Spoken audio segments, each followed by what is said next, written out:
29th. So it's good to see everybody here and those who are following.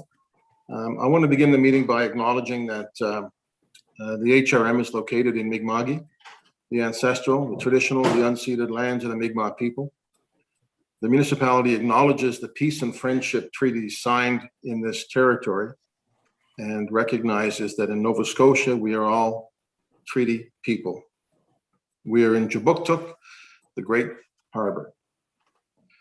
I also want, just before we begin, to acknowledge some things that have happened since our last council meeting. At our last council meeting, we had a moment of silence for the 215 children's bodies that were found in the Kamloops residential school, and also for the Muslim family in London, Ontario that were murdered. Since then, we've had the revelation of the Cowessess First Nation, the Marival Residential School, 751 approximately unmarked bodies. So we'll take a moment of reflection at the beginning of council now to think about that particular history of the residential schools, the work of Justice Sinclair and his team, the work of Chief Gugu and Monica McDonald here in Halifax and many others, and acknowledge the challenging and hugely important work of reconciliation in Canada. So for those 751 souls and everybody else affected by residential schools, let's just take a moment of silent reflection.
Okay, colleagues, I want to just make sure that everybody's with us, so we will go through our roll call before the meeting, beginning with Councillor Daigle-Gammon. Good morning. Good morning, Mr. Mayor and colleagues, staff, and members of the public that might be here, and specifically if there's people from District 1, Waverley, Fall River, Muscatava Valley. It's a sobering moment in our history for sure. I wanted to let residents of District 1 know at this opportunity that the Port Wallace Community Public Participation Committee is recruiting four members in our area. So we need 4 people, we need 4 volunteers. The application period will be from July 5th to July 12th, and more information can be found online at halifax.ca/serve. And we'll put some Facebook posts out, and we'll try to get the message out so that we get 4 people really wanting to be involved and know what's going to happen in our community in the Port Wallace area. Thank you. Thank you, Catherine. Councillor Hensby, District 2, good morning. Good morning. Just turn my phone off here. Good morning, everyone. And my backdrop today is Marine Drive Academy. It opened on September the 9th, 2020 for its first day of classes. And today is its last day of classes for the first graduating class. The Marine Drive Academy was down there this morning. It was shrouded in fog, just like it was on the opening day. And I wanted to congratulate the 22 graduates of the class of 2021. Go Sharks, that's their new mascot down there. They used to be known as McMillan Eagles, Doug McMillan Eagles, but now they're known as Marine Drive Academy Sharks. So graduation day is today in Sheet Harbor. It's a big day. They have the street lined with the pennants of the graduating class students' portraits. And it's a very proud day in the Eastern Shore for Marine Drive Academy. Congratulations, class of 2021. Thank you. Congratulations. Councillor Kent, how are you? Thank you, Mr. Mayor. I'm well today. Thank you. I'm pleased to share on the back, my back screen as well, Fisherman's Cove, and I'm happy to share it with people who might be listening anywhere really in HRM that there is a pop-up testing for COVID today at Fisherman's Cove. You couldn't get a more pleasant environment to do that, and we encourage people to make sure they continue to get tested even as we open up and as vaccines are getting down to where we're getting more second vaccines. I'm happy to say I did. As well, I want to express how convenient and well managed the drive-through test vaccines are happening at Dartmouth General. It was incredibly efficient, pleasant, and quick. So I encourage people to check their emails. If they have a second test scheduled for a month or so away, they may in fact have the opportunity to schedule that reschedule it and take advantage of these sites to get that done early. So, but before signing off, I want to make sure I congratulate all of our graduates, whether it's from preschool, elementary school, high school, or post-secondary, whatever you're graduating from right now. I'm proud of you and wishing you all the best in your next journey. And you should be proud of coming through the experience that we have, and to be a full year of COVID challenges. It's only going to make you stronger. Thank you, Mr. Mayor. Thank you, Councillor Kent, and I look forward to meeting you and Councillor Purdy out Fisherman's Cove Way in the next little while. Looking forward to it. Thank you. Councillor Purdy, how are you doing? I'm doing great, thanks. Yeah, looking forward to that as well. And my backdrop here behind me is the new splash pad that we are getting in District 4. Thank you, former Councillor Nickel. And so we are all looking forward to this. The community is going to love this, and looking forward to today. Thank you. Thank you. Councillor Austin. Thank you, Mr. Mayor. I'm here and ready to go. Great. Councillor Mancini, how are you doing today? Nice to see some of the folks at North Grove yesterday. Yeah, thank you, Mr. Mayor. Good morning, colleagues. We had a number of my colleagues, including the mayor, come out to North Grove and Dartmouth North yesterday to have a tour of the facility and the farm and actually do a little bit of work. So it was fantastic to show off that great community. I thank them all for coming. Did Councillor Kent say that with every test they get a free oyster? Is that true at Fisherman's Cove? I don't know, Mr. Councilor Mancini, but I'll do my best. All right, let me know. I'll take 2 tests so I get at least 2 oysters. Thank you. Thank you, Mr. Mayor. Thank you. It was nice to hear from the folks at North Grove how friendly and engaging their councillor is with all the folks who, whatever they have to say to their councillor, that you love to take part in that, which comes as a surprise to absolutely nobody. Yeah, thank you, Mr. Mayor. It's a special spot. I so enjoy the work they do in the community. Thank you. Thank you. Councillor Mason. Hello, Mr. Mayor from District 7. I want to second what Councillor Kent said about checking your email and looking for opportunity to get your shot. I got mine on Sunday. And I wanted to emphasize I didn't get lost or confused and end up at the South End Baptist Church in Dartmouth, thinking it was the South End in Halifax. That was the closest, fastest one I could get. And if you go through that schedule, you can find one. I managed to get my shot before my mom and dad did, or anybody else in our family. And we're all getting ours bang, bang, bang over the next couple of days. So go out and get your second shot. Totally worth it. Can't wait. 7 days from now, apparently you can leap tall buildings in a single bound. So I'm very excited for that. So check your emails, as Councillor Kent said. Thank you, Mr. Mayor. Indeed. Councillor Smith, how are you? I'm great, Mr. Mayor. Hello, colleagues and those watching Lindell, District 8, Halifax Peninsula North. Again, as Councillor Kent said, congratulations to all the grads. Also, congratulations to all the parents who survived homeschool, virtual school. Me being one, it was a challenge, but we made it through. So shout out to us as well. And also a big a big shout out to Margaret David Gordon, who will be turning 100 on Canada Day, Northwood resident, Also a member of the community who survived COVID at 99 years old. So a big shout out to her for turning 100 and still being nice and spiffy as a 100-year-old as well. So thank you, Mr. Mayor. What's her name, Lindell? Margaret David Gordon. All right. Do you know her? I'm sure I've met her at some event there over the years. Do you know her? Yes. That's Lifelong North Ender. Yeah. Well, happy birthday. I shouldn't say lifelong. Long time North Ender from Hams Plains, from Council Lovelace area. Awesome. Councillor Cleary, good morning. Good morning, Mr. Mayor, colleagues, residents, and Mr. Mayor, I want to thank you for your appropriate and I know very heartfelt words at the beginning of our meeting. We are indeed all treaty people and need to reconcile both with our past and with our Indigenous peoples across Canada. I too am getting my second dose. I'm getting it today during our lunch break. So I want to send my own thanks out to the provincial government, public health, all the doctors, pharmacists, nurses, all the volunteers running our testing clinics and our vaccine clinics across Nova Scotia.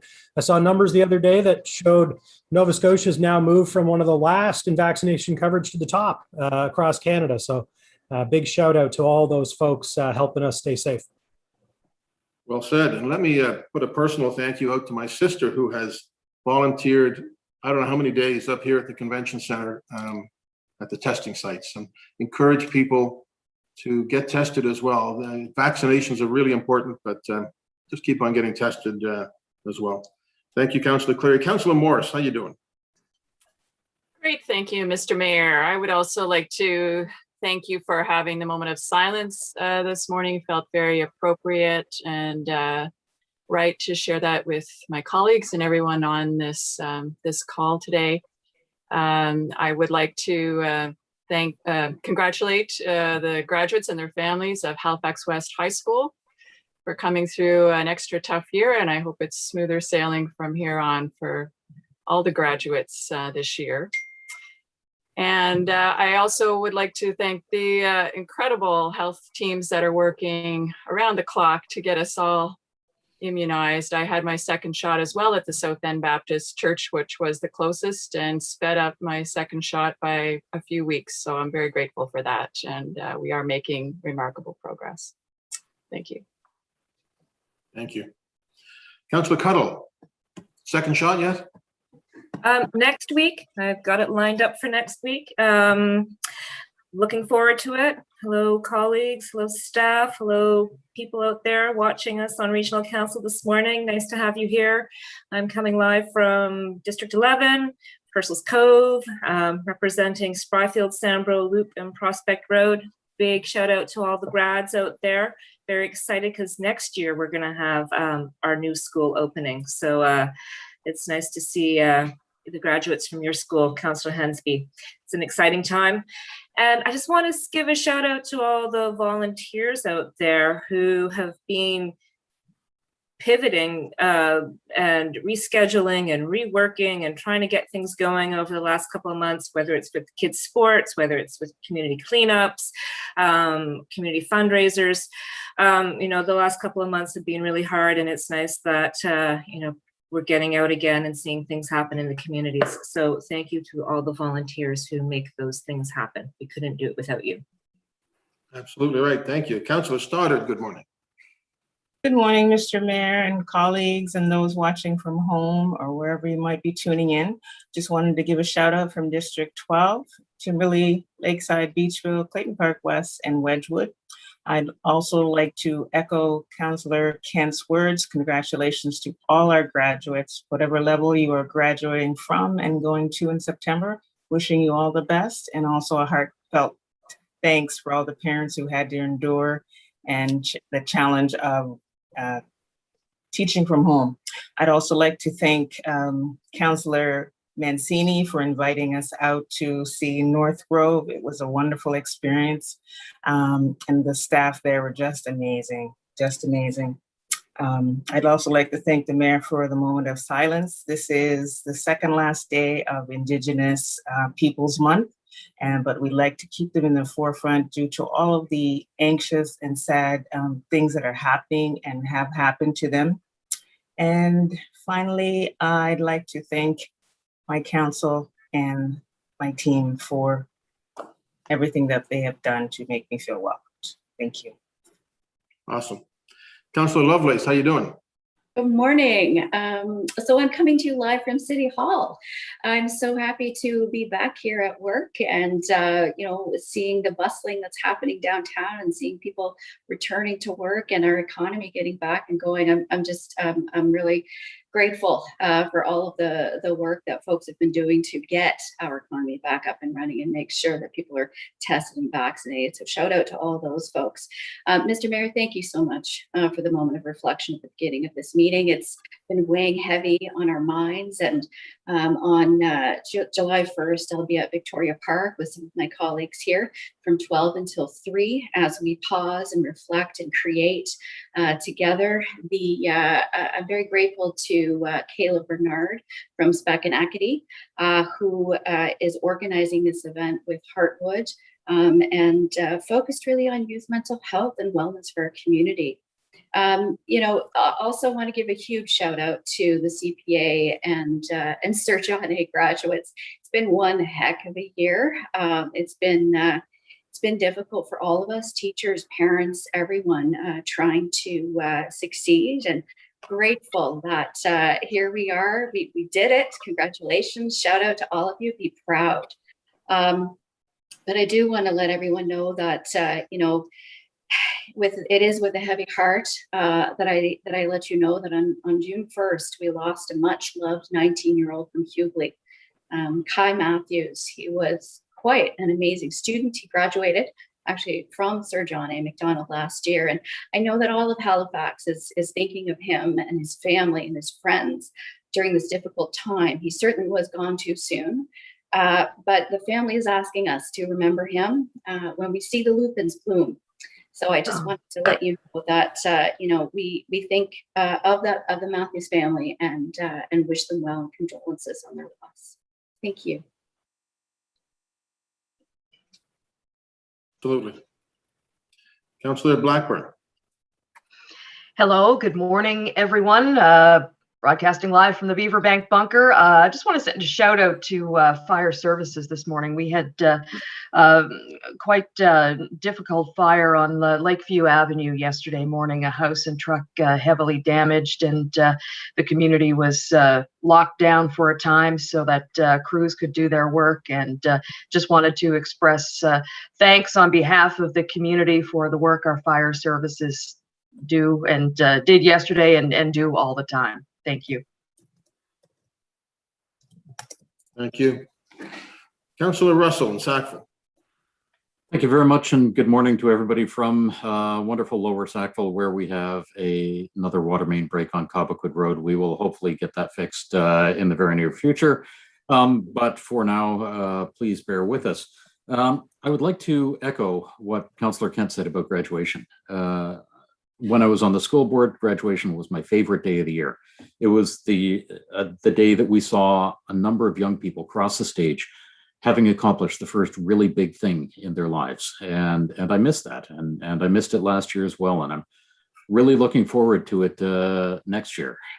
We are starting to open up now. And so I would encourage everybody to get outside and visit your local coffee shop or restaurant or park, or have conversations with people. Just get back together. Let's rebuild that social fabric that we've lost, and especially have conversations where there might be a difference of culture or outlook.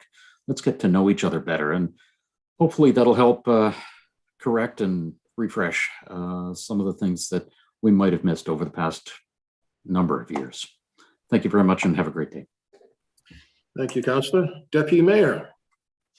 Good morning, sir. And I have my camera turned on, but it's not showing up. Maybe that's a good thing. I don't know if the producers or IT could have a look at that, if there's something they need to do at their end, but I have the cameras being shown as on here, but and unmuted. Best you've ever looked, Deputy Mayor. Yeah, well, it looks better. How'd those Habs do last night, Tony? Oh, Mr. Mayor, point of order, Mr. Mayor. Come on. Oh, my goodness. But anyway, listen, on a serious note, though, Mr. Mayor, thank you for the comments you made earlier, as others have said as well. And I also, like others have said, I want to congratulate the graduates. And I did want to send out special congratulations to the students and the staff that worked so hard to pull off a graduation ceremony at CPA and also École Sommet. Thank you, Mr. Mayor. Thank you. Thank you all. I want to thank you all for your thoughts. That I hear occasionally from people that we spend too much time at the beginning of council, letting councilors talk about stuff. I personally think it's important. I like the opportunity for people to mention things that are important to them.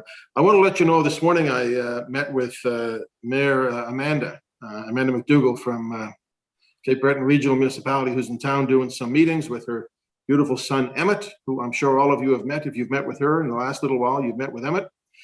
And she sends her regards. I'm not going to name you all, but you know who you are. Most of you have met her, and she's an awesome personality, and she wanted me to make sure to pass on to all of you her best wishes, everybody except Way and Tony. Thank you guys, and thank you to Mayor Amanda for dropping by.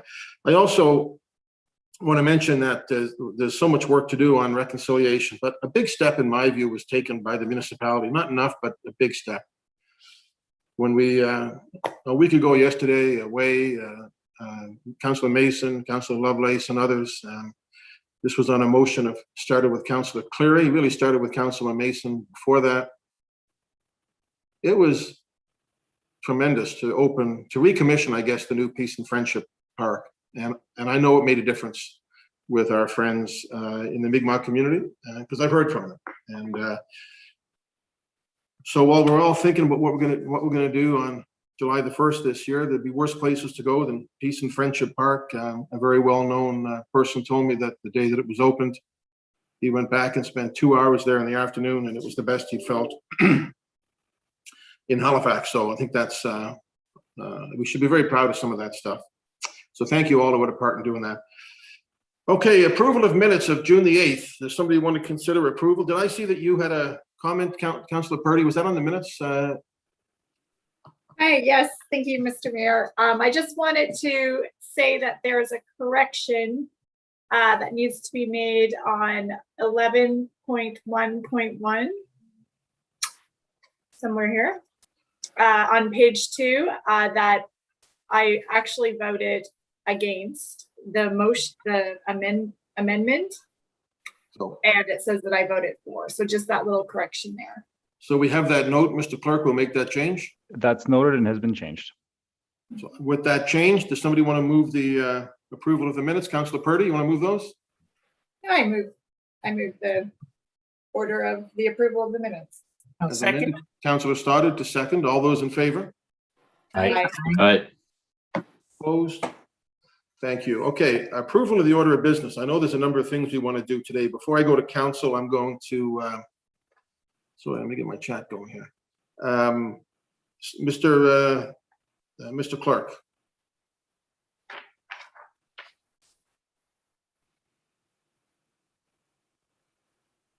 There are 4 added items from the clerk's office for today's meeting. Item 14.1, propose amendments to Administrative Order 12, respecting the appointment of the Traffic Authority. Item 14.2, boat etiquette, safety signage at HRM-owned public boat launches. 14.3, use of term Indian on municipal streets, places, names, assets. And item 14.4, permission under Administrative Order 53 to give permission to Armview Restaurant and Lounge to serve alcohol in a section of Rotary Park. Those have all been added. I'm going to just note that 11.1.1, bylaw S315, will have to be addressed after lunch. So 11.1.1 we won't do until after lunch for the noon deadline for the bylaw. Councillor Stoddard.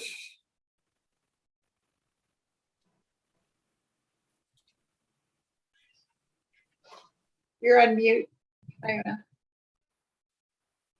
Sorry about that. Thank you, Mr. Mayor and colleagues. I would look with the following motion that Regional Council defer item number 11.1.7 to a meeting of the Committee of the Whole. I so move. So Councillor Stoddard is proposing 11.1.7, effectiveness of front-end processor waste stabilization be referred to a future committee of the whole. I'll second that. Seconded by Councillor Cuddle. I guess we'll do the voting on this. All those in favor? Oh, Mr. Mayor, Yes, Councillor Austin on this. sorry, could I get Councillor Stoddard just what the point of, because we could suspend the rules right now and go to committee of the whole for that item. I mean, that's always in order, my understanding in terms of procedure. So I'm just, if she could elaborate on the reason for the deferral, that would be helpful. Thank you for the question, Councillor Austin. The reason I'm asking for the matter to be forwarded to committee of the whole is the actual committee that looks after the waste resource management. We're only allowed 3 days, 3 business days to review the report, which is 125 pages. They were also supposed to do a presentation, but because of the limited amount of time, they asked that it be put over. And I determined that committee of the whole would be a better place to have this discussion, where it'd be open for questions and the limited amount of time. The time limit would not be a factor. Thank you. Councillor Austin, you okay? I'm good, Mr. Mayor. Thank you. Thank you. All right. Thank you, Councillor Stoddard. All those in favor of that? Aye. Aye. Aye. I don't think I need to, I can just see consensus on that, Ian. I don't need a recorded vote on that. On an agenda item. That is your call, Mayor Savage. I think if there was any, yeah, I think we were fine doing it this way. Councillor Smith, were you trying to make a point? Sorry, I realized I didn't write in the chat, so I was able to do that. So when we say future committee of the whole meeting, does that just mean that next council meeting, we'd have a committee of the whole at the beginning of the meeting? It means it'll go, unless it's specified, it'll go to the agenda review and we'll have a look and schedule that probably at around the time of a council meeting. Okay, thank you. Okay, so that's passed.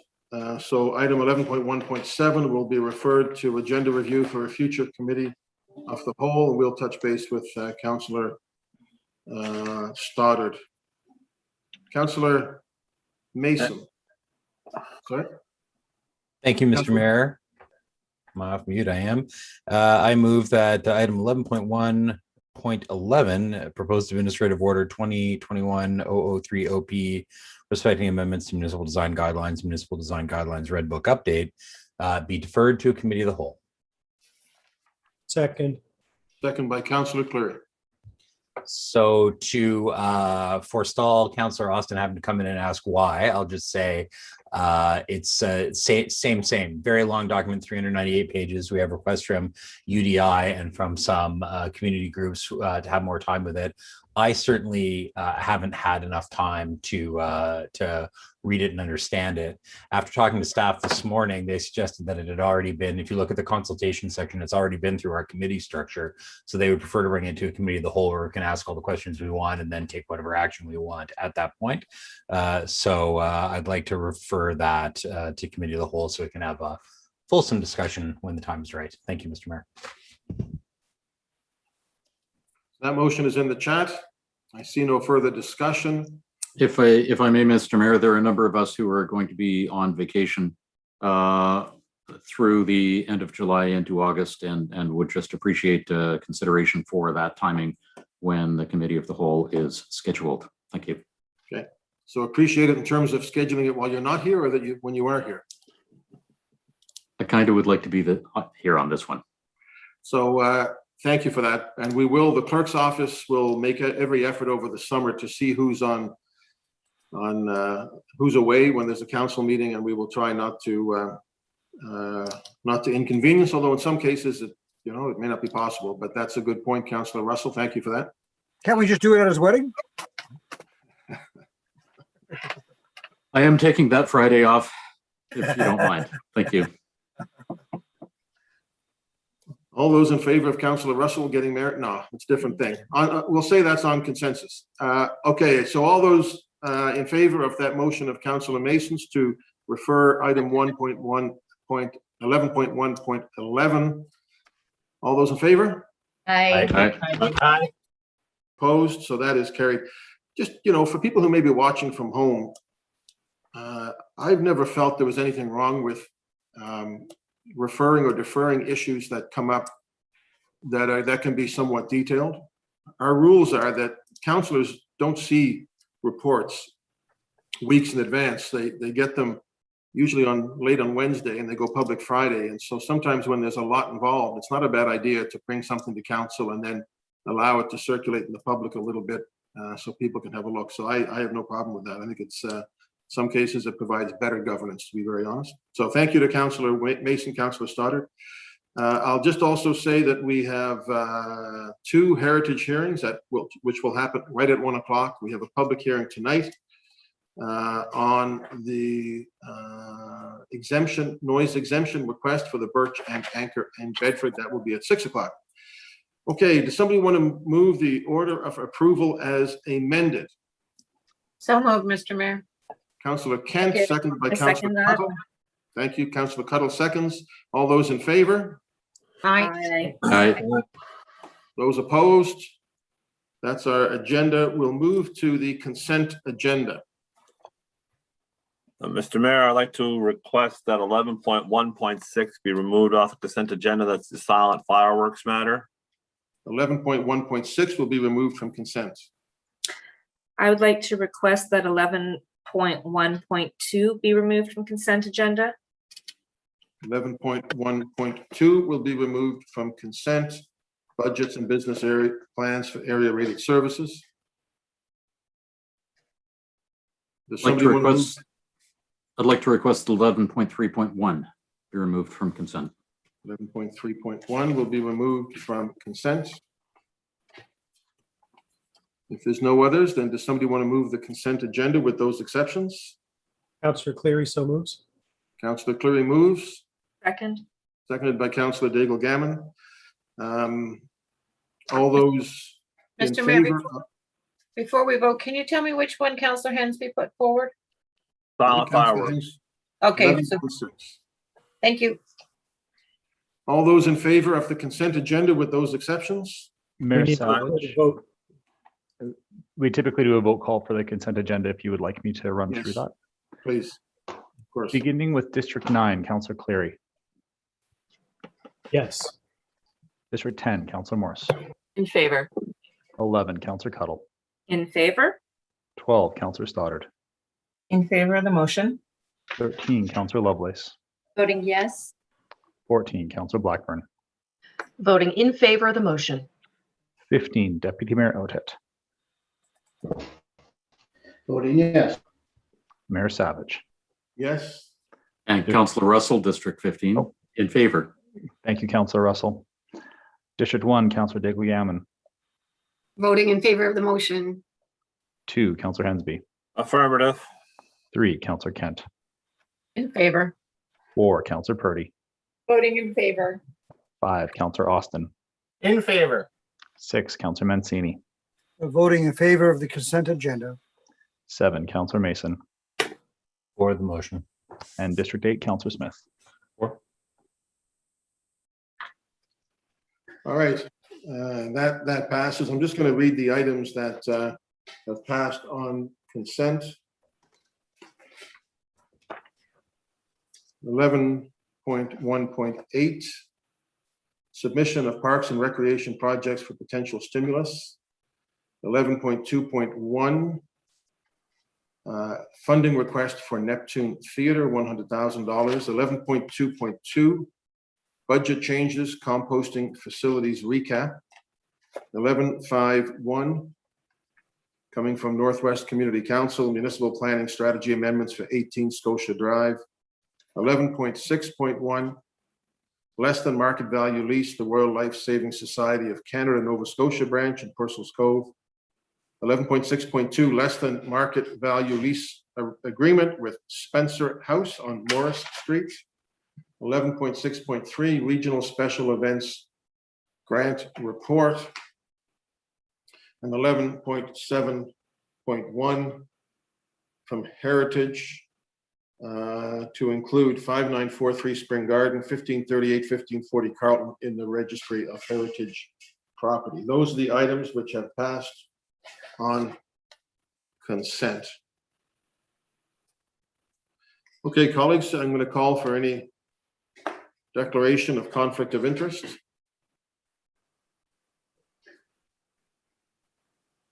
We have no motions of rescission. We do have a consideration of deferred business. And this is a grant request, Greater Burnside Business Association, SUP report.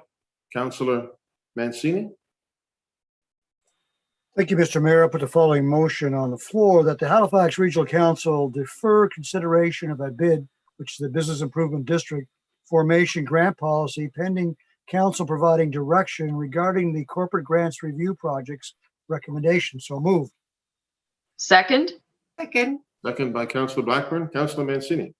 Thank you, Councillor Blackburn. So, colleagues, I think we're all very familiar with Burnside, and the combination of Burnside and downtown Halifax gives us the majority of our tax, our commercial tax funding.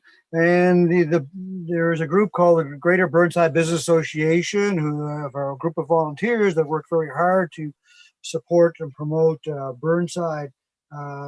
They are looking to create a bid. The challenge they have is funding. It is, quite expensive to do so. So they've asked us to help support them. Staff are in the process of working at redoing our grant policy, and so staff are looking at taking that request and waiting till they complete that grant policy and to see how they may be able to do the bid request funding. And all they're looking to do is to make sure if it is approved that they have the right checks and balances and all the clear guidelines to move forward. So I hope everybody supports this and leading towards, hopefully at some point in time, a bid in Burnside. Thank you, Mr. Mayor. Thank you. Councillor Mason on this.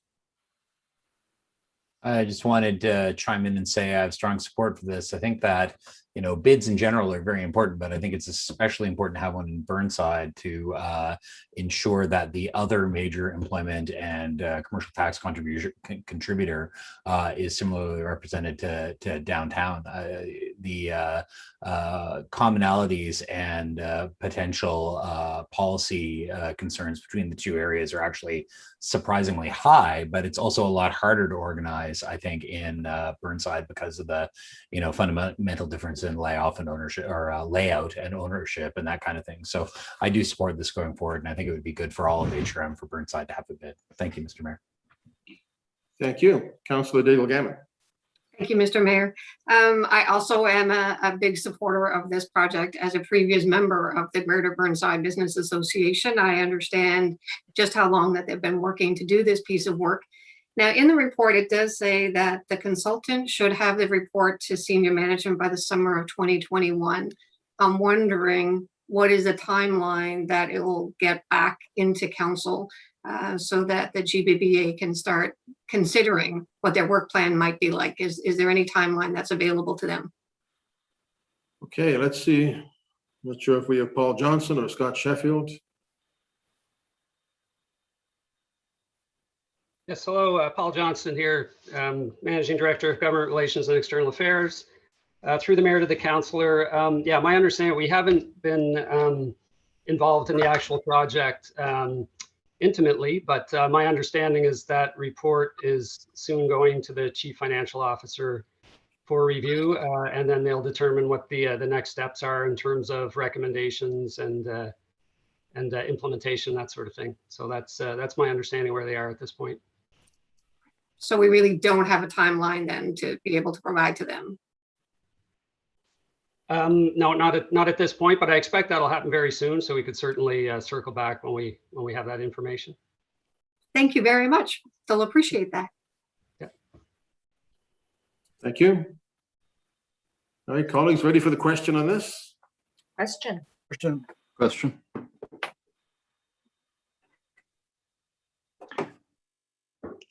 Beginning with District 10, Councillor Morse. In favor. 11, Councillor Cuttle. In favor? 12, Councillor Stoddard. In favor of the motion? 13, Councillor Lovelace. Voting yes. 14, Councillor Blackburn. In favor of the motion. 15, Councillor Russell. Favor? 16, Deputy Mayor Oathit. Voting yes. Mayor Savage. Yes. 1, Councillor Daigle Gammon. Unmute. Voting in favor of the motion. Thank you. 2, Councillor Hensby. Affirmative. 3, Councillor Kent. In favor. 4, Councillor Purdy. Voting in favor. 5, Councillor Austin. In favor. 6, Councillor Mancini. Voting in favor of the motion. 7, Councillor Mason. For the motion. 8, Councillor Smith. For. And 9, Councillor Clary. Yes. Okay, that motion is carried. Thank you, Councillor Mancini. The heritage hearings will happen at 1 o'clock. Public hearing tonight. Correspondence, Mr. Clerk.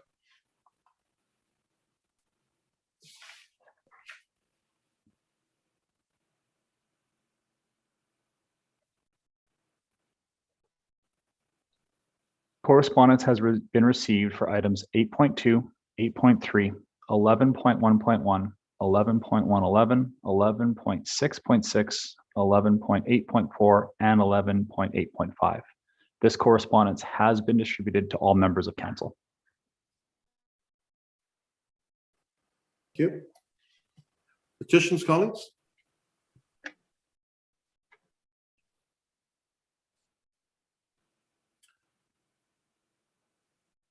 Presentations, none. Information items brought forward. Councillor Blackburn, proclamation World Press Freedom Day. Councillor Blackburn.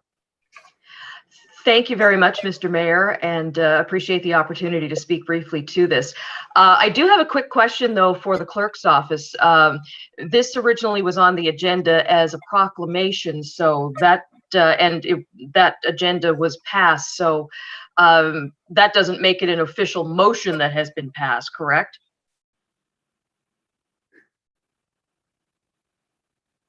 Yes, that is correct. So this came to council as a proclamation to the last meeting and it was put forward to this one. There was not a motion that was tied to that proclamation. Okay, thank you very much. So my intention here today actually is to pass a motion encouraging the federal governments at all levels to create the necessary ecosystem for robust journalism to thrive and survive. UN World Press Freedom Day this year was commemorated on May the 3rd. And here in Canada, a group of former news workers have formed a group called the Ink-Stained Wretches. And their goal is to promote local journalism. They've asked municipalities to pass a motion supporting a robust and professional news media. And if we've learned anything in the last 18 months or so, local news matters more than ever. So far, 24 municipalities in 6 provinces have passed this motion, including Toronto, St. John's, Edmonton, Hamilton, and Prince George. And I would like Halifax to join this group. Therefore, I move that Halifax Regional Council recognize that a healthy professional news media is essential to the proper functioning of democracy in our region, urges nearby municipal councils and across Canada to recognize that a robust news media is essential to the proper functioning of democracy in their jurisdictions, endorses legislation and regulations to support and rejuvenate news outlets across Canada, and urges the federal government to move quickly to pass legislation to ensure an ecosystem for a healthy news media to serve all Canadians. I so move. Second, Councillor Morse. Seconded by Councillor Morse.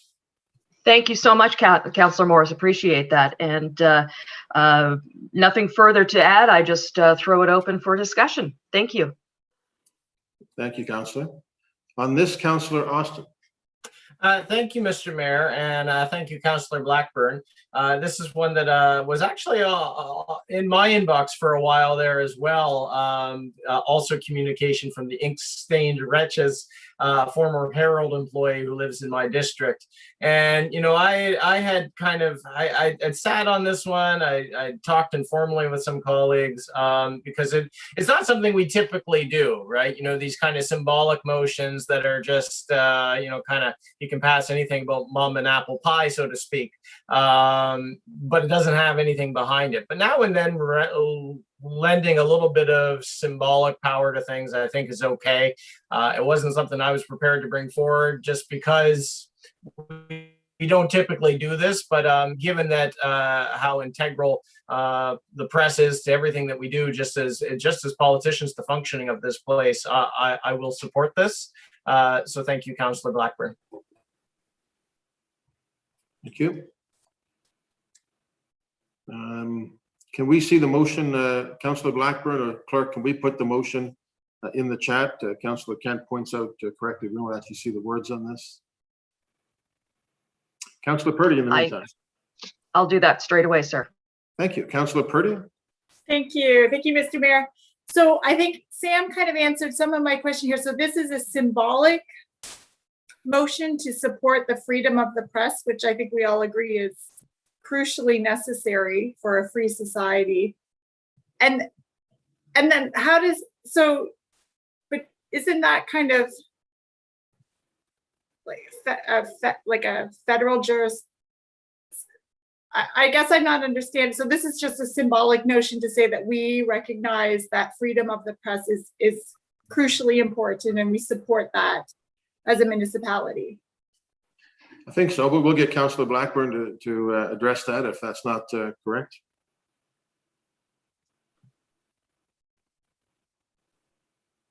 And I'm just posting it in the chat right now. One moment, please. And I guess I'm wondering where there we does go. the 10 come into play with something like this, like a motion to support this and the potential threat that some people are saying. So this is really more about support for local journalism. Certainly, as Councillor Morris can appreciate, having worked in the industry, that it's getting smaller and smaller these days. Local newsrooms are becoming a thing of the past, and it's becoming more and more difficult with amalgamations and big corporations that are running a good chunk of newsrooms in Canada. Local content is harder to come by, and unfortunately, what we have seen, especially in the most recent times, that void is often filled by social media, which is not the most accurate sometimes. So, it's certainly shone a light on the fact that local, a respectable, professional, and robust local journalism scene is necessary more than ever. And this is just a recognition of that. Okay, that's awesome. Thank you. Agreed. Councillor, so that's in there now. Councillor, Deputy Mayor.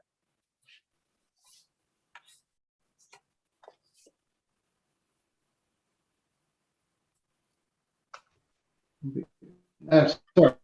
I have problems supporting this motion, and I certainly agree with the sentiment of the importance of media.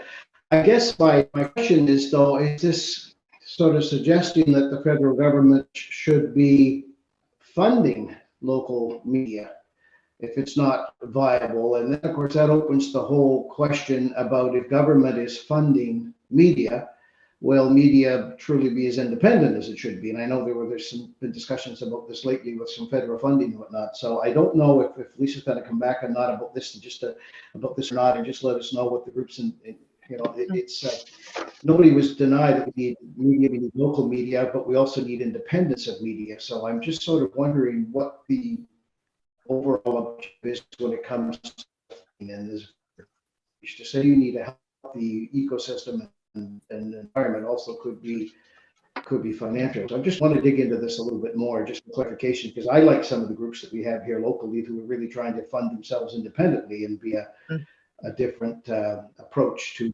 media. So anyway, just if Lisa wants to speak to that, that's fine. If not, that's fine, and I'm happy to support it. Okay, Councillor Lovelace, sorry. Thank you, Mr. Mayor. I just want to echo what has been said. You know, it is extremely important that we have local media that is informed and providing accurate information to the community on important items and issues that are in front of our communities.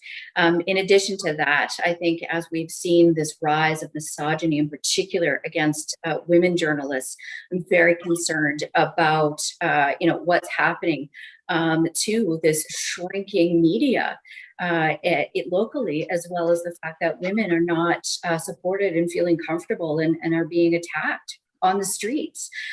So I fully support this, and I'm very grateful. Lisa, thank you for bringing this forward. We must for our local media.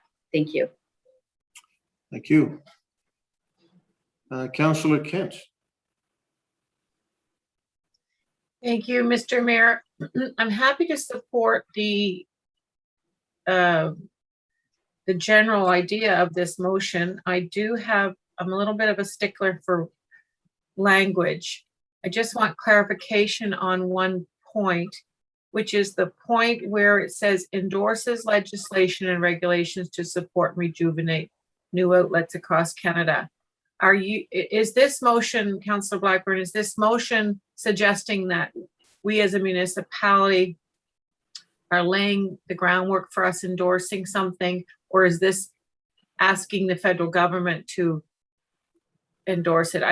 For me, anytime you talk about legislation, regulations, etc., the devil's in the detail, and I don't want us to be put out there on a limb saying that whatever you come up with, we'll endorse. I know this is kind of sticky. The overall arching message is good, but just can you clarify that? And if we need a language change, maybe now's the time to do it. Okay, there's no other speakers. Councillor Blackburn, did you wish to speak to that? Sure thing, yes, and absolutely. This is more about setting the table.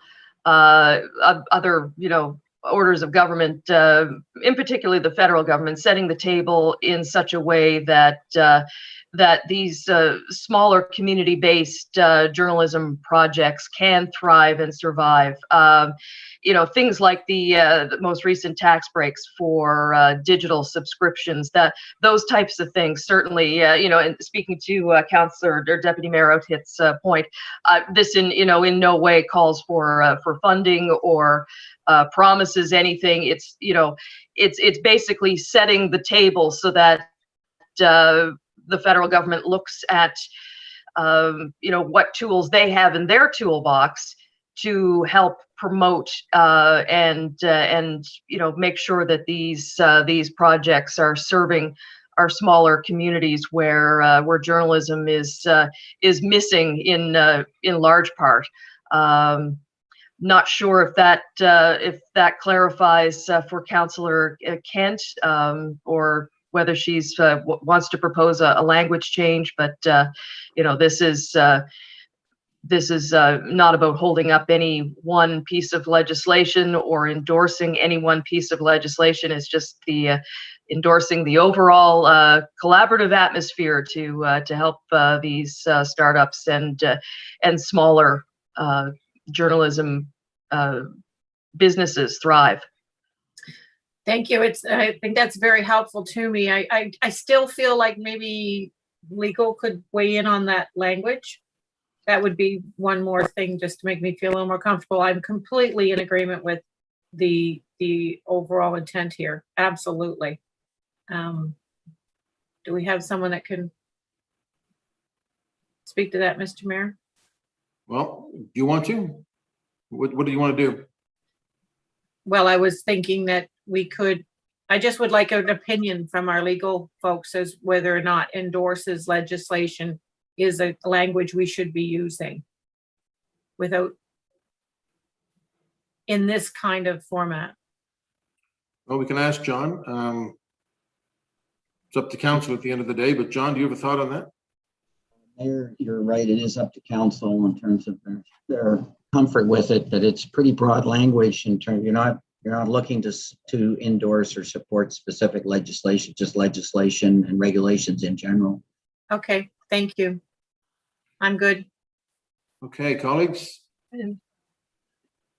ready for the question? Question. Beginning with District 11, Councillor Cuttle. In favor? 12, Councillor Stoddard. In favor of the motion? 13, Councillor Lovelace. Voting yes. 14, Councillor Blackburn. Voting in favor of the motion. 15, Councillor Russell. In favor. 16, Deputy Mayor Outhead. Voting yes. Mayor Savage. Yes. 1, Councillor Daigle Gammon. Voting in favor of the motion. 2, Councillor Hensby. Since we are in the country of Joe Howe and the freedom of speech and then the victory of the press over the government, I am in favor of this motion. Affirmative, please. District 3, Councillor Kent. In favor. 4, Councillor Purdy. Voting in favor. 5, Councillor Austin. In favor. 6, Councillor Mancini. Voting in favor of the motion. District 7, Councillor Mason. For the motion. 8, Councillor Smith. 4. 9, Councillor Cleary. Sure. 10, Councillor Morse. In favor. And 11, oh, that's everyone. Okay, so that motion is carried. In the spirit of Joe Howe. How long was Joe Howe's speech when he filibustered? Anybody remember? Went on for a couple days, didn't it? I thought 3 days. Yeah. I thought you only had 5 and 3, but maybe it was days, not minutes. Yeah, somebody will email me that. I haven't seen something like that since Councillor Rankin left the council. I was thinking we've had council meetings like that some days. No, I've had speakers like that. Reg, you could go. All right, folks, that is carried. Thank you, Councillor Blackburn. Under reports, the first one is going to be dealt with in the afternoon, which is 11.1.1. So we will move to 11.1.2, which was taken off consent. Budgets and business plans for area rated services. I think, Councillor Cuttle, was this you? Councillor Cuttle. It was. All right. I move that Halifax Regional Council 1 approve the attached resolution to approve area rates and uniform charges for fiscal 2021-2022, Appendix A of the staff report dated May 28th, 2021, schedule of area tax rates, Appendix B of the staff report dated May 28th, 2021, including A, reinstating the uniform charge for the Westwood Hills Residents Association in the amount of $50 per taxable assessment amount, increasing the uniform charge collected for Jenna Lane Homeowners Association from $500 per taxable property assessment to $625 per taxable property assessment. C, decreasing the private road area rate fee collected for Kelly Point Lot Owners Association from $700 per taxable property assessment to $600 taxable property assessment. And D, increase the uniform charge collected for the Three Brooks homeowners from $400 per taxable property assessment to replace the previous rates of $400 to $450. And 2, approve the attached budget revenues Appendix C of the staff report dated May 28th, 2021. Second. Second by Councillor Daigle Gammon. Councillor Cuttle. Yeah, thank you very much, Mr. Mayor. The reason I asked for this to be removed from the consent agenda is I just wanted to have a bit of a discussion over the reporting and the kind of accountability around these organizations who are managing area rate services. When you look at the report, one of the things that really stands out is the lack of uniformity between the reporting. So whether it's listing past activities, producing a plan for the next fiscal and itemizing their budget items, reporting on surpluses. There's a number of organizations that do this very well, and it's all laid out and very clear what they're doing and shows a level of accountability. But there's some that don't really provide all the necessary information to really get a good sense of where money's being spent. The other thing about these reports is that the difference in the level of money collected through area rates differs greatly from, a few $1,000s up to over $300,000. Yet the reporting structures all seem to be the same. And so one of my concerns is that, because the municipality is adding these area rates onto the property tax bills, we're collecting the money on behalf of these organizations, and we're now transferring them back in lump sums to be managed by these organizations. I think there should be some more due diligence and oversight in how these funds are being spent.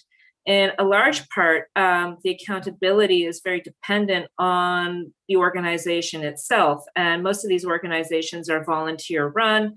I know that volunteer run organizations, they go through, ups and downs. There's, depending on who's on the board, sometimes it's hard to find new board members, and, sometimes just people chomping at the bit to get on these boards. But in light of that, I do think that when business plans and budgets are submitted, they should contain the information that is requested, and that information should be legible and clearly understood. I know for the bids, they're required to have annual audits and submit financial statements. A lot of these community organizations that are managing these area rate funds are not. So I just, I have questions about how we work with our community organizations to make sure there's a level of transparency, accountability, and financial oversight. So that is why I've asked this to be removed. I don't know if anyone else has any questions about this. So I see that Bruce Fisher have you joined us for this, Bruce? Yes, your worship. Bruce Fisher, Manager of Financial Policy and Planning. Did you have any thoughts on Councillor Cuddle's comments? Questions? Yeah, it's a challenging area. We have a lot of volunteer associations, and so in some cases, the financial statements aren't in fully by the time council wants to vote on the new rates, or they have draft budgets. I think that's the case with the Prospect one, which perhaps is what the councillor is referring to. And in cases like this, if council still wishes to pass the rate, we can hold off on dispersing the funds until such time as we have the final financial statements for the previous year and we have the full budget approved. So the council passing the rate does not require us to disperse the funds, and we can sit on the funds until we're satisfied that we've had that accountability. Okay, Councillor Cuddle, I'll let you go quickly if you wish. Yep, thank you. Bruce, is there any motion required? Is that a change in procedure by waiting for the final budget and business plans to come in? No. The councillor is always free to do a motion. We don't require it because under the administrative order and the contribution agreement that's been signed, we essentially have the ability to we would only release the funds once we were satisfied that they fulfilled their obligations under the administrative order. Okay, well, in the spirit of not wanting to not disperse funds, particularly to those organizations that have done, all the work in presenting a proper business plan and budget, I'm okay with approving the rates, but would ask that disbursement be held back until all the proper information is submitted. We could do that, your worship. Okay. All right. Thank you, Councillor Cuddle. Councillor Daigle-Gammon. Thank you, Mr. Mayor.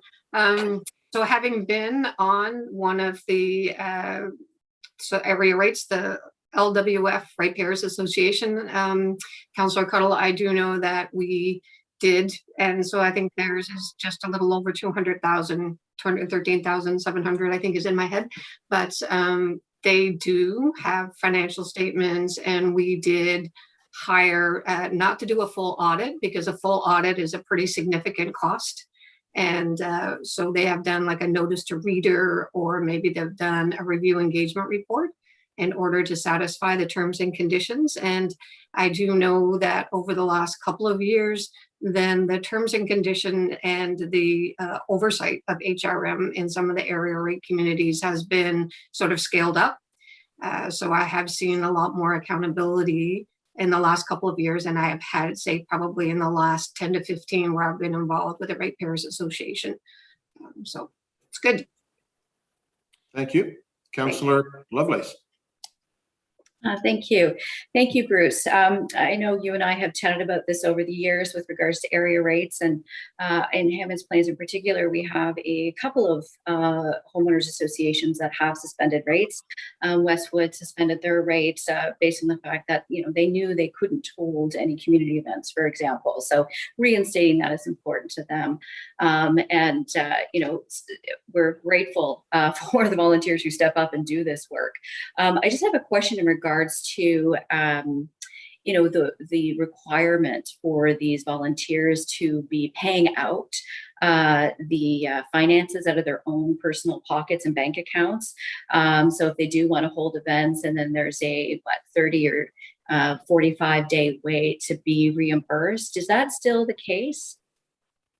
That's a good question. I'll have to clarify that. I haven't been involved with the actual administration recently. I think in some cases there's contribution agreements, so an advance payment can be made, and in other cases it works through reimbursement. I'm not immediately certain how it works with the specific ones in your area. Okay, no, I appreciate that, because I know that, you know, it was a real burden for volunteers to, you know, shell out a few $1,000s to hold a community event and then wait to be reimbursed by HRM for the funds that are within their own homeowners association. But I do have a question also about the accumulation for some of these organizations. I'm not seeing that there is an indication of how much money they have. I mean, I understand they don't have an approved budget if they haven't put their business plan forward, but certainly there's still money in the kitty. So I'm just wondering whether or not we have an understanding of how much, you know, accumulated funds for some of these area rates, whether they're deferred or not. Do we have a listing of that? Oh, absolutely. The accounting department keeps a full listing of those amounts. We can make that available to you if you wish. Yes, I'd really appreciate that, because for those groups that have deferred because they don't have homeowners associations up and running, if there are individuals who are willing to step forward, it would be helpful for them to know that, you know, there is money to use. And while it's not accumulating this year because the area rate's been deferred, certainly it would be helpful for them to understand how much money is there that they could then go back and have community events and get their homeowners association up and running again. Thanks, Bruce. I appreciate that. Thank you. Seeing nobody else, are we ready for the question, colleagues? Ian? Question? Beginning with District 12, Councillor Stoddard. In favor of the motion? 13, Councillor Lovelace. Voting yes. 14, Councillor Blackburn. Voting in favor of the motion. 15, Councillor Russell. In favor? 16, Deputy Mayor Outhet. Yes. Mayor Savage. Yep. 1, Councillor Daigle Gammon. Voting in favor of the motion. 2, Councillor Hensby.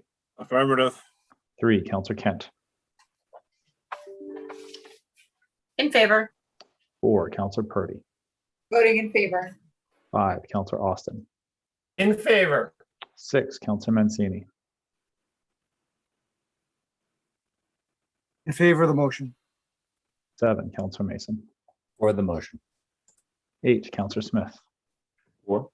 9, Councillor Cleary. Sure. 10, Councillor Morse. In favor. And 11, Councillor Cuddle.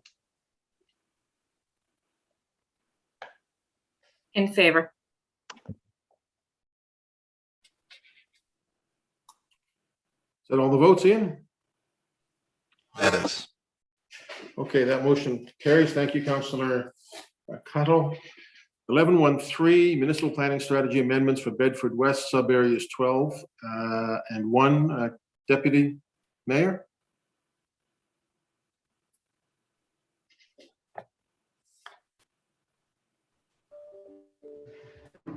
Sorry, Mayor, I've just lost my other screen here. This is 11-110?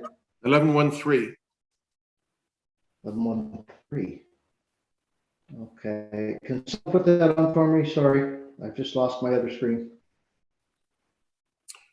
Do you want somebody else to move it, Council Deputy Mayor? I can do that for the deputy mayor if you'd like, Mr. I Mayor. have it here if you'd like. All right. Who was that? I have it here if you'd like, Mr. Mayor. Sure, Councillor Daigle-Gammon. Great. Move that the Halifax Regional Council direct the Chief Administrative Officer to 1, initiate a process to consider amendments to the Bedford Municipal Planning Strategy and any applicable planning documents and land use bylaws to enable a mixed-use subdivision in Bedford West sub-areas 12 and 1, subject to the process creating planning policies and land use regulations consistent with relevant directions set out in the regional plan and the integrated mobility plan, including A, adhering to walkable, complete community principles as discussed in the staff report dated April 29th, 2021. B, providing a large central park parcel with significant street frontage. C, providing numerous direct street and pedestrian connections within the area and to Larry Utek Boulevard and Hemmons Plains Road. And D, providing a central collector road suitable for transit operations. 2, follow the public participation program outlined in the staff report dated April 29th, 2021. So move. I'd like to second that, Mr. Mayor, and speak to it. Thank you. Councillor Daigle-Gammon, anything on it? I believe our deputy mayor can speak to this eloquently. Councillor Deputy Mayor. I don't know how eloquently, but I'll certainly try and speak to it. And thank you for putting that on. Of course, as Murphy's Law would have it, my screen went blank.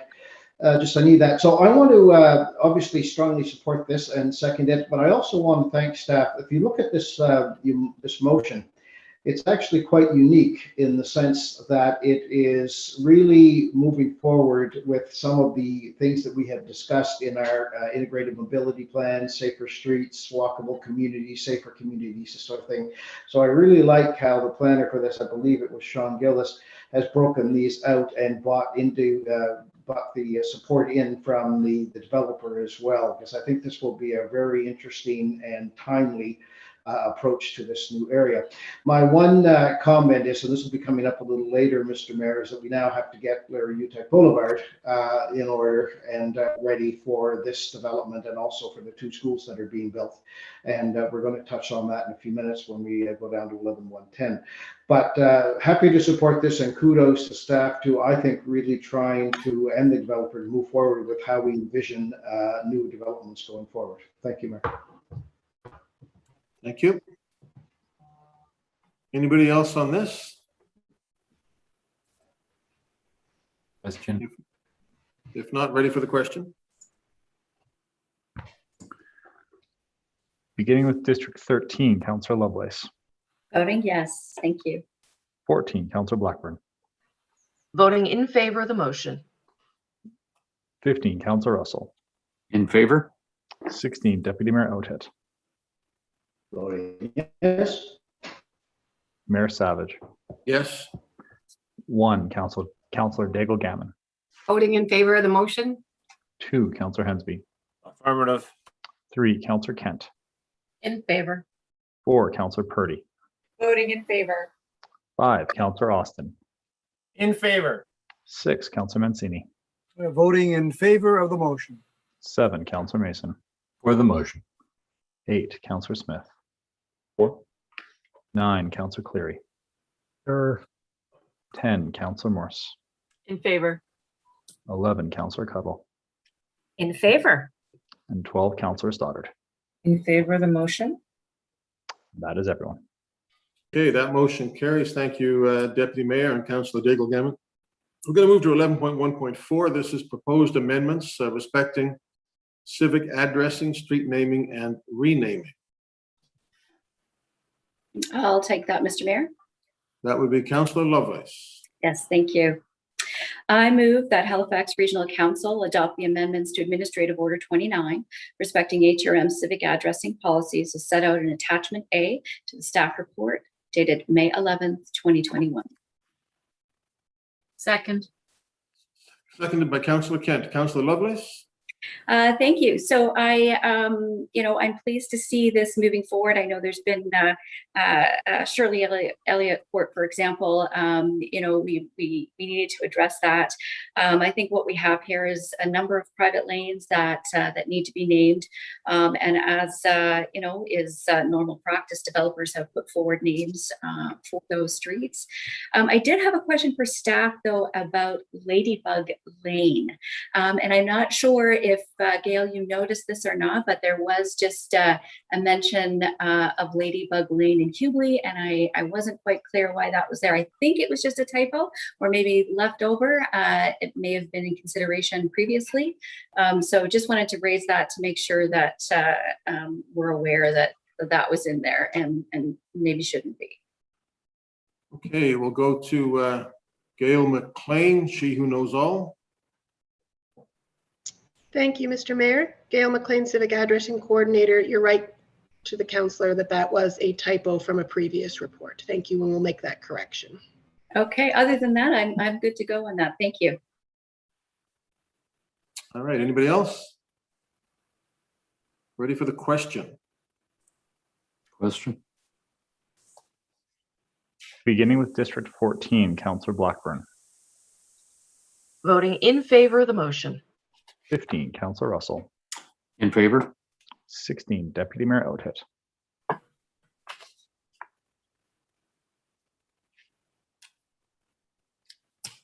Deputy Mayor.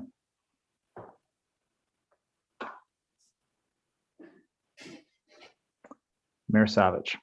Yes. District 1, Councillor Daigle Gammon. Voting in favor of the motion. 2, Councillor Hensby. Affirmative. 3, Councillor Kent. In favor. 4, Councillor Purdy. Voting in favor. 5, Councillor Austin. In favor. 6, Councillor Mancini. You're voting in favor of the motion. 7, Councillor Mason. For the motion. 8, Councillor Smith. Or 9, Councillor Cleary. Yes. 10, Councillor Morse. In favor. 11, Councillor Cuttle. In favor? 12, Councillor Stoddard. In favor of the motion? And 13, Councillor Lovelace. Thank you. Yes, in favor. Deputy Mayor Oathit. Deputy Mayor, are you with us? We will reach out to the Deputy Mayor to see if we can deal with his IT issues, but that is everyone. Okay. All right, that Deputy Mayor's back.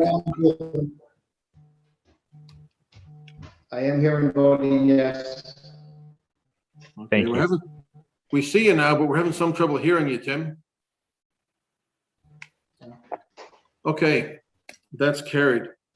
Colleagues, I want to just halt here for a second and ask if Steve Higgins is with us today. Steve, are you online? Or Kelly Dente, do you know if he's online? I'm told that this might have been the only item today that Steve was going to weigh in on. And it's been pointed out to me that this is very likely Steve Higgins' last council meeting with us. He's chosen to take Freedom 45 and go and do other things. Steve, are you with us? I know you're probably hiding. I see Kelly. Is Steve with us? Muted, Kelly. Sorry, I'm looking for him on the list and he may be hiding. So I apologize for that. But he, again, dereliction of duties on the last council meeting. I don't know that there's much you can do about that. You could fire him. You could. Yep. I'll take that under advisement. If we can get him on the, look, I know what he's like. We all know what Steve's like, but if there's any chance of mandating him between you and Jacques just to come online and say goodbye, because I would like to do that. And I thought we had an agreement that he would stay at least as long as I did. And he seems to have violated that, Kelly. I will, if you give me a moment here, I will get his face online here. So if you want to, I'll send you a little message to tell you when he's connected. Okay. Thank you. Yeah, that would be great. Thank you all very much.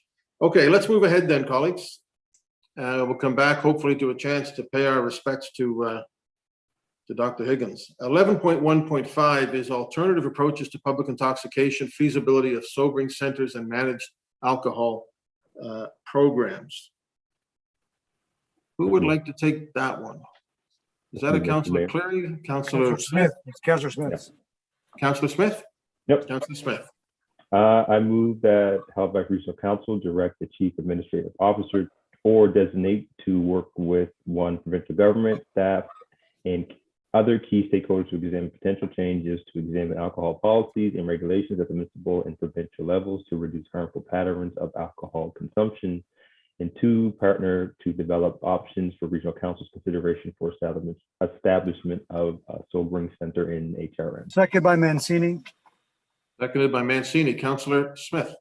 Thank you, Councillor Mancini. And Mr. Mayor, there's no presentation on this item, is there? I don't believe there's a presentation, Ian.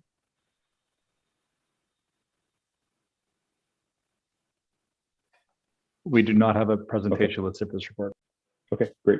Well, the presentation would have been great just to say thank you to Amy and the team for all the hard work they've done on this report. I know it took a lot of research and a lot of work behind the scenes. So Dr. Siciliano, if you're out there and watching, a big appreciation to you on this report. Lots of information, lots of graphs, lots of comparisons and understanding of what's happening in other cities around managed alcohol programs and sobering centers. So appreciate that.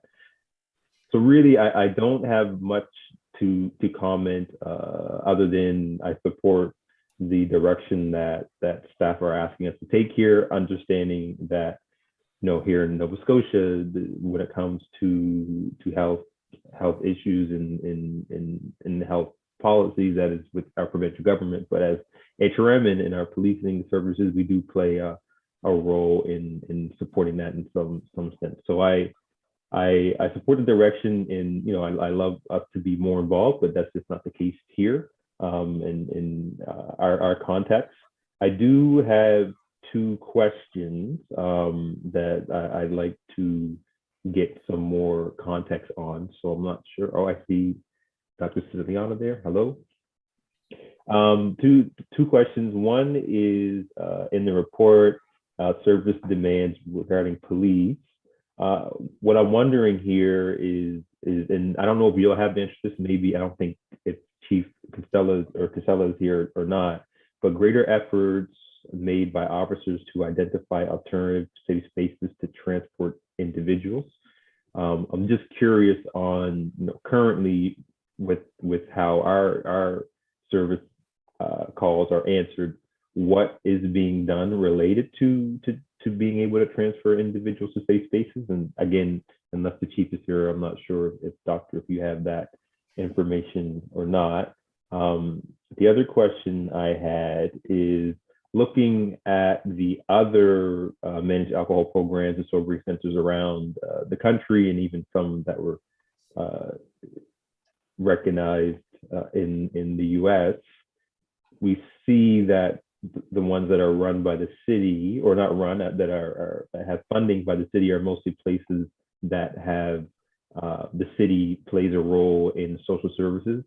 And I'm just wondering if you can talk a little bit about, because I've been asked why the city, because we have HRP and RCMP, why we can't play more of a role in this, because the police are the ones taking in some of these individuals. So for those who might not have read the report in detail, I'm just wondering if you can talk a little bit about why it's not recommended that HRM manage one of the centers. Other than that, there's lots of great information in there. I'm not going to really speak too much on that. I do support this and understand that we're at least looking at a way to help deal with some of the harm reduction and the needed impacts of that. So if you have any comments or observations, Doctor, that'd be great. Dr. Amy Siciliano, good morning. Good morning, Mr. Mayor and members of council. Thank you for your questions. The first one, I believe you're asking, how police determine when there may be an alternative spot to place an individual who is intoxicated. And I think it's very contextual. I can't answer on behalf of police, but from what I understand, with my conversations with them was that they first make an effort to find a suitable alternative location.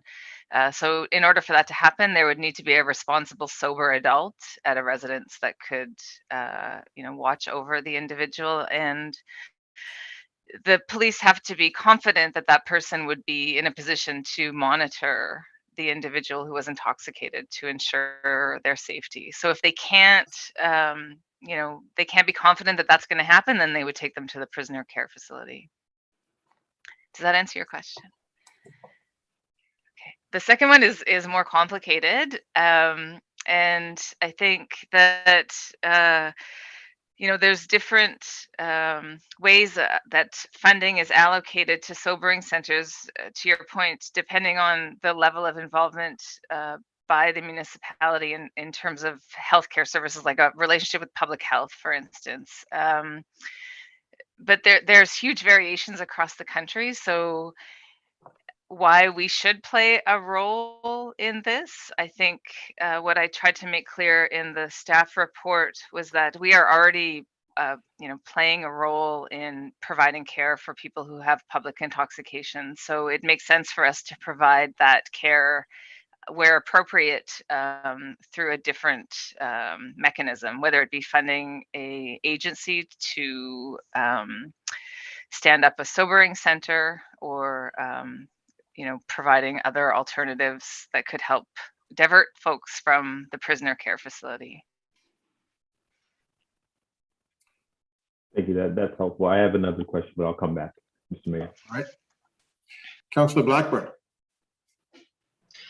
Thank you very much, Mr. Mayor, and thank you to Dr. Siciliano for this. This is an incredible report. There was a lot of work that went into this, and very much appreciated. I just wanted to take a moment to appreciate the work of Harry Critchley, who gave the original presentation to council about sobering centers and introduced us to a service that many of us hadn't heard before. And it's thanks to folks like Harry, who continue to help us push the boundaries of what we are capable of as we reimagine things like policing in HRM. So fully support this and appreciate Harry Critchley bringing this forward to us. Thank you. Thanks, Councillor. Councillor Lovelace. Thank you. I'm blown away by this report. Thank you so much to everyone who worked on this. The research is fantastic. I think it's, really gives us a new perspective as far as how we are, become a very caring and compassionate city. It's important also, though, to consider consistency in policies. And so I just, for staff, a quick question. When we think about how we in the municipality create safe spaces and do what we can to reduce harm with some of the, whether it's events or some of the, spaces that we create.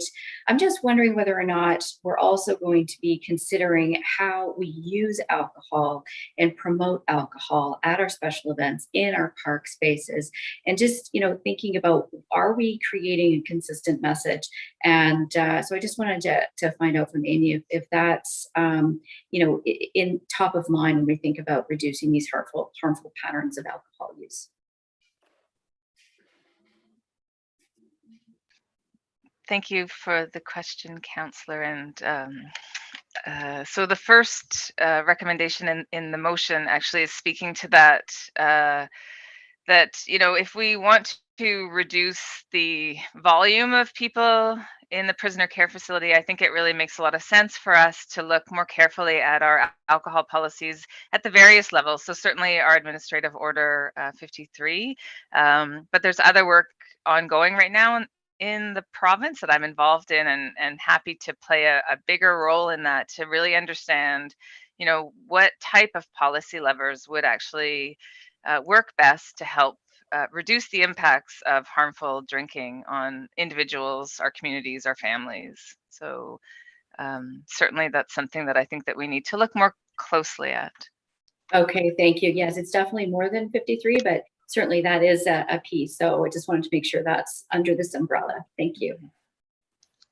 Thank you, Councillor. Councillor Daigle-Gammon. Thank you, Mr. Mayor. I would echo my colleagues' compliments to the report. I guess I would also add that it's also a report that is so well balanced in readable language. So I really appreciate that. Really well done. I am curious, and it may go back to the original motion that requested this report, but a lot of the data says RCMP excluded. So it is very HRP centric in the data. I'm just wondering, was that an intentional thing, or was data from the RCMP not made available? So do we have the fullest picture of some of the data to support the recommendations? I'm just curious about that, please.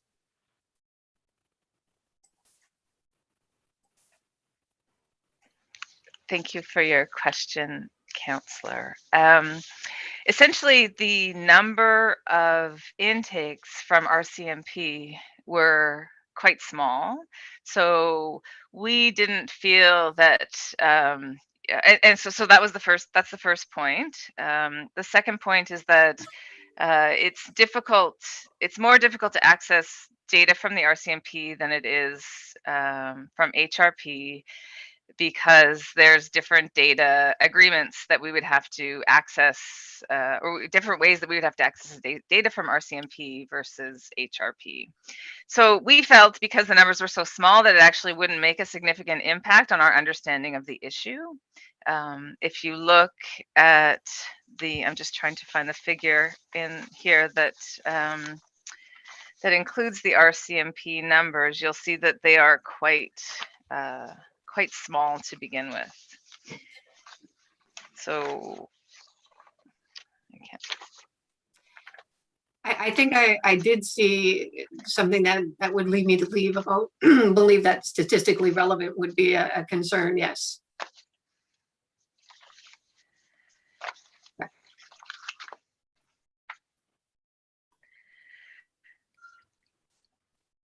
So essentially, that's why we don't have their numbers. I mean, the other point I think that is, I'm not sure if it's captured clearly in the report, was one thing that we learned from our interviews with RCMP, was that they will make a greater effort to find an alternative to the prisoner care facility, given the distance that they have to travel in order to take folks downtown to the prisoner care facility. So that also probably reflects why you see lower numbers in the actual number of intakes to the prisoner care facility from RCMP. Okay, Councillor Daigle-Gammon. Yep, that answers my question. I was just, the approach that the RCMP take, especially in rural parts of the municipality, is a little bit differently than, of course, and so I was just wondering how we document the different approaches between HRP and the RCMP. Thank you.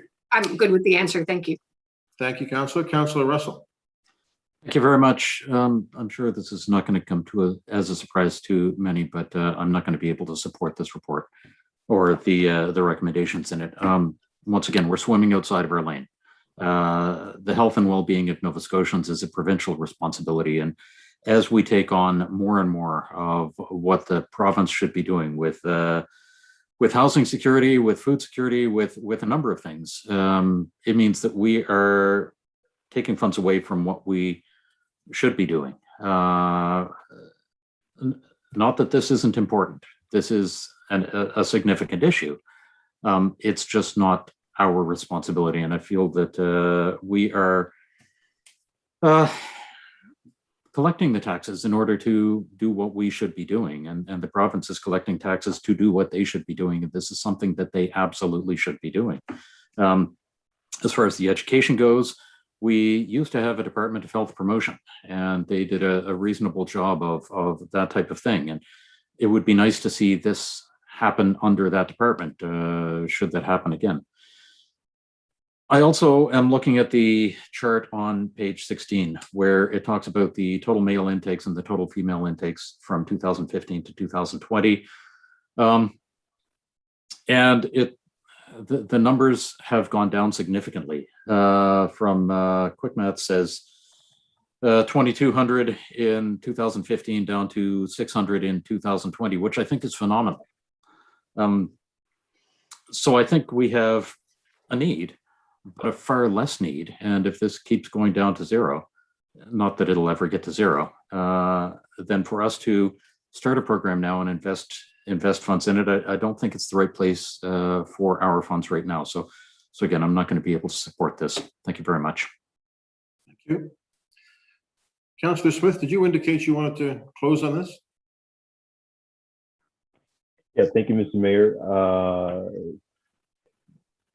The one piece that I wanted to highlight, or just to get more understanding on, in really quickly, Councillor Blackburn, you stole the thunder. I was gonna thank Harry and the East Coast Prison Justice,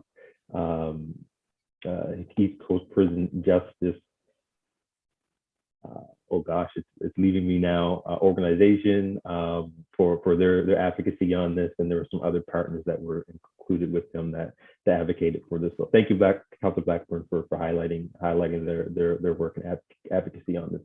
So really, my last question was related to the discussions with the province, and I know there's some highlights in the report that talked about those discussions. I'm just wondering if Doctor, you could talk a little bit more about what was some of the responses from the province when having these discussions. Because I know this is something that they've talked about in different contexts, and not just managed alcohol programs, but also around safe injection sites and health and well-being of individuals, and et cetera, et cetera. So this kind of is different, but plays into that discussion that they've been having and research they've been compiling. So I'm just wondering, when you were having those chats and discussions and getting some of the research, what was the responses you were hearing from the provincial government?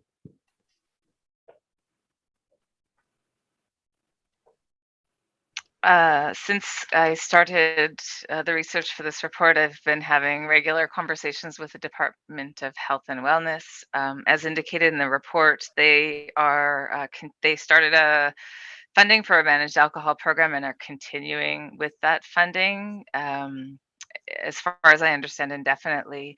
I think, you know, I haven't had any discussions around what their contribution would be should we decide to move forward with a sobering center, but with council's direction, I'd be happy to initiate those discussions. I think that in order for a sobering center to work, it would have to be done in partnership with community partners as well as with the province. And I think that that's how the models work in other jurisdictions as well. There are like opportunities like we fund other external organizations such as the partnership, or through our community grants programs, where we provide support to organizations that would fall outside of our traditional role as a municipality. So potentially support for a sobering center could come in the form of an already existing type of model that we have with HRM already. So you mentioned really quickly direction. So I assume, and this is why you should never assume, that when it says on number 2 to work with partners to develop options, would it be better if we added to work with partners in provincial government to give you further direction to discuss with them to the motion, or is that something you can take away without us adding that? That's a good question. I don't maybe know this is the for answer to Jacques. that. Perhaps, yeah, maybe that's a question for Jacques.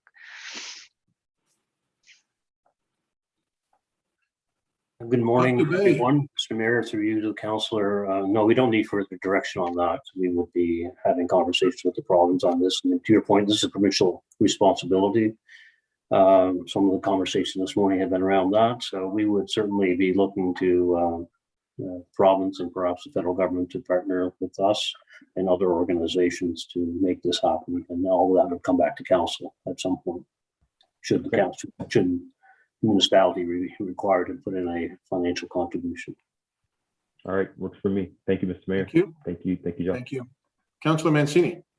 Thank you, Mr. Mayor. Dr. Siciliano, I have a question about RCMP.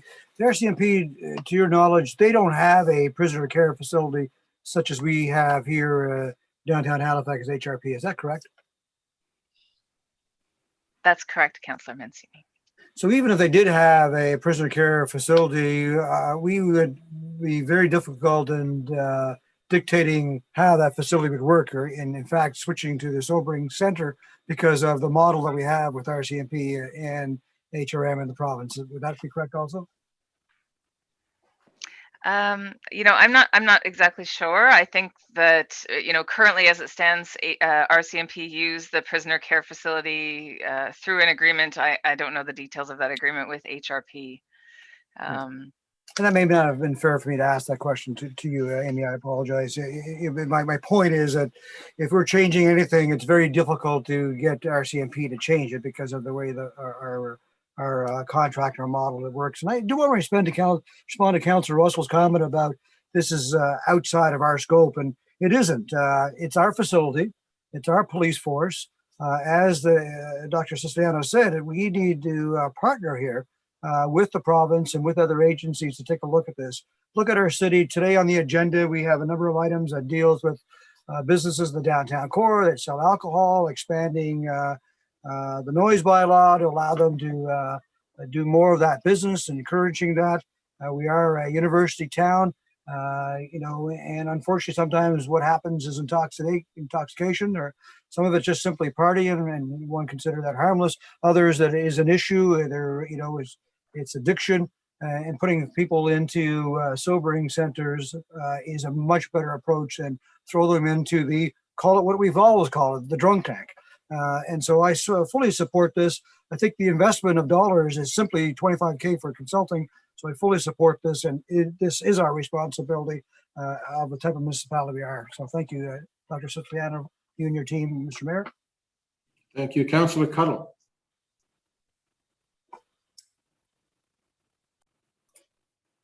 Thank you, Mr. Mayor.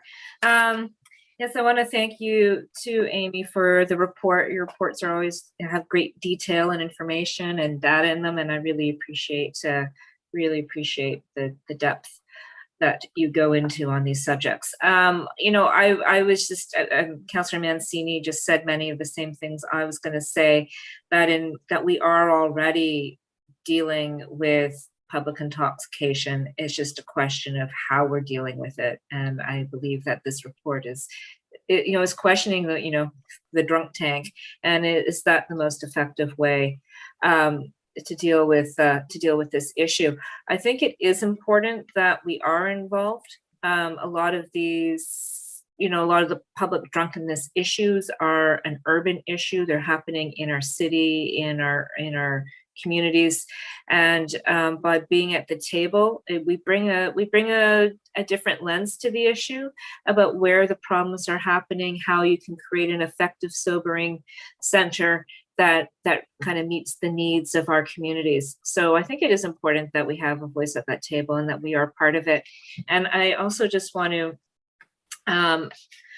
echo what Councillor Smith was saying around making sure that this isn't all on us, that we are working with partners.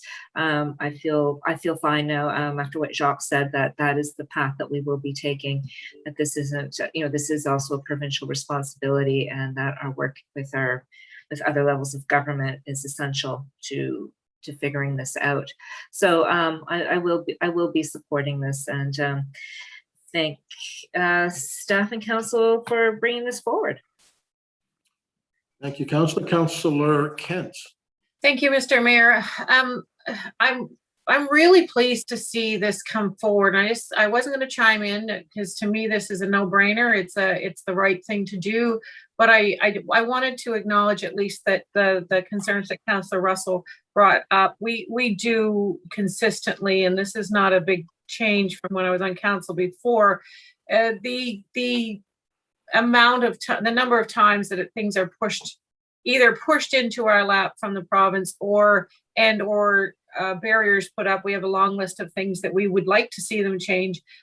But I think this is very, very different. I think Councillor Mancini certainly articulated the importance of it and where it does fit squarely in our lap. But I want to remind folks as well that as a member of the Board of Police Commission, and I don't think anyone would be shocked for me to remind folks that our public are asking for us to look at how we approach services through the policing and through our lens and services differently around funding, how we fund our policing services. And to me, this is a great step forward.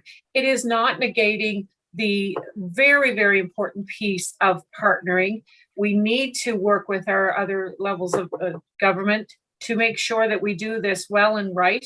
But one of the things I'm most proud of now is joining council at this point is I find we're a very progressive council that is willing to look beyond and look into that space that traditionally has been very siloed and said it's not our mandate, it's not our lane. And while we do have to be respectful of those lanes, I'm always thankful that we have our legal advisors as well that are very quick to tell us where we can spend and where we can't and what we can do and what we can't.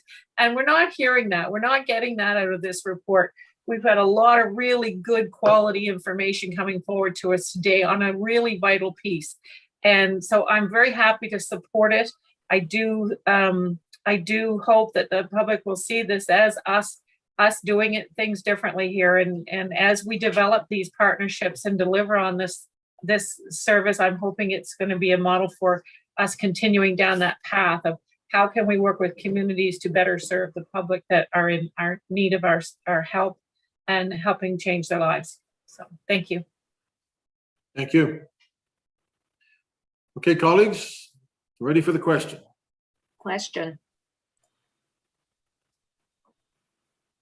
Beginning with District 15, Councillor Russell. Against. 16, Deputy Mayor Outhead. Voting, excuse me, voting yes. Mayor Savage. Yes. 1, Councillor Bagel-Gammon. Voting in favor of the motion. 2, Councillor Hensby. Affirmative. 3, Councillor Kent. In favor. 4, Councillor Purdy. Voting in favor. 5, Councillor Austin. In favor. 6, Councillor Mancini. Voting in favor of the motion. 7, Councillor Mason. For the motion. 8, Councillor Smith. 4. 9, Councillor Cleary. Yes. 10, Councillor Morse. In favor of the motion. 11, Councillor Cuttle. In favor? 12, Councillor Stoddard. Voting in favor of the motion. 13, Councillor Lovelace. Voting yes. And 14, Councillor Blackburn. Voting in favor of the motion. Thank you. Okay, that motion carries. Thank you, colleagues. I have been informed by a reliable source that Steve Higgins is now joined the party. Steve Higgins, can you, that the Habs lose one game when you go into hiding. One game. Steve, are you with us? Yes, I am. I apologize for missing the item ahead there. I hope it went smoothly. Well, you've been brought forward so we can admonish you for missing that. It was very important and it could have been much better if you'd been there. Gail McLean handled it flawlessly as always. Steve, listen, look into the screen if you can and you'll see, certainly among council, I know also among staff, people who are very appreciative of the work that you've done. You're one of the first people that I came to rely on when I became mayor. Hope that's not why you're leaving. We've all looked to you for advice. You've got a very curious and empathetic style about you. You listen to the concerns that people have, both from a staff point of view, from a customer point of view, and also from a council point of view. And you've really been very dedicated over a number of years to the municipality. And I know that Jacques and Kelly and others will have the opportunity to fet you as they should. This is your last council with us. Hopefully we'll maybe see you even in person over the summer, either before or after you retire. But I think we all wanted to take this opportunity to tip our hats to you and to say thank you for amazing work on behalf of everybody in the Halifax Regional Municipality. We all echo Councillor Blackburn, who is our artiste on these things. And I'm just going to ask Kelly or Jacques if you have anything you wanted to. We're not going to turn this into a long thing, but I know Steve enjoys being the center of attention, so I wanted to extend it just a little bit. I'm very comfortable with that. Kelly? I do have a speech prepared, but at a different time, and it's probably not appropriate for this call. But yeah, I just, appreciate you taking the time to do this tribute to him. He is going to leave a big gaping hole with us here in P&D. And you guys don't realize it yet, but also a big gaping hole around the, in being able to work with council going forward. So I just want to say thanks for everything. It's been an honor and a privilege, and go Habs, really, from this point onward. Thanks. Jacques? Excellent. Well, thank you very much, Mr. Mayor. And Steve, I know you and I have already exchanged information here on your retirement, so I won't be repetitive. I will say this, though, for the benefit of all of you.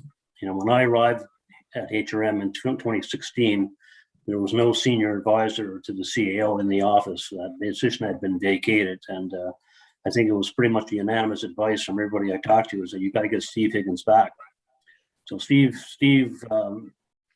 gracefully accepted the strong arming into that role and did it with exceptional class and diplomacy, and in a manner that he always does in all his work. And certainly was a big advantage for me and a big help to me in that time frame. And of course, when the opportunity came up, I gladly promoted, and Steve accepted another challenge, which was his current role that he's now retiring from, work with Kelly, and really has made a difference in planning and development. Under Kelly's leadership and Steve at her shoulder have really made a big difference in the output and the performance of planning and development over that time frame to now.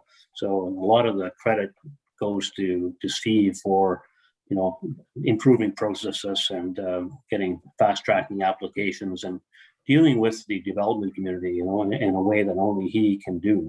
He's very effective in terms of having conversation with people, and he has the ability to say no, but to make it sound like a yes. So, Steve, really appreciate the work that you've done, and certainly will be having a greater opportunity, as the mayor points out, to more fittingly, more appropriately, and more intimately, perhaps, celebrating your career with us. So thanks very much for all you've done and what all you will do going forward. And go Habs, go. Just before this is not an impromptu speech, but Councillor Mason, you put something in the chat. I know you've worked closely with Steve. You're now one of the other statesmen, Hensby, Outfit, you and I. You're an older guy. Councillor Mason, any thoughts?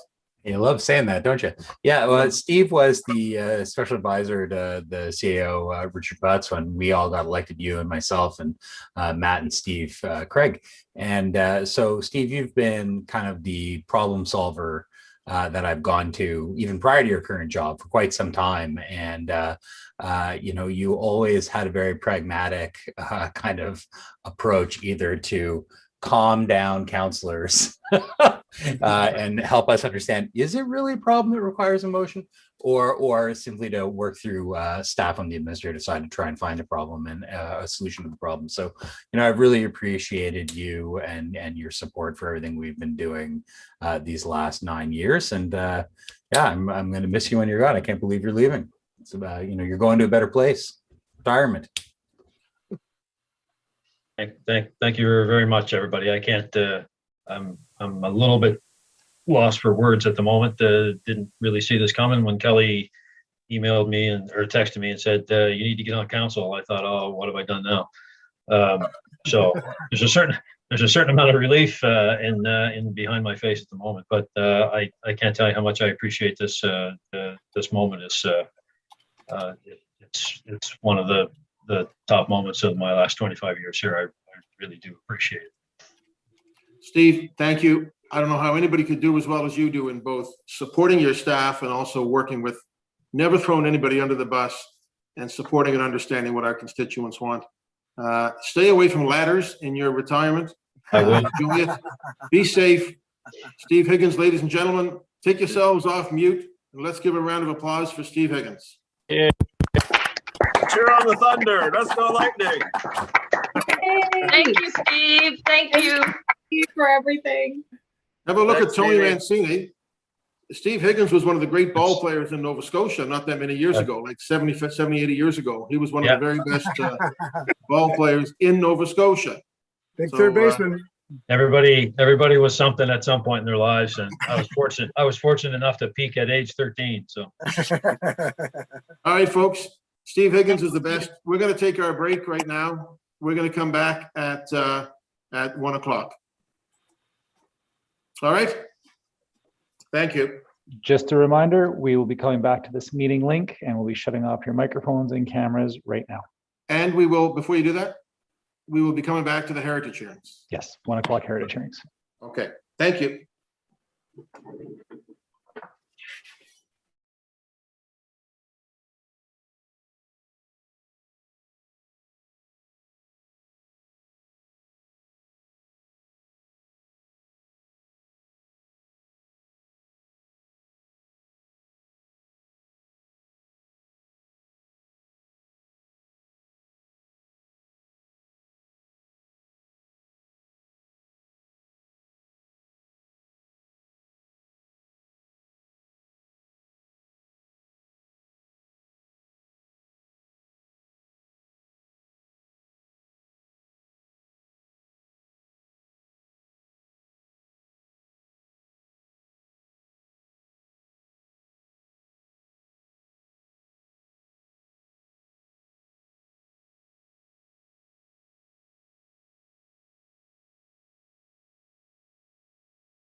Good afternoon. It is now 1 o'clock. We'll be returning all of the members of council's microphones and videos, and we'll be starting the meeting at the call of the chair.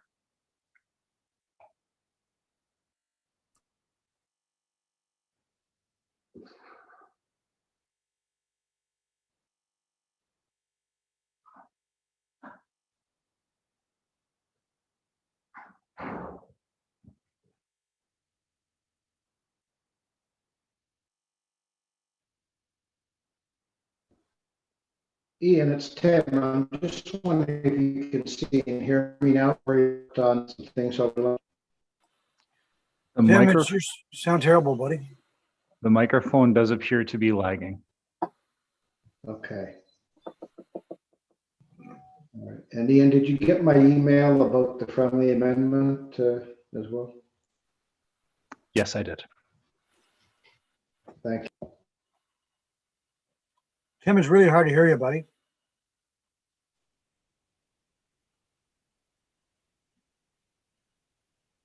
Is that any better now when I turn the camera off? Yeah. Yeah, much better. Yeah, you can hear you. Okay. Keep on Well, looking. then I know you're going to be disappointed you won't be able to look at me, but at least I'll be able to. Can you put a picture of Oban up instead? Yeah, open and all the fighting. So for everyone, we are waiting for a couple more members to join us. We're going to be putting the mute back on just for a few more minutes while we're waiting for a couple more attendees.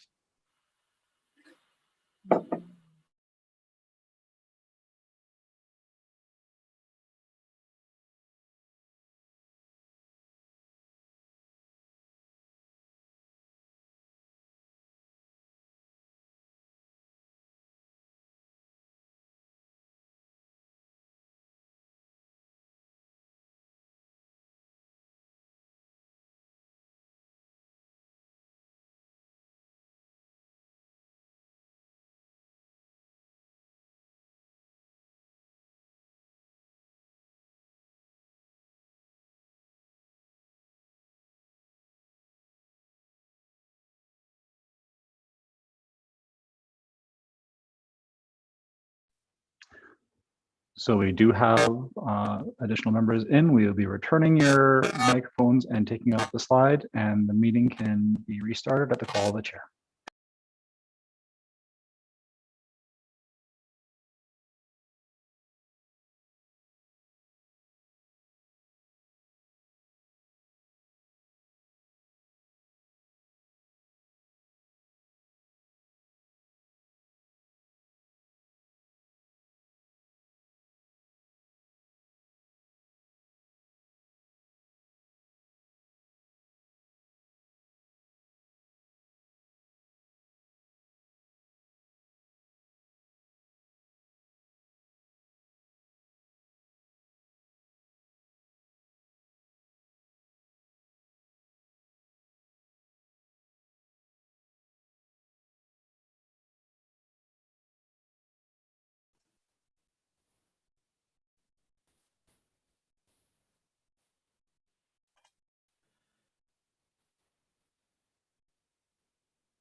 Mayor Savage, we are ready to go whenever you are ready.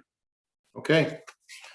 Good afternoon, folks. We are back June the 29th with our council agenda. So we have two heritage hearings that we're going to deal with first, and then we're going to go back to item 11.1.1. And so for the heritage hearings, I'm just going to make sure I see the councilors. Dr. Traves, John Traves, you're with us? I am, Mayor. All right. Always like to have you here on these things. All right. So this is a case H00495. This is a request to include 2381 Moran Street, Halifax in the Registry of Heritage Property for HRM. I want to thank folks for joining us today. I see Elizabeth is with us for the virtual public hearing virtual hearing.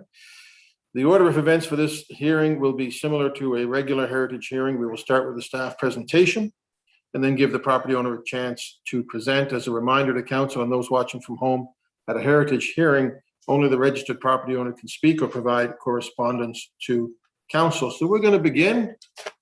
Nice to see a familiar face. Elizabeth, how are you? Good, thanks, Mr. Mayor. How are you? I'm good. I'm getting a bit of kickback on your audio. Is that me or is that?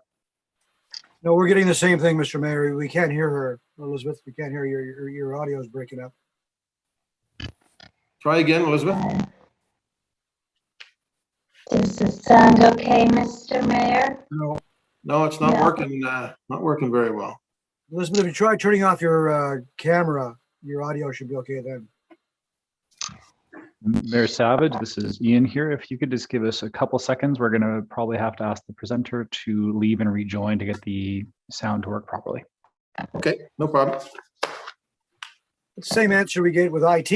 Turn your computer off and come back again, right?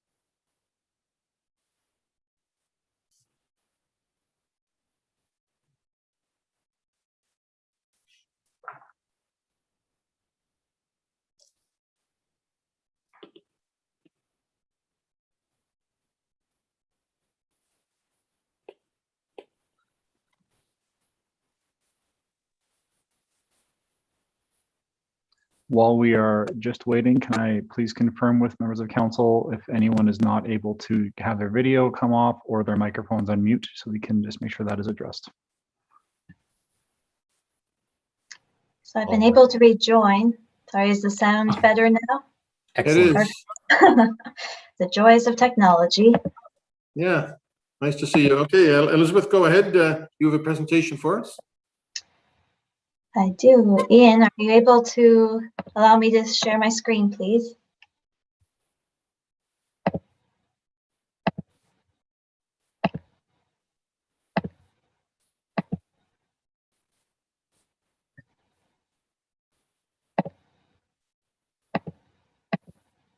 Are we having trouble sharing Elizabeth's screen now? One of our staff will queue up that presentation to make sure we can move forward. Perfect.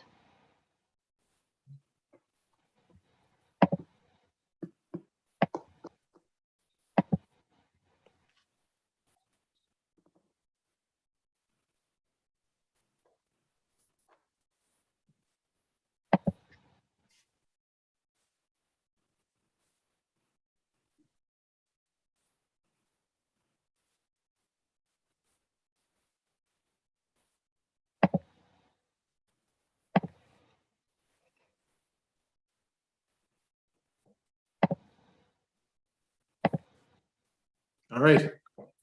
It's on the screen now, Elizabeth. Great. So good afternoon, Mr. Mayor and members of Regional Council. My name is Elizabeth Cushing and I'm a heritage planning researcher with Planning and Development.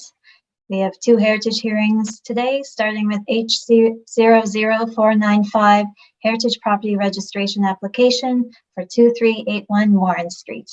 This heritage registration application was received by the property owners, Alex Livingston and Heather McLeod. Next slide, please. So this slide provides an overview of HRM's registration evaluation criteria. There are 6 criteria and the maximum score that a property can receive is 100. Next slide, please. In terms of location, the subject property is located on the east side of Morin Street on the block bound by Kennard Street to the south, Agricola Street to the east, and Sarah Street to the north. Next slide, please. The property was originally part of an area known as Morin's Field. In 1857, Joseph Sutherland and William Carr purchased the vacant property. It was then sold to William J. Ullman in 1860, and this deed references brick houses on the property. The first reference to the property is in the 1866 city directory, which identifies John M. DeWolf as living at the property, and he purchased the lot in 1865. So the existing dwelling was constructed between 1858 and 1860. Next slide, please. The property has historical associations with John M. DeWolf, who was a carriage maker. He occupied the property from 1865 until 1872. DeWolf owned a successful carriage manufacturing company in Halifax at the corner of West and Roby Streets. DeWolf sold his pieces mostly to residents of Nova Scotia, but he also sold them to residents of Bermuda, West Indies, England, and Ireland. He won multiple awards for his work, and he also served as alderman for Ward 5 from 1876 until 1877. Next slide, please. There's minimal information available on William Carr and Joseph Sutherland, who originally constructed the house. However, there is historical evidence that Henry G. Hill contributed to the overall design of the house through newspaper advertisements for brick dwelling houses on Warren Street in 1860 and 1864. Hill worked as a carpenter and an architect, and he also established a steam sawmill on South Hollis Street in 1860. Next slide, please. The dwelling was constructed of brick. The interior was not accessible, so further details on the construction type are unknown. However, the masonry construction for private dwellings are not overly common in Peninsula Halifax in comparison to wood-framed buildings. So the dwelling is a mid-19th century example of masonry construction in Halifax. Next slide, please. The dwelling is an example of the Halifax house style with Italian Renaissance Revival influences. The storm porch with plain wood panels and flat roof. Main entrance with side lights display features of the Halifax house style, while the simple flat facade, restrained decorative details, prominent cornice, and tall windows illustrate the Italian Renaissance Revival style. The dwelling's character-defining elements include the two-story massing, stucco cladding, flat roof with molded frieze, raised brick firewall on the west facade, flat 2/2 and tall 4/4 windows with stone lug sills, storm porch with wood panels, and main entrance with side lights. Next slide, please. 2381 Warren Street has a high level of integrity. Historical photos of the property that were provided by the property owner depict pretty few modifications, including the coin detailing at the corners, 10-pane first-story windows, and cast iron ornamented balconies and stairs. The most visible alteration is the vinyl cladding on the west facade. However, it's likely that the brick still remains underneath. Next slide, please.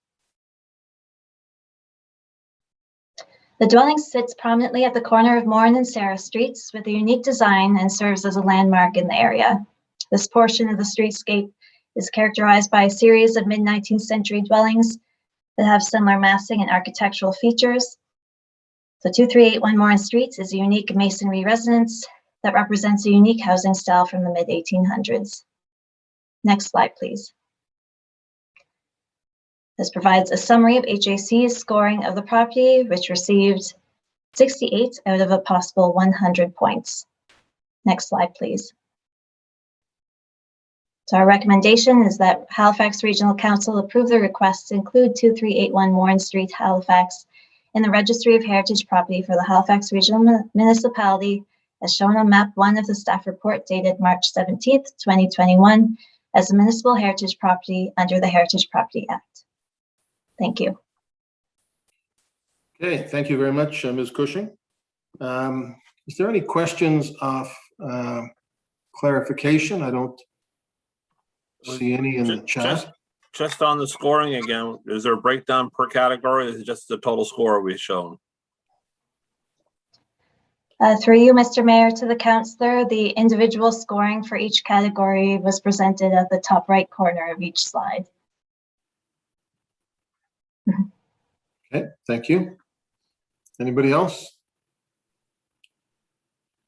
Okay, then we will open the heritage hearing, and I'm going to invite the property owner to address council. Is the property owner with us? That would be Alex Livingston.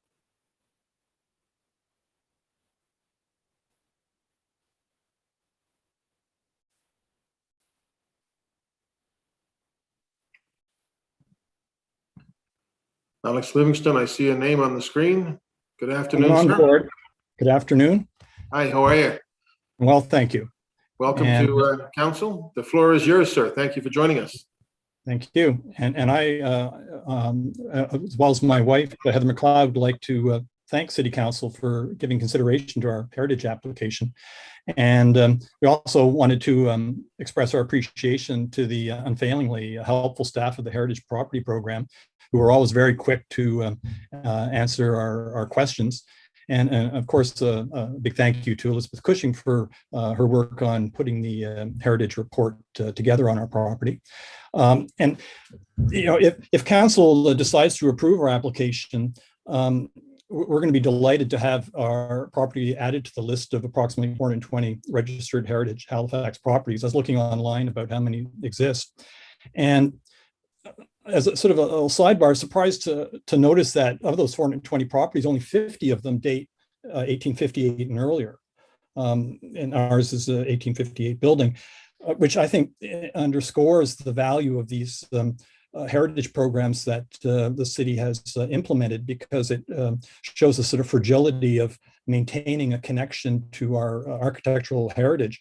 You know, a city of our size and age, to have only 50 properties at this point listed, although there probably are more, of course, is I think an intriguing indication of how things can pass quite quickly, and you know, with buildings and areas being redeveloped. And I know I only have a limited amount of time, but I did want to bend your ears a little bit about a hobby horse of ours, and that is, I think the Heritage Property Act is so important for creating a sense of linkage for communities to where they come from, in a sense of what's occurred in their area, the people who helped create a city, the fabric of a city.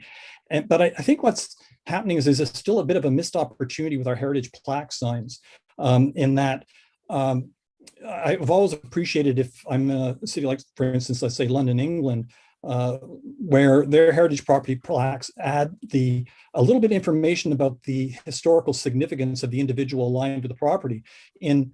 With our plaques, the names of the people are listed, but we are left sort of at a bit of a loss unless you go on the internet, as I have with certain properties, to sort of dig up the information around them. For instance, on Moran Street, the one other heritage property, the Avery House, I was like, what's the Avery House?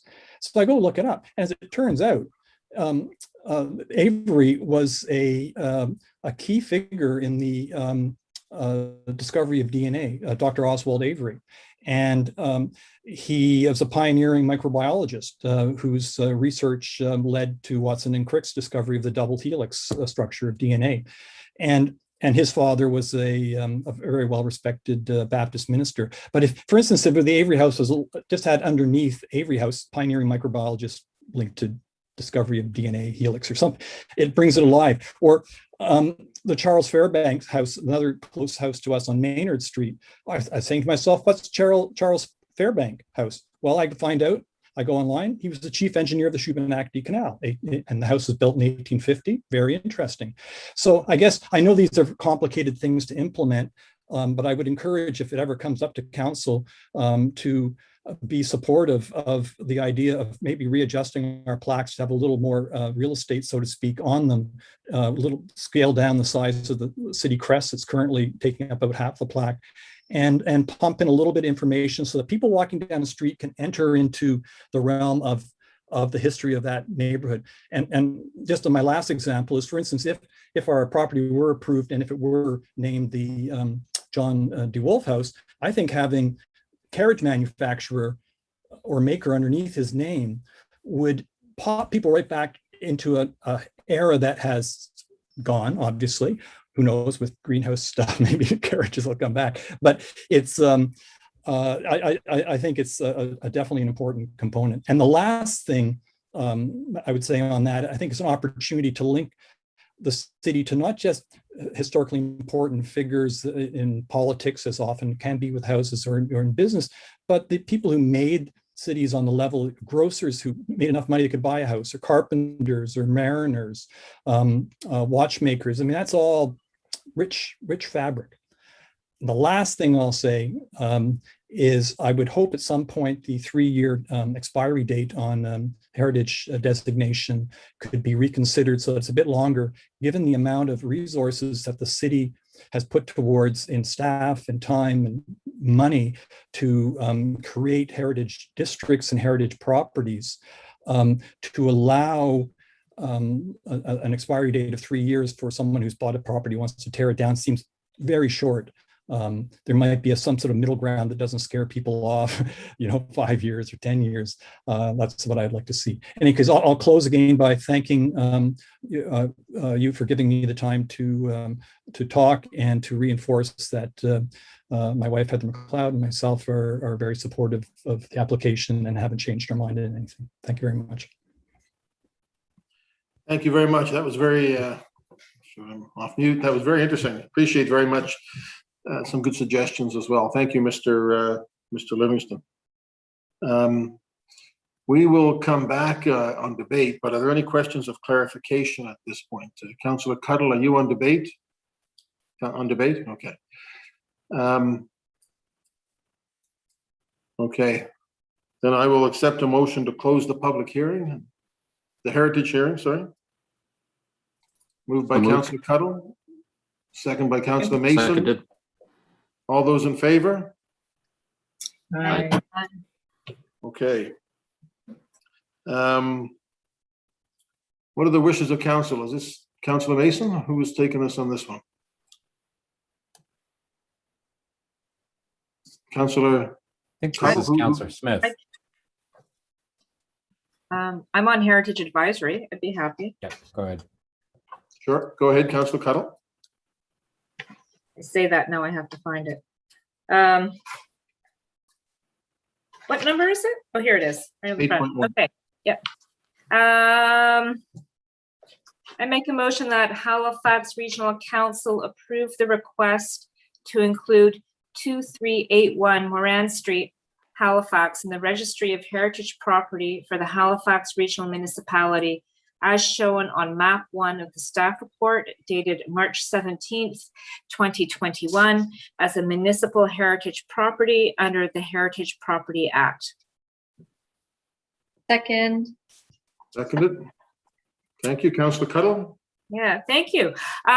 Yeah, so, I just want to let my council colleagues know that when this house came forward to Heritage Advisory, it was really, really well received. And I want to thank Mr. Livingston for the care he's put into this building and the time he's taken to get it on the Heritage Registry.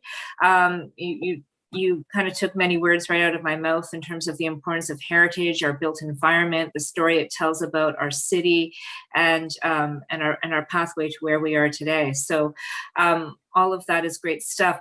I also want to note that at that same meeting there was another building that came forward that was over 100 years old, and that it didn't get designation because it wasn't a significant person. And I think that when we look at heritage buildings and how they tell the story of our city, it's not just, the significant people, but it's all the people that contributed to building our city and making it what it is today. All of that is part of our living memory. And so I'm very supportive of a heritage conservation district in your neighborhood, Mr. Livingston, and glad that your house is going to be protected under the heritage, heritage designation. And just think that when we're evaluating houses, it's that story, the collective story that gets told of our city through our built environment that is really, really important, and something I think we need to strive to do better at. So anyway, I'm very glad to see Moran Street on the table here, and I think it's great. I highly support it being approved. Thank you. Thank you, Councillor Hensby. Thank you very much. And first of all, I want to thank Elizabeth. Your mother will be very proud of your first presentation to Municipal Council. Councillor Laurie Nickel, those who may not realize that's her daughter. Anyway, I just want to congratulate you on your presentation. In regards to Mr. Livingston's comment about the 3-year waiting period for heritage property registration, that's a matter you need to bring with your provincial counterparts, the MLAs for the area. Express your concern to them, because we're being governed by the Heritage Act of the province, and we can't extend that beyond the powers they give us. And I agree with you in regards to more information about heritage properties, a simple QR code, a quick reference code that someone could just scan the phone and get the information about that site. In regards to that, I think it'd be a great idea for our heritage department to look at getting some of our heritage into the new reality, onto a virtual reality, and have it available online, and people can quickly reference it so they can get a better appreciation of the heritage we have around our municipality. Thank you very much. You as a property owner are putting your property forward. It's great to see that there are property owners out there who still want to preserve heritage and not tear it down and make it for a bigger, larger building just for the sake of personal gain. So I think that your sacrifice in regards to preserving the building as it is and promoting it that way is greatly appreciated. Thank you. Thank you very much, Councillor. Is there anybody else? I would also thank you, Mr. Livingston, for all the reasons Councillor Hinsby mentioned. It's awesome. Civic pride. Colleagues, are we ready for the question? Question.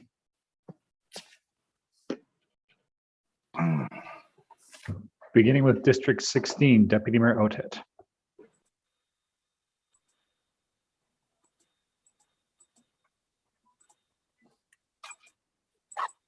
Deputy Mayor. Mayor Savage. Yes. District 1, Councillor Daigle Gammon. Voting in favor of the motion. 2, Councillor Hensby. Affirmative. 3, Councillor Kent. In favor. 4, Councillor Purdy. Voting in favor. 5, Councillor Austin. In favor. 6, Councillor Mancini. In favor of the motion. 7, Councillor Mason. For the motion. 8, Councillor Smith. For. 9, Councillor Cleary. Yes. 10, Councillor Morse. In favor. 11, Councillor Cuttle. In favor? 12, Councillor Stoddard. In favor of this well-kept property. District 13, Councillor Lovelace. Voting yes. 14, Councillor Blackburn. Voting in favor of the motion. And 15, Councillor Russell. In favor. Deputy Mayor Otet.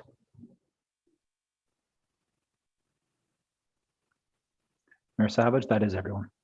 Thank you. So that passes again. Thank you, Mr. Livingston. I wish you very well with the property, and thank you for joining us today.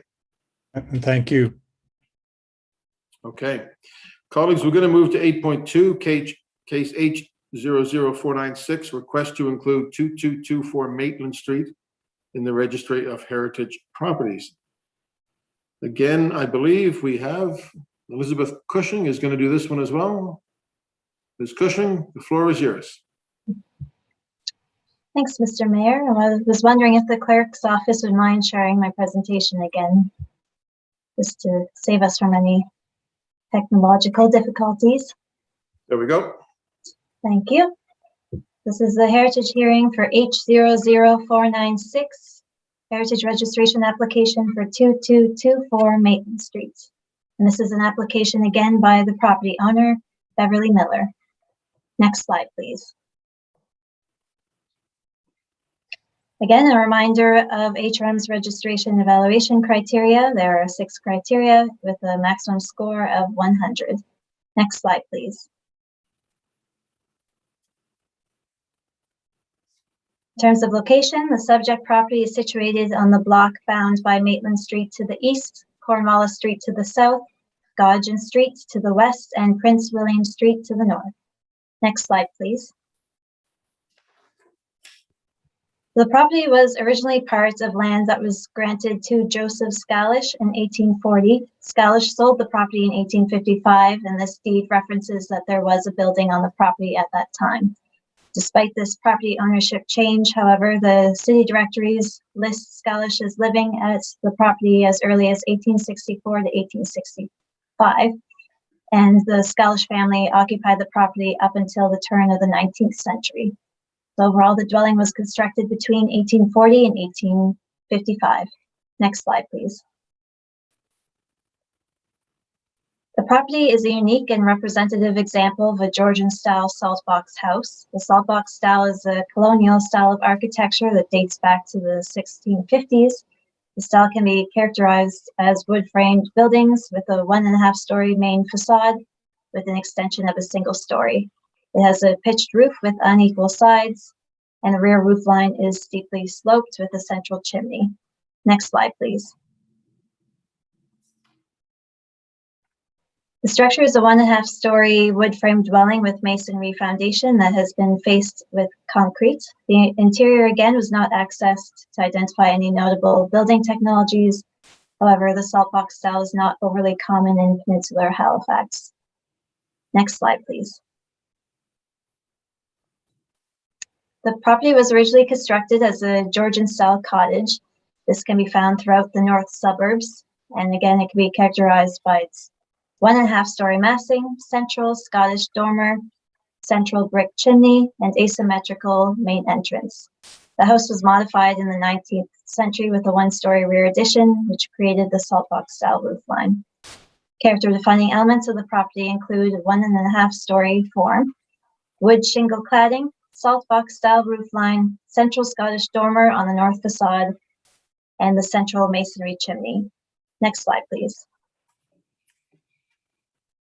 The structure has a high level of architectural integrity. There are a few modifications to the structure, mainly being the concrete facing of the foundation as well as the chimney.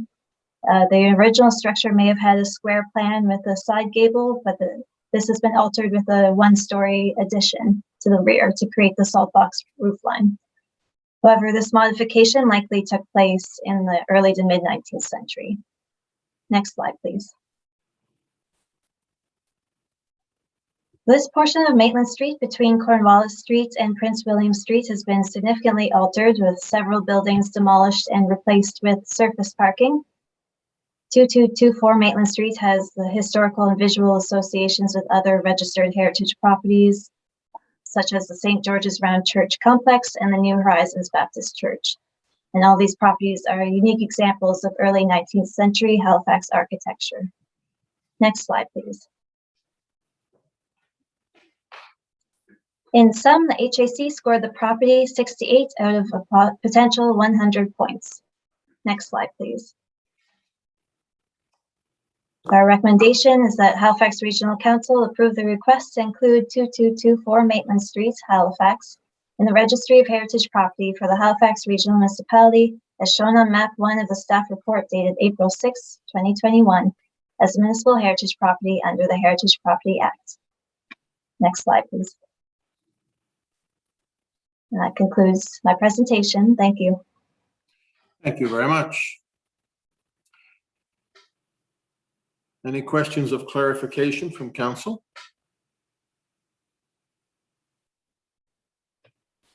All right, I will open the heritage hearing. The property owner, Beverly Miller, is not able to attend due to another commitment. She has provided a written submission, which I think has been circulated, Mr. Clerk. Yes, the submission was submitted this morning to council. Okay. So if there's no questions of clarification, I'll ask for a motion to close the heritage hearing. So moved.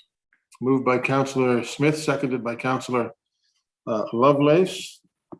What are the wishes? Is this Councillor Smith? I move that Halifax Regional Council approve the request to include 2224 Maitland Street, Halifax, and Registry of Heritage Properties for the Halifax Municipality as set out in map 1 of the staff report dated April 6, 2021 as municipal heritage property under the Heritage Property Act. Second. Second by Councillor Mason. Councillor Smith, anything on that? No, nothing further. I had a question before we scheduled it, just regarding the property next door that will be used for affordable housing, and if this would have any impact on it, and staff indicated there was none. So I have no issues with this, and if there's nothing further, I'll call for the question. Okay, I don't see anybody else. Question. Ready for the question?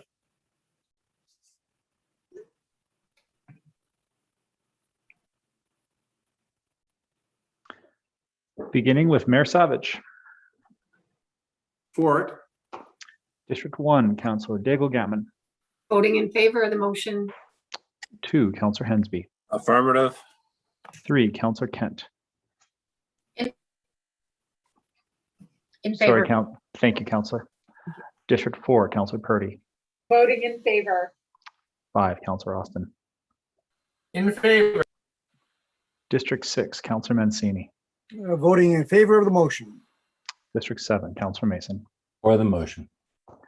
8, Councillor Smith. For. 9, Councillor Cleary. Yes. 10, Councillor Morse. In favor. 11, Councillor Cuttle. In favor. 12, Councillor Stoddard. In favor of the motion. 13, Councillor Lovelace. Voting yes. 14, Councillor Blackburn. Voting in favor of the motion. 15, Councillor Russell. In favor. 16, Deputy Mayor Outut. Voting yes. Thank you.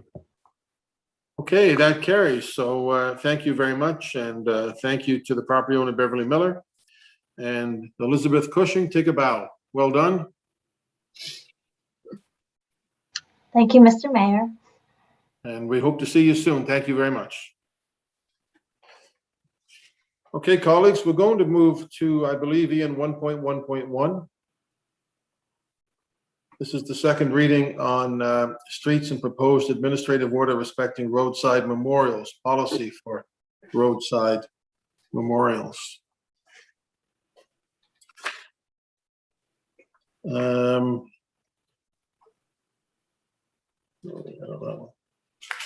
we have anybody that wanted to take that one on? Councillor I'll move it, Mason? Mr. Mayor. Councillor Mason?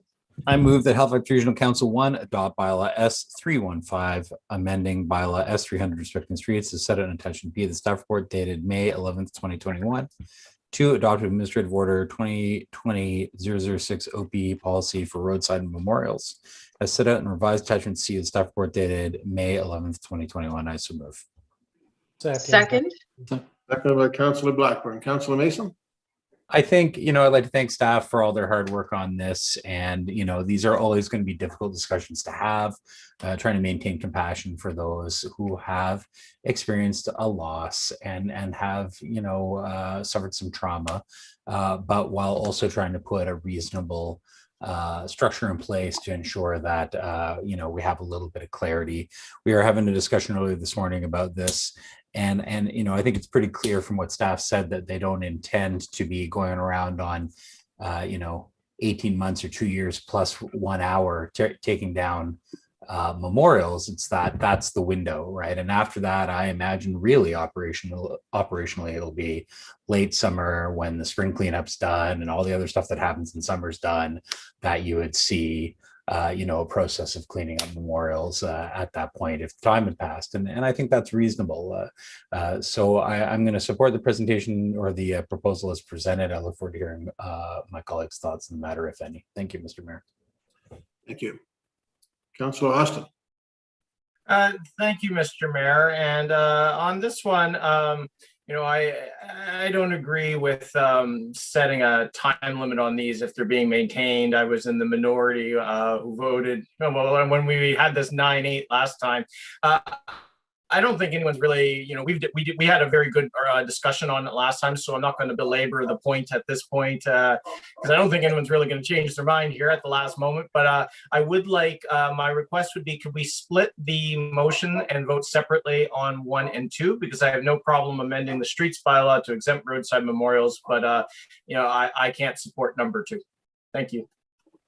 Thank you. We'll split the motion. Councillor Hensby.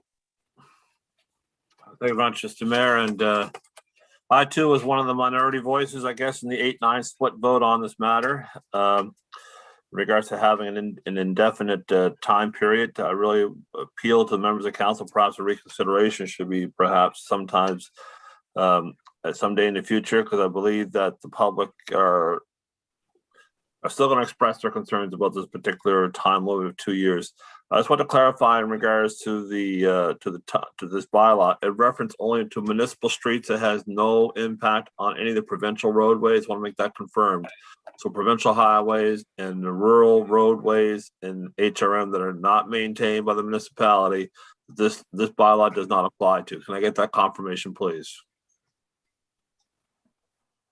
Through you, Mr. Mayor, to the councillor. Chris Davis, Supervisor of Right-of-Way Services, confirmed, Councillor Hensby, this bylaw would be applicable to HRM roads, not the provincial roadways. Okay, and the provincial roadways also include the 100 series highways and the trunk highways that are outside the urban service boundary? Correct. And what about some of those provincial roadways that are within the urban boundary? For instance, the Circumferential Highway and formerly Northwest Arm, now known as Dunbrack Street. I'm not sure what particular sections are been still maintained by the province. I don't know if they all been transferred over, but there are some provincial streets within the urban core area. Would this bylaw be applicable to those streets? I stand to be corrected by our solicitor, but my understanding is that this would only be applicable to roads that are vested in HRM's name. So even inside the core area, if it's a provincial highway, this bylaw would not supersede any rules or lack of rules that the province has in place. Okay, and where there are any particular memorials on municipal roadways and right-of-ways, is it possible instead of having a memorial there, could the grieving family perhaps make it into a parkland site in regards to that? Because we're now allowing people to plant within the boulevards of our streets. Why could they not plant a memorial garden for a loved one instead of having the memorial cross? Perhaps a substitute memorial garden of some sort could be considered as an option. Through you, Mr. Mayor, to the councillor, boulevard gardens that meet the criteria of the recently adopted boulevard garden policy would be acceptable. Thank you. Okay, and I concur with Councillor Austin in regards to splitting the motion. Thank you. Thank you, Councillor Kent. Thank you, Mr. Mayor. I was part of that discussion as well, and I grappled with it when we were bringing it with the vote at that time. I have to say that I've received quite a number of emails and phone calls around the concerns with the timeline, and I really appreciate Councillor Austin's suggestion to split it. I too am in favor of a bylaw. I think it's important for us to standardize and have some rules around this.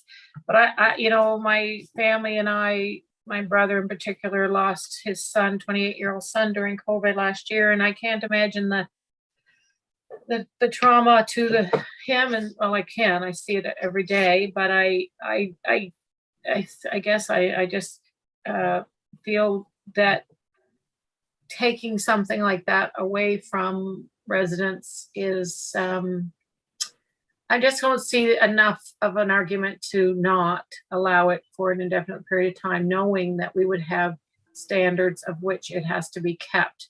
There are some that have been there for decades, and if council goes that way, which I would be voting against the timeline, perhaps we need to have some sort of grandfathering for people that might have things that placed out there now. They're important, and this is a tough one, and I think that I can't support the timeline that of 2 years. Thank you. Thank you, Councillor Purdy. Thank you, Mr. Mayor. I also just wanted to chime in on this as well, because this was a hard one. And I also cannot support the 2-year time frame, although so thank you, Sam, for the splitting of the vote idea.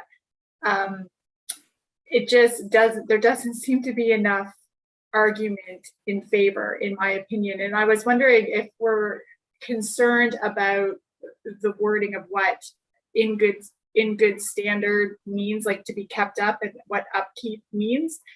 Could we maybe even look at how funeral homes implement their standards for their their grave sites and their graveyards, because that has to be upkept as well. And maybe there's standards that are already in place that we could kind of adopt or look at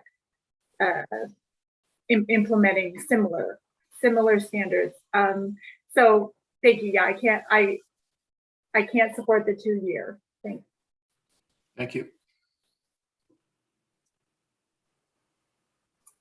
Councillor Russell? Thank you very much. I was also on the fence and I think was the original one who called for the timeline to be extended. And so at this point, hearing the discussion that has happened, would like to make an amendment to the administrative order such that item 5C would change from the roadside memorial is placed for a maximum period of 24 months to the roadside memorial is placed or can remain where it is while it is in a state of good maintenance or state of good repair, or I'm not sure exactly what the wording would be, but it removes the timeline and instead replaces it with a criteria for state of good repair. Second, Tim. Okay. So, yeah, we had the discussion last time about who determines state of good repair. It's a tricky one, Chris. Okay, so let's see what the amendment is. Let's. Mr. Mayor, point of order. Point of order. Yeah, I love point of orders. What do you got? I think it's a point of order. We kind of went over this last time that this would require a staff report if we were going to do that change. So I don't think this would be an order. I think it would be more this could be reconsideration of what we voted down. I think we need our legal beagle to weigh in at this point if this is an order. Well, I was certainly going to go to our legal beagle. Where is he? The dark. Oh, I don't know if I'm in late here or not. Mr. Mayor, through you to council. So yes, as we discussed at first reading, to move from what is a temporary roadside memorial to what effectively becomes a permanent roadside memorial is not an amendment. You would need to defeat the second portion of the motion and direct this back to staff to do a supplemental report in terms of the advice around what would be needed around standards and otherwise for more permanent. Okay, so the amendment is not in order. Councillor Russell? Okay, thank you. Councillor, we've been joined. Councillor Cuddle. Yeah, this is on the main motion. Yeah, this is on the main motion. The amendment was out of order. Right. Yeah, first of all, I just want to say that I too realize this is a difficult conversation, a very emotional one, and, one that really, is sensitive in its nature. We, as we've discussed before, no one can really put a time limit on grieving. And, my feelings about this are that when these memorials get erected, it's really to recognize that, a tragedy has taken place on our roadside. I guess my question is, are our roadsides the appropriate place to have memorials? As Councillor Purdy was saying, we have graveyards, we have benches, we have trees. Like, there's several ways in which we can recognize and memorialize people within our city. So while I know this is an emotional subject, and I too have received some correspondence from people wishing to have these roadside memorials stay indefinitely. I think having a time frame of 2 years provides the opportunity to recognize the loss, to recognize the tragedy, and then there's opportunities to talk about other ways of creating a more permanent structure to memorialize a person. I'm just not sure that our right-of-ways are the right place to have things permanent memorials.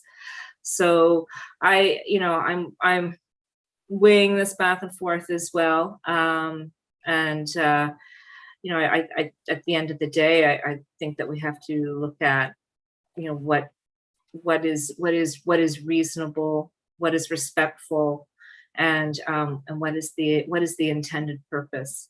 And I'm just throwing that out for food for thought. Thank you. Thank you. Councillor Daigle Gammon. Thank you, Mr. Mayor.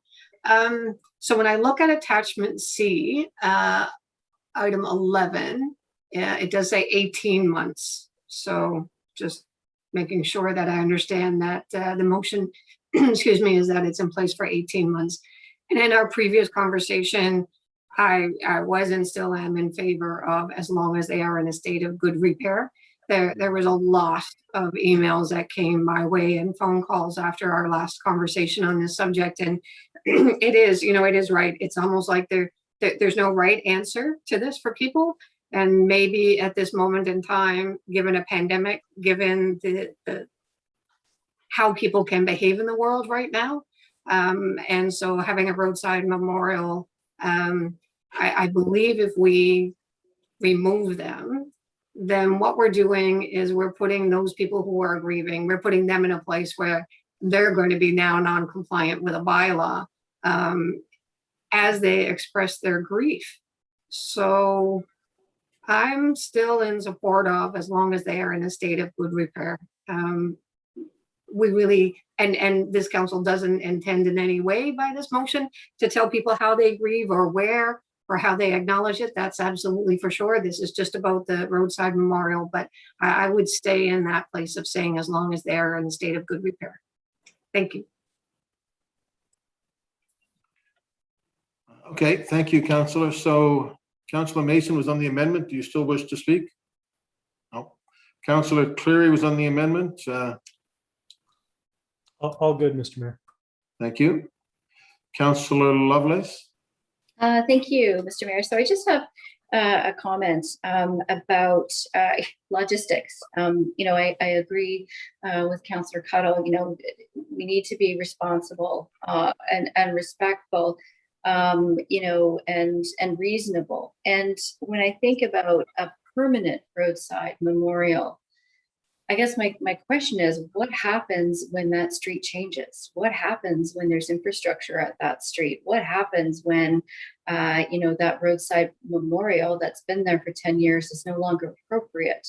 It's as though the municipality would then create, you know, this grieving all over again by having to remove it and displace it. So I just wanted to raise that as a concern. If we normalize permanence in these roadside memorials, you know, so we're not. I guess I'm just concerned whether or not that's responsible, and if staff can speak to that. Chris. Yes, through Mr. Mayor to the councillor, I'll do my best to speak to that.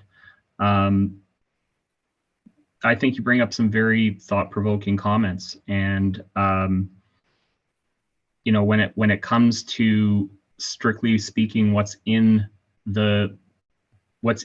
proposed in the administrative order does say that in the case of road construction or other maintenance activities, those sorts of things, that would be a case where the memorial would be maybe removed by the municipality. You know, I think we have, strictly speaking to what's being proposed, we have the mechanisms built in, but I think the other items that you're bringing forward for your colleagues to consider about you know, the permanence aspect of it, you know, maybe perhaps if something is there for a decade and then we have a road improvement project that comes through and requires it to be removed, you know, I think that's certainly something that yourself and your colleagues can you know, debate and discuss whether or not that's appropriate.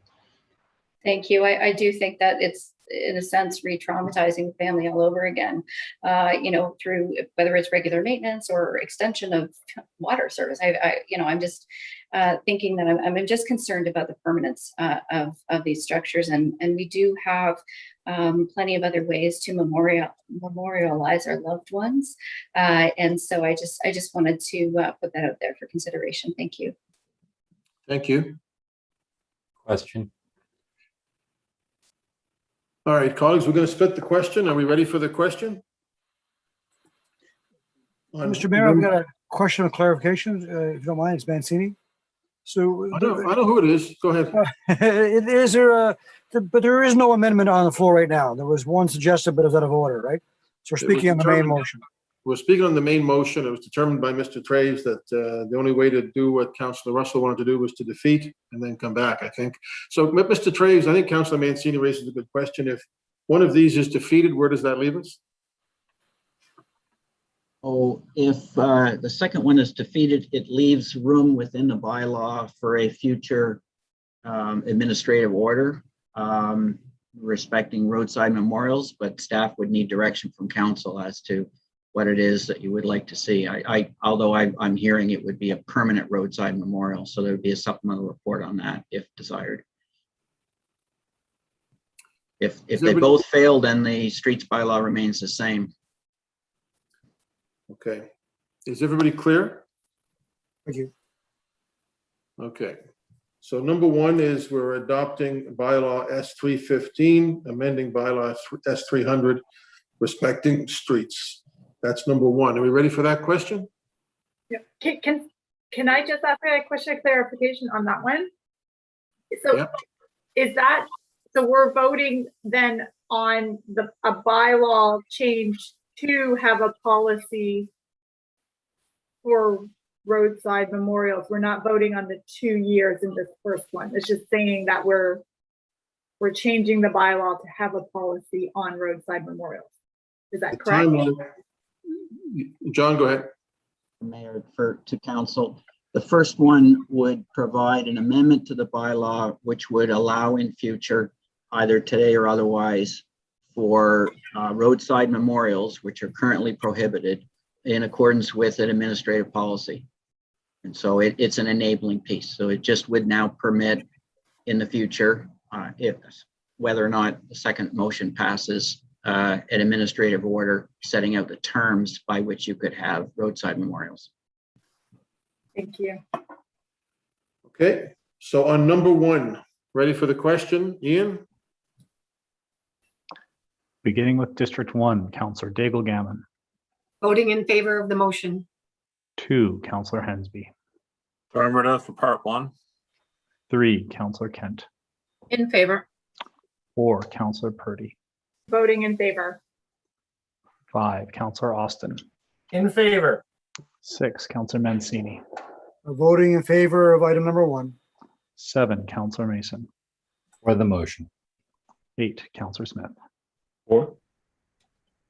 9, Councillor Cleary. Yes. 10, Councillor Morse. In favor. 11, Councillor Cuttle. In favor? 12, Councillor Stoddard. In favor of the motion? 13, Councillor Lovelace. Voting yes. 14, Councillor Blackburn. Voting in favor of the motion. 15, Councillor Russell. In favor. 16, Deputy Mayor Oathead. Yes. And Mayor Savage. Voting yes.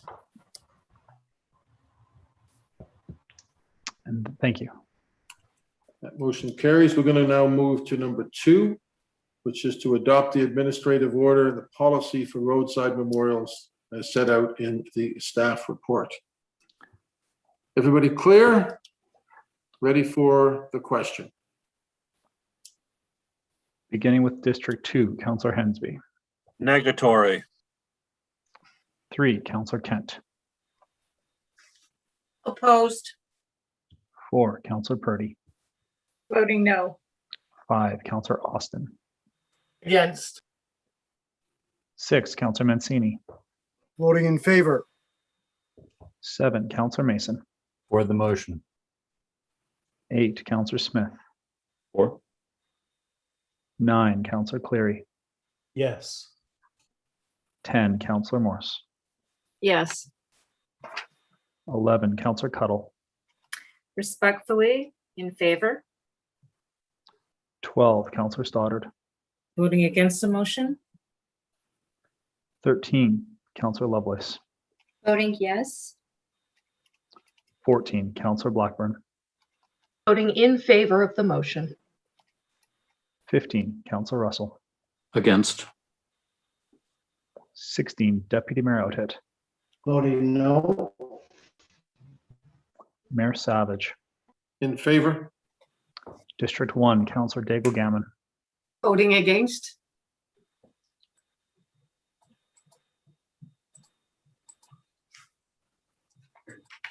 That, by my count, that passes, Ian? I have 10 votes in favor and 7 against that motion.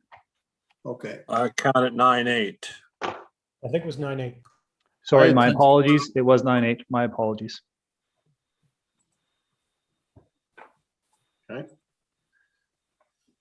All right. So that motion has passed.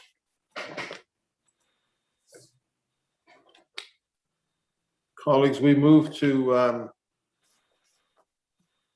item 11.1.6, silent fireworks for municipal events. Councillor Hensby, I think you wish to speak to this.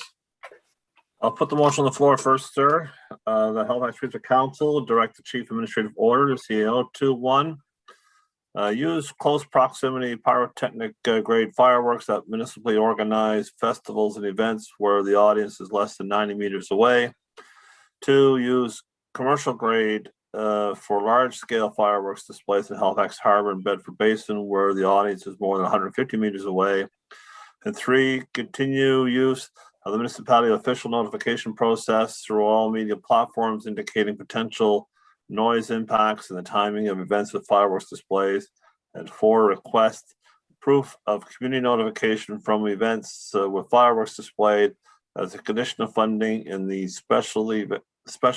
the regional special events and marketing levy special events grant agreement process. Second, Councillor Cleary. A second by Councillor Cleary. Councillor Hensby. Well, Mr. Mayor, the word silent fireworks is a misnomer in the beginning because there's no such thing as a silent firework, but could be quieter fireworks. And I think that's what I was trying to get to, is perhaps having a less intrusive firework displays that we have in the municipality. I was kind of hoping that we would be going that way, but apparently by the report, it might cost us $85,000 to go with the less intensive fireworks. And I think that'd be the way we should go, but I'm really hoping that we would have gone to more technically advanced light shows, be it laser light shows or these drone light shows, North Star fireworks or aerotronics or Sky Magic are just examples where fireworks aren't necessary anymore. We can get away with the new technologies and stuff and have light shows by drones, and they'd be a lot more environmentally sensitive in regards to the not just for the wildlife, but the pets, as well as those who suffer from post-traumatic stress syndrome from loud noises, as well as those on the autism range. So my concern, though, Mr. Mayor, is I wish we would have gone further, and I was hoping that we would be adopting alternative 1 instead. So just asking for a clarification in regards to that. I don't mind some of the parameters of this motion, but to have the alternative 1 to be considered, do we have to vote all 4 of these down, or there's a portion of it? Because I think number 4 is okay in regards to proof of notification and our notification process for our own fireworks, but I think the scale of our own fireworks, I think, could be lessened a bit. So I think I'd like to have the motion broken up that perhaps 1 and 2 can be voted together, perhaps 3 and 4 can be voted together, but I'd rather see that alternative 1 be adopted instead. Thank you. Is there anybody else on this one?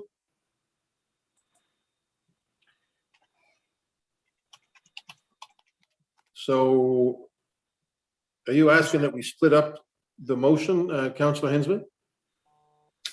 Yes, sir. And which one do you have an issue with? Number 4?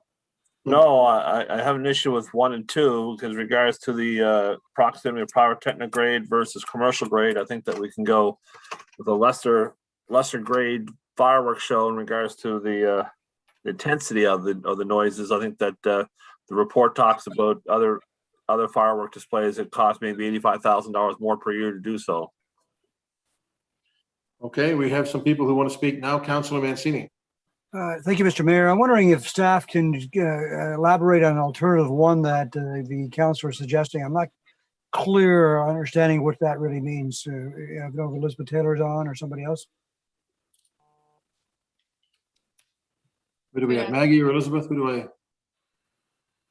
Thank you, Mr. Mayor. Good afternoon, Council. Yes, Councillor Mancini, I can explain to you a bit about the alternative one. For us to be able to convert all the shows, the commercially used fireworks, to be pyrotechnic fireworks would increase the budget because the pyrotechnic are more expensive than the commercial. However, I would like to speak, if I could, just to the drone and the companies that we approached about laser and drone shows.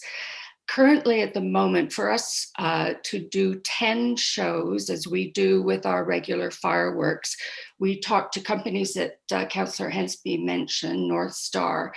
To do a show with 90 drones is approximately $100,000. That is one show. To do our 10 shows with drones, in which we would have to probably use about 300 drones, you'd be looking at $500,000.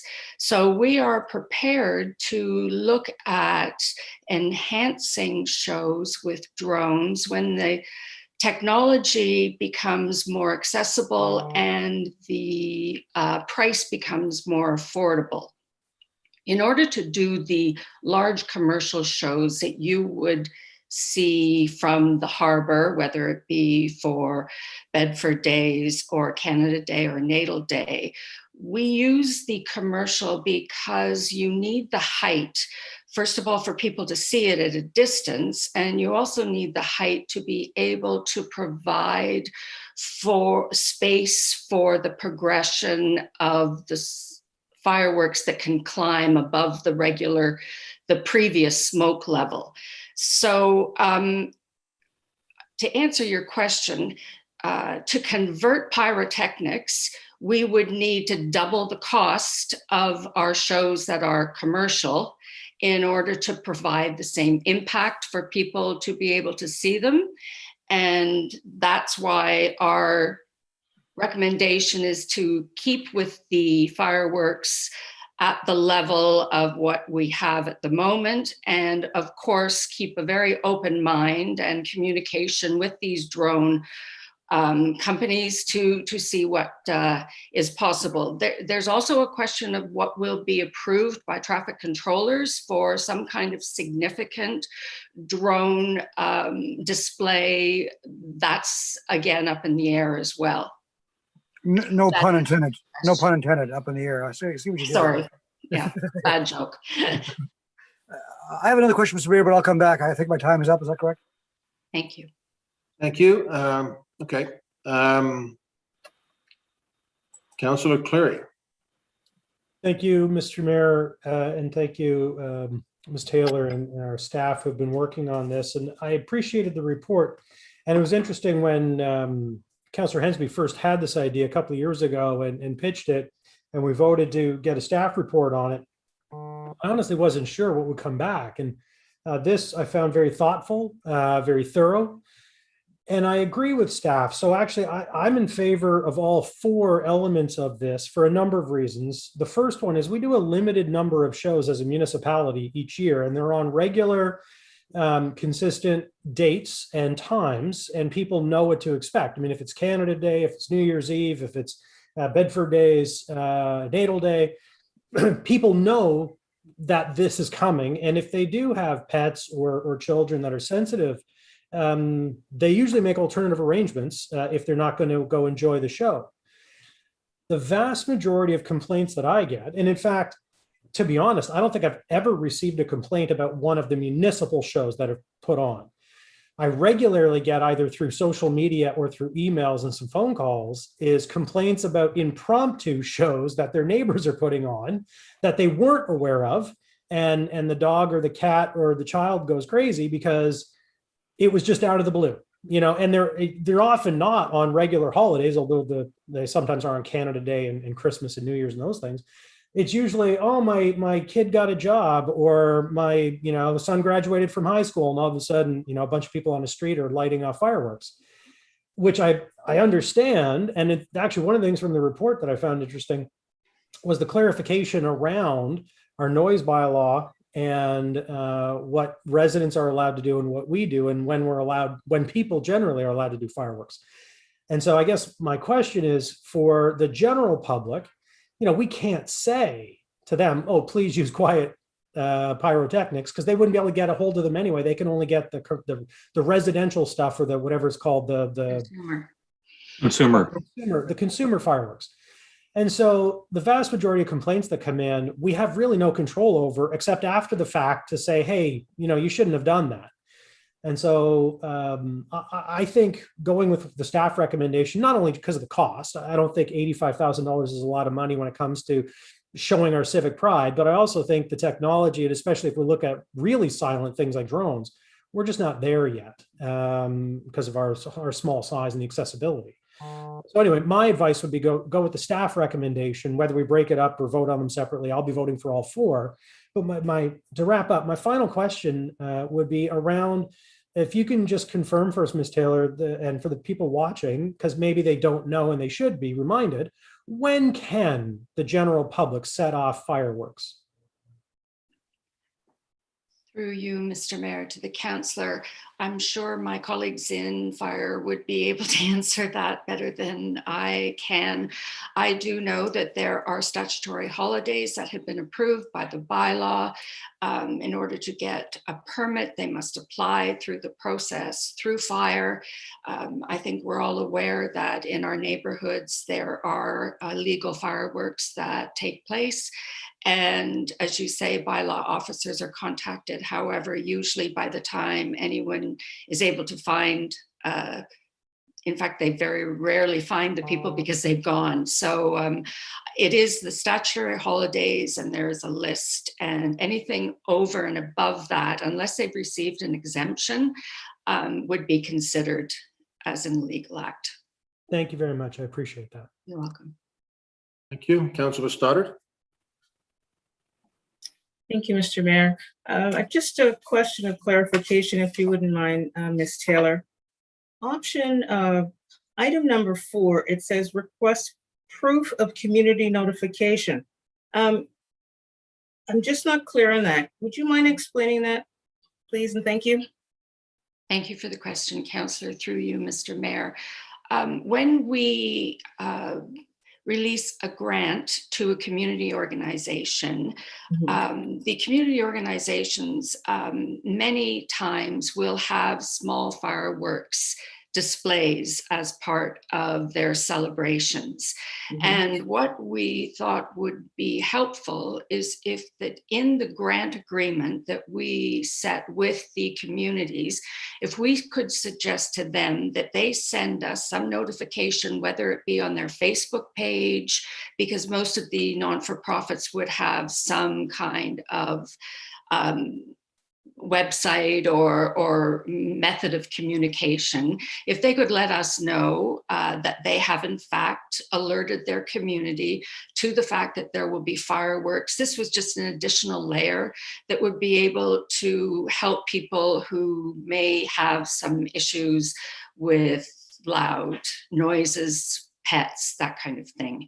And we had also thought that because of the information regarding local events that most councillors include in their newsletters, that would also be a way, another avenue for people to be able to get that information to make alternative arrangements if they were not comfortable with fireworks. So we can go on the HRM website, find this information and then post it to our social media? Well, through you, Mr. Mayor, to the councillor, this, what we would do is if there was a community group that was going to have fireworks, in the grant agreement that we have with them, we would say, could you please email us a screenshot of the Facebook page that you have said there were going to be fireworks.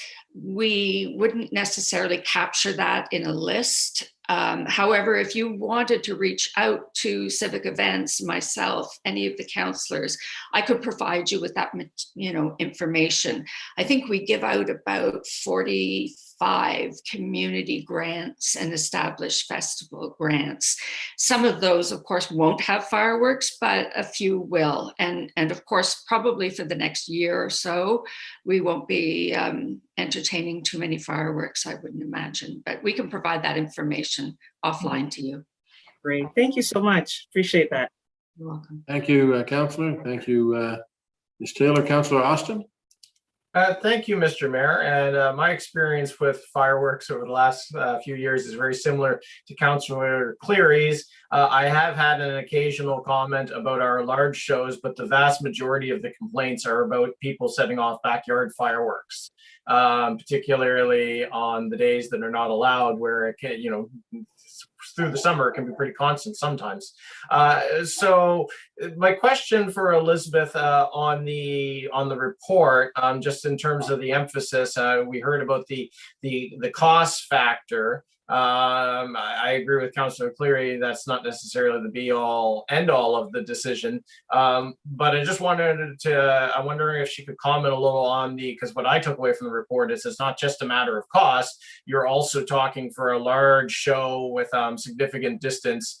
You're not going to have the same experience. It's going to be a significant, lesser quality product that you're going to get out of that if you're trying to, put a show on over the waterfront than if you tried to do it with, so-called silent fireworks or, or drones. So I'm wondering if Elizabeth can comment on that part. Thank you, Councillor. Through you, Mr. Mayor. Yes, and there have been, yes to the question that would the impact of these pyrotechnic shows have the same impact as the commercial shows with the height and the distance? The answer to that would be no. That's why they need the height to be able to use those bombshells that create the color and the blast. So we would need, in order to be able to have any kind of impact like that, we would have to spend a lot of money to enhance the pyrotechnic, and we cannot be sure that the same impact would occur, that you would have the same viewing planes that you would for a commercial show. So people, have expectations about what they want to see if they are comfortable watching a fireworks show.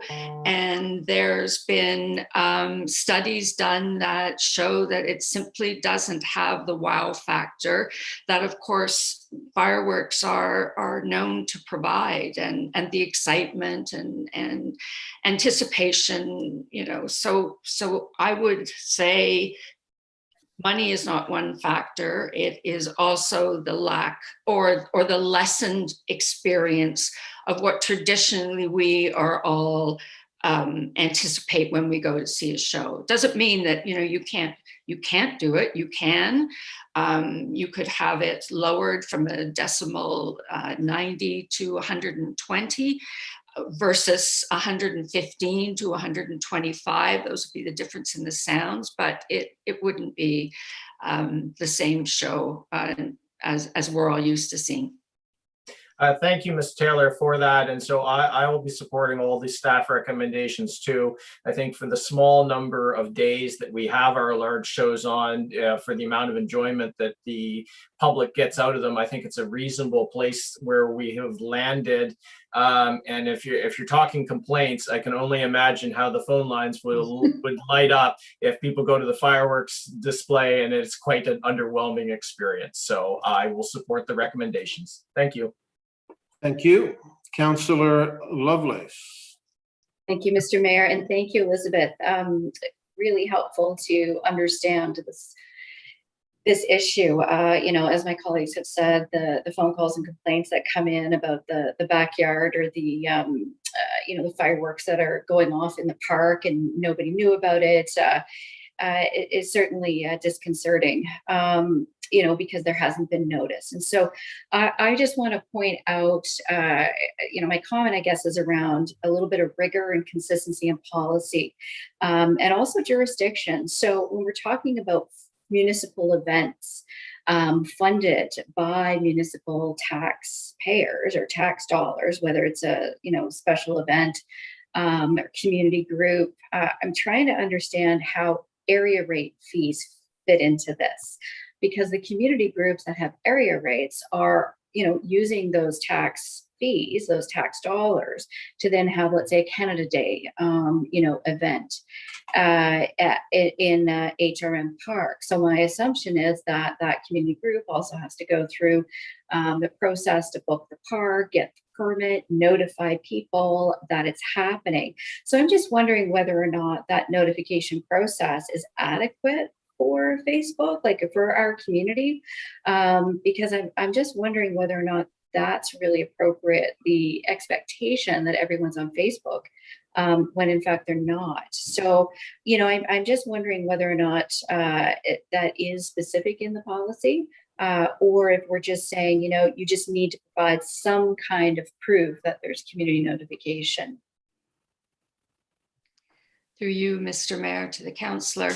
The notification process that we're envisioning, and I use Facebook as an example because I know that the groups that do get funding from us do have Facebook pages, and using other methods of communicating to the public about their events. I'd be open to taking this offline and discussing, you know, any other thoughts you may have. I feel with the municipal events, we use every method of communication at our means to be able to present to the public well in advance when these events are actually taking place. It will be more challenging, no question, to have the community groups, as you say, who want to book a park and have a Canada Day or a Natal Day celebration. But that would follow a process that we have that is very tight with our special events task force and through facility bookings, where they would have to book the park. Then the facility booker would contact the special events task force. They would get their permit through fire. We would manage I guess, when this was going to take place and ensure that notification was made. What we're suggesting is adding another layer of that and asking for them to prove that they have in fact notified their surrounding community. Thank you. I appreciate that. I'll be supporting this. Thanks so much. Thank you. Councillor Mancini. Mr. Mayor, I'm good. Councillor Cleary addressed the question I was going to bring up. Thank you. Thank you. Okay, so just so we know, there's 4 parts of this question. Councillor Hensby's asked that we split them, which is his right. Can we do some of them together, Councillor Hensby, as opposed to having 4 separate votes? Yes, Mr. Mayor, I suggest that 1 and 2 together and 3 and 4 together. So that would be 2 lumps of votes. I'm just going to look, is everybody okay if that's the way that we split up the questions? Good. So we will vote twice, once on 1 and 2 and once on 3 and 4. Okay. On questions, and that's okay, John, we can do it that way. For Ian, we can do it that way. Yes, Mayor, you may. Okay. Okay, we're going to vote on 1 and 2. Ready for the question? Question? Beginning with District 2, Councillor Hensby. Negatory on 1 and 2. 3, Councillor Kent. Opposed. 4, Councillor Purdy. Voting yes. 5, Councillor Austin. In favor. 6, Councillor Mancini. Voting in favor of items 1 and 2. 7, Councillor Mason. Yes. 8, Councillor Smith. 4. 9, Councillor Cleary. Yes. 10, Councillor Morse. In favor. 11, Councillor Cuddle. In favor? 12, Councillor Stoddard. In favor of the motion? 13, Councillor Lovelace. Voting yes. 14, Councillor Blackburn. Voting in favor of the motion. 15, Councillor Russell. In favor? 16, Deputy Mayor Outhead. Yes. Mayor Savage. In favor? 1, Councillor Daigle Gammon. Voting in favor of the motion. Thank you. Okay, that motion carries. Thank you. Items 3 and 4. Ready for the question, colleagues? We're voting on these together. Question. Beginning with District 3, Councillor Kent. Thank you. In favor. 4, Councillor Purdy. Voting in favor. 5, Councillor Austin. In favor. 6, Councillor Mancini. Voting in favor of items 3 and 4. 7, Councillor Mason. For the motion. 8, Councillor Smith. 4. 9, Councillor Cleary. Yes. 10, Councillor Morse. In favor. 11, Councillor Cuddle. In favor? 12, Councillor Stoddard. In favor of the motion? 13, Councillor Lovelace. Voting yes. 14, Councillor Blackburn. Voting in favor of the motion. 15, Councillor Russell. In favor? 16, Deputy Mayor Outhead. Yes. Mayor Savage. In favor? 1, Councillor Daigle Gammon. Voting in favor of the motion. And 2, Councillor Hensby. Affirmative. Thank you. That motion carries. Thank you, Ian. So that takes care of 11.1.6, silent fireworks. 11.1.7 is effectiveness of the front-end processor and waste stabilization. That has been referred to a committee of the whole meeting to be determined. 11.1.8, Parks and Recreation Projects for Stimulus has passed on consent. Takes us to 11.1.9, French Services Strategy. Councillor Mancini. Thank you, Mr. Mayor. Merci, Monsieur Mayor. I'd like to put the following motion on the floor that 1, adopt the attached French language services strategy as set out in attachment 1 of the staff report dated May 3rd. It should read 2021 as a mistake in the motion. And number 2, direct the chief administrative officer to carry out the actions contained in the French language services strategy as part of the annual budgeting process. So moved. Seconded, Councillor Russell. Seconded by Thank you. Councillor Russell. Go ahead, Thank you, Councillor Mancini. Councillor. Thank you, Mr. Mayor. You know, I'm very pleased to see this motion on the floor today. HRM is so fortunate to have such a strong Acadian and Francophone community. Even in my district, District 6, we have 3 Francophone schools, and that's reflected also in the community near the schools. What this motion does, colleagues, it truly gives staff that council endorsements to proceed and make this official. It shows our commitment to our Francophone Acadian community and residents. We can continue on and expand our French language, French programs. You know, and there's so much we can do in supporting our Francophone and Acadian community.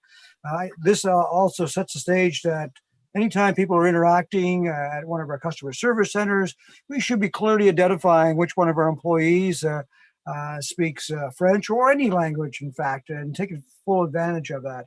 I really think that we should be expanding this further beyond other languages, and I think Councillor Russell is going to speak to that shortly.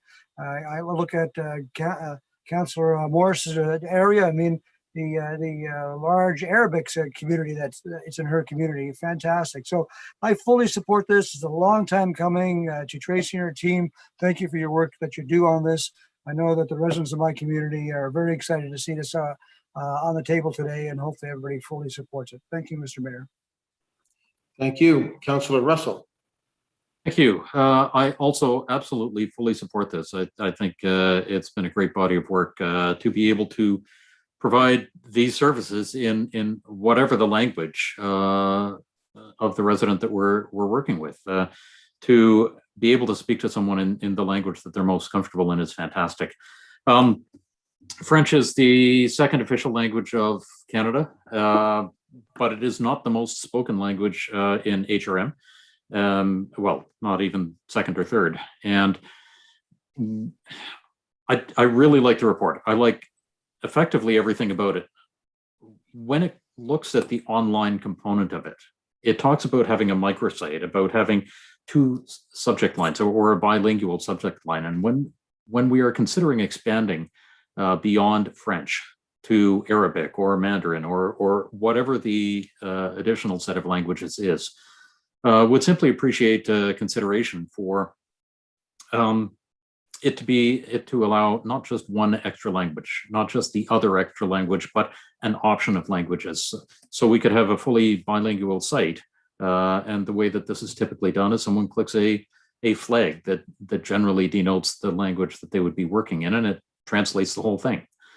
So I would simply look for staff, and I've already shared this concept with staff, and would hope that they would use this as an opportunity to redesign the website so that it supports multiple languages, not just French. But job well done. This is a great report, and I'm really looking forward to its implementation. Thank you. Thank you. All right. Is there anybody else? I will just say how happy I am to see this as well. C'est une étape importante et nécessaire. Je suis heureux de le voir. Very happy and proud to see it. Oh, somebody's going to correct my French. Councillor Daigle-Gammon. I'm not correcting your French, Mr. Mayor. If it was a little bit of Gaelic in there, maybe. Thank you for the report. I guess I'm a little bit curious, and I apologize for being slow on getting my comment request in the chat line, Mr. Mayor. When we talk about the success measures and how they're identified, I guess I was just curious about, is there a built-in evaluation component to the strategy, or will that be an addendum about how those success measures will be calculated? Is it a third party? So I'm just looking at what the evaluation component is going to be of the strategy, and it's a beautiful strategy, by the way. Thank you. Tracy Jones-Grant. How you doing? I'm good, thank you. Through you, Mr. Mayor, to the councillor, we would be looking at developing an evaluation matrix for the strategy. We would be working closely with our internal leads who do a lot of our evaluation and success measure work. So that's the way that we'd be going. We wouldn't be looking at hiring somebody externally to evaluate it, not at this point in time. I hope that answers your question. It does very much. Thank you. Councillor Stoddart. Thank you, Mr. Mayor. Thank you very much for this, Tracy. It's a wonderful report, and I look forward to its implementation. Just curious about, as Councillor Russell mentioned, about the other languages. I too am in a district similar to Councillor Morris's, where I have, Mandarin, different dialects, Arabic. Of course, we have Indigenous with their different dialects. And when I was campaigning, I used Google Translate and let them speak in, and then I in turn spoke to them. So it was very handy. I'm just wondering how you're moving forward with these other languages. And if I missed it, please excuse me. Through you, Mr. Mayor, to the councillor. This is an exciting part of sort of the follow-up to the French language strategy. We've already begun having conversations with our communications division to look at what does it mean to be able to provide multilingual services. So we're currently examining that internally, looking at what would that look like, you know, what are the languages, where is it most needed? So there's still a lot of work. Back when I first started with the organization, we had talked about multilingual services and discovered that it's much more complicated than just adding Google Translate to the toolbar of your website. So we need to be very conscious about that. There's many reasons why we can't just sort of flip that on, and then we can't always be guaranteed that Google Translate will translate it correctly. So again, our team is working very closely with our communications team, and we'll be working with other internal business units to look at what multilingual services look like. And do we need a policy, and how do we move that forward? Because we do recognize that our communities speak more languages than French. But I also really do want to point out here that the reason we are starting with French services is that we've made a commitment to our Acadian and Francophone communities that we would look at this. And so I'm really honored that my team led by Xian Yang has been able to pull this strategy together, because it's the foundation upon which our other multilingual work will sit. Thank you, Tracy. Could I ask you one more quick question? Is Arabic still the second most popular language in Halifax? Might be, you know. Yeah, I'm not sure if I could answer that right off the top of my head. Sorry. It used to be. It used to be. So just curious. Maybe you can let me know later on at some point. I will. Thank you so much. Thank you, Councillor. And this report was partly written by Xian Yang, who some of you may know, who works with us, does amazing work, even coaches the mayor on his French, and then I go and I coach the CAO, so he doesn't make any mistakes in his French too. So bon travail, Xian, merci beaucoup. If nobody else, we are going to go to the vote on this. Thank you, Councillor Mancini.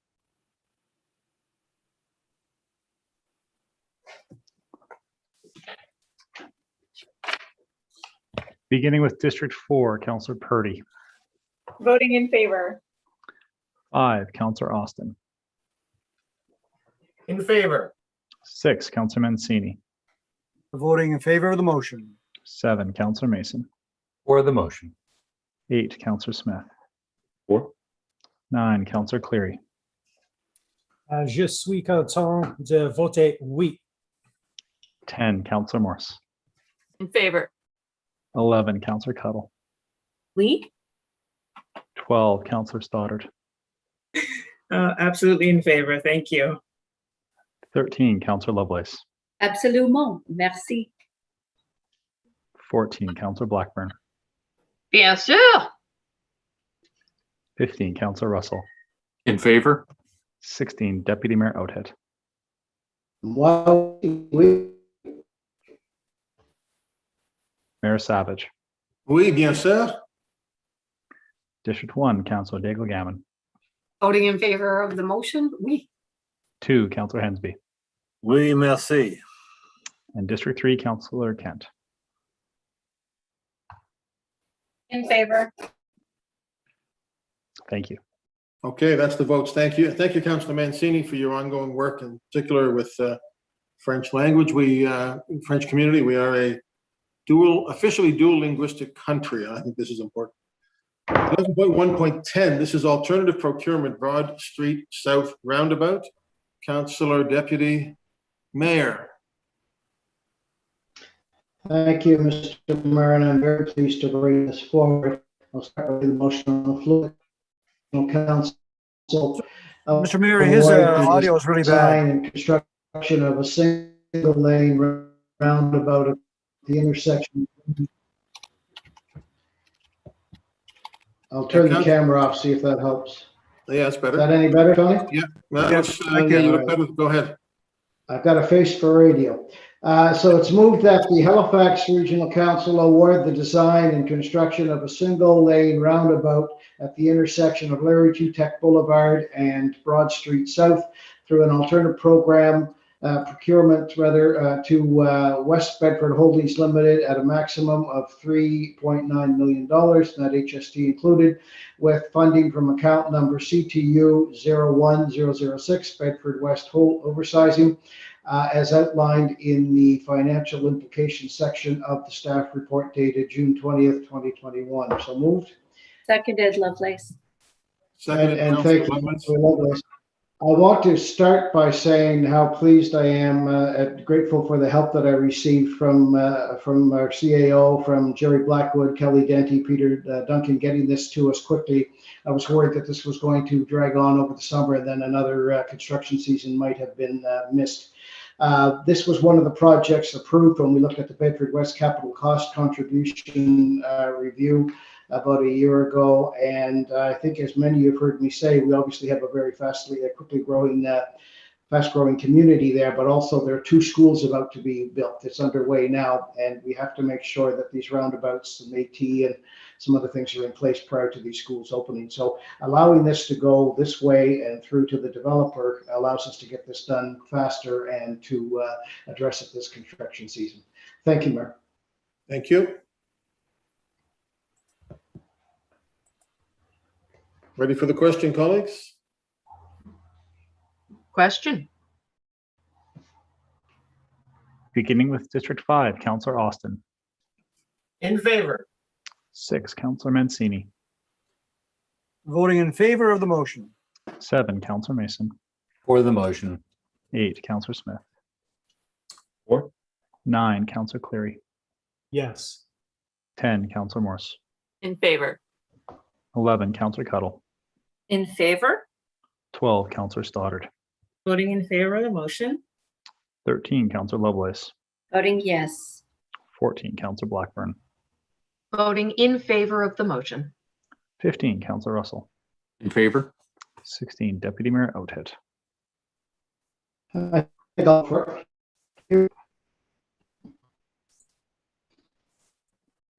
Deputy Mayor, was that a yes?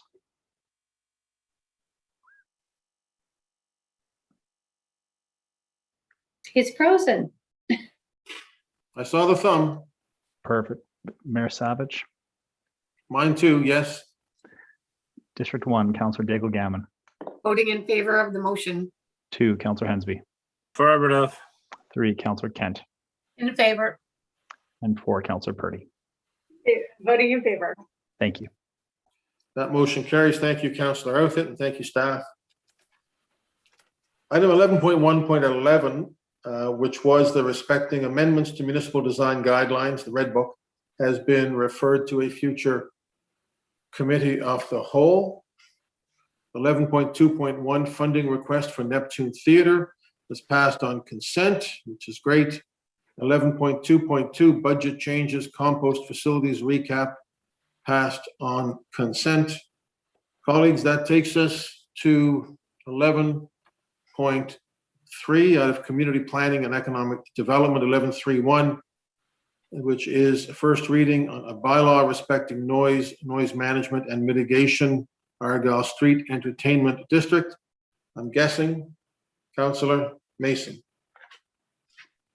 Well, if the chair will allow me to move it, I will move that Halifax Regional Council give first reading to bylaw N206, amending bylaw N200 respecting noise, set out intention B of the March 22nd, 2021 report. I so move. Second. Second by Councillor Blackburn. Councillor Mason. So first off, I really have to thank Councillor Russell for catching this and bringing it forward, because we had not yet received any official correspondence. There had been a lot of chatter, but no conclusion from the Downtown Business Commission. And then shortly after he pulled this off of consent, we got an email from Paul McKinnon, which went to all the council and the clerks, requesting that we amend this from 11 o'clock to midnight. And I've had some questions in the last month and a bit from councillors asking why not 2 or 2:30 in the morning, or what are we doing here with 11 or 12? And the answer is that the area that's contemplated in the proposed entertainment district is the street rather than the bars. The bars would still continue to be controlled by the alcohol and gaming division of the province. And their noise complaints from inside the bar would be different from something set up in the right of way, which could be a patio, or more likely could be an event. So the idea is we want Argyle Street to have events at all hours or until quite late, but do we want to have them until 2 or 3 in the morning? Recognizing that there is a hotel at the corner of Sackville and Argyle, and then there's other hotels just 1 block farther out in several directions, as well as residents and condos. So I think midnight is I don't expect, this is not a free pass to have noise until midnight, 7 days a week. That's not the intention. That's not what we think will happen. The idea is, though, that the regular Argyle Street, especially in the summer with events happening, when you have something like the major junior hockey tournament or whatever, it means that you can be doing events until midnight, and the normal noise of the street can happen. And as we see more and more people come in to live downtown and more residences get built, or I think we'll start to see commercial offices getting converted to residential, people who live in that area know that there's going to be events happening in downtown, and they shouldn't live downtown if they want the quiet of a residential subdivision. So with all that, I will move that we amend the bylaw now at first reading so that the noise can extend until midnight rather than 11 p.m. I so move. Seconded, Councillor Russell. Seconded, Councillor Russell. Is there any discussion on the amendment? I guess we can't really consider that friendly, I suppose. We'd have to vote on that, John or Ian. Yes, that should be a vote. Okay. Ready for the question, colleagues? On the amendment to move it to midnight. Question. Beginning with District 6, Councillor Mancini. Voting in favor of the motion. 7, Councillor Mason. For the amendment. 8, Councillor Smith. For. 9, Councillor Cleary. Yes. 10, Councillor Morse. In favor. 11, Councillor Cuddle. In favor? 12, Councillor Stoddard. In favor of the amendment? 13, Councillor Lovelace. Voting yes. 14, Councillor Blackburn. Voting in favor of the amendment. 15, Councillor Russell. In favor. 16, Deputy Mayor Outhit. Voting yes. Mayor Savage. Yes, in order to have my kids keep talking to me, I vote in favor.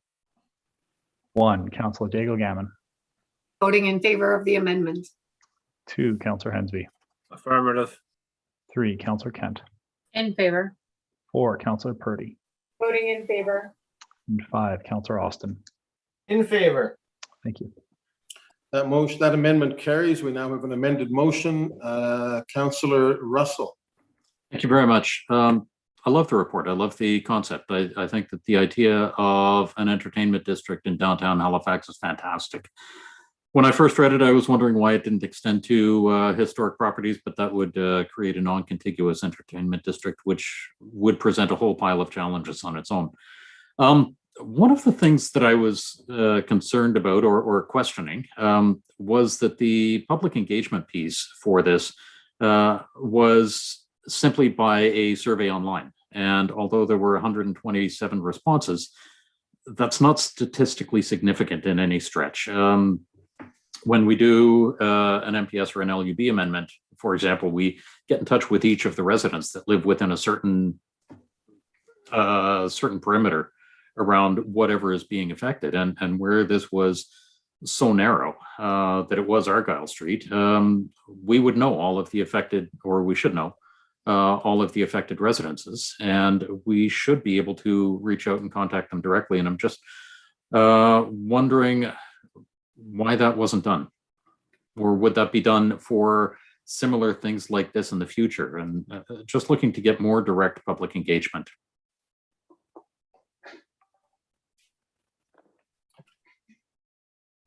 And I'm not sure who that would go to.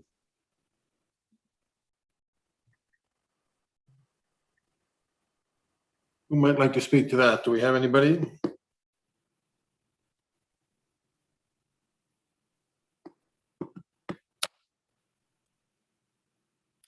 Got some names here.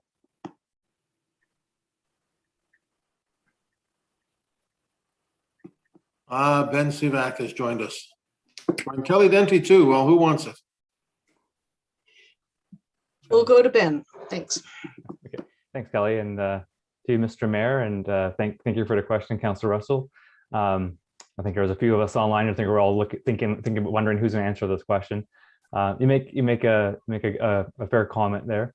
The one thing I would note about the consultation that we undertook for Argyle is that we did contact the business associations to get their feedback and various businesses, and that the Argyle Street in particular is really characterized by more of a business climate. So we focused on that for that area, and then the survey was supplementary to that, also considering the items, considering the general public feedback, and of course we're doing a consultation during the COVID-19 pandemic too, so we didn't really have a chance to hold a public meetings for the area. But I think you make a good point, and should we go extend the approach to other areas in the future, then maybe the direct notification to area residents might be in order.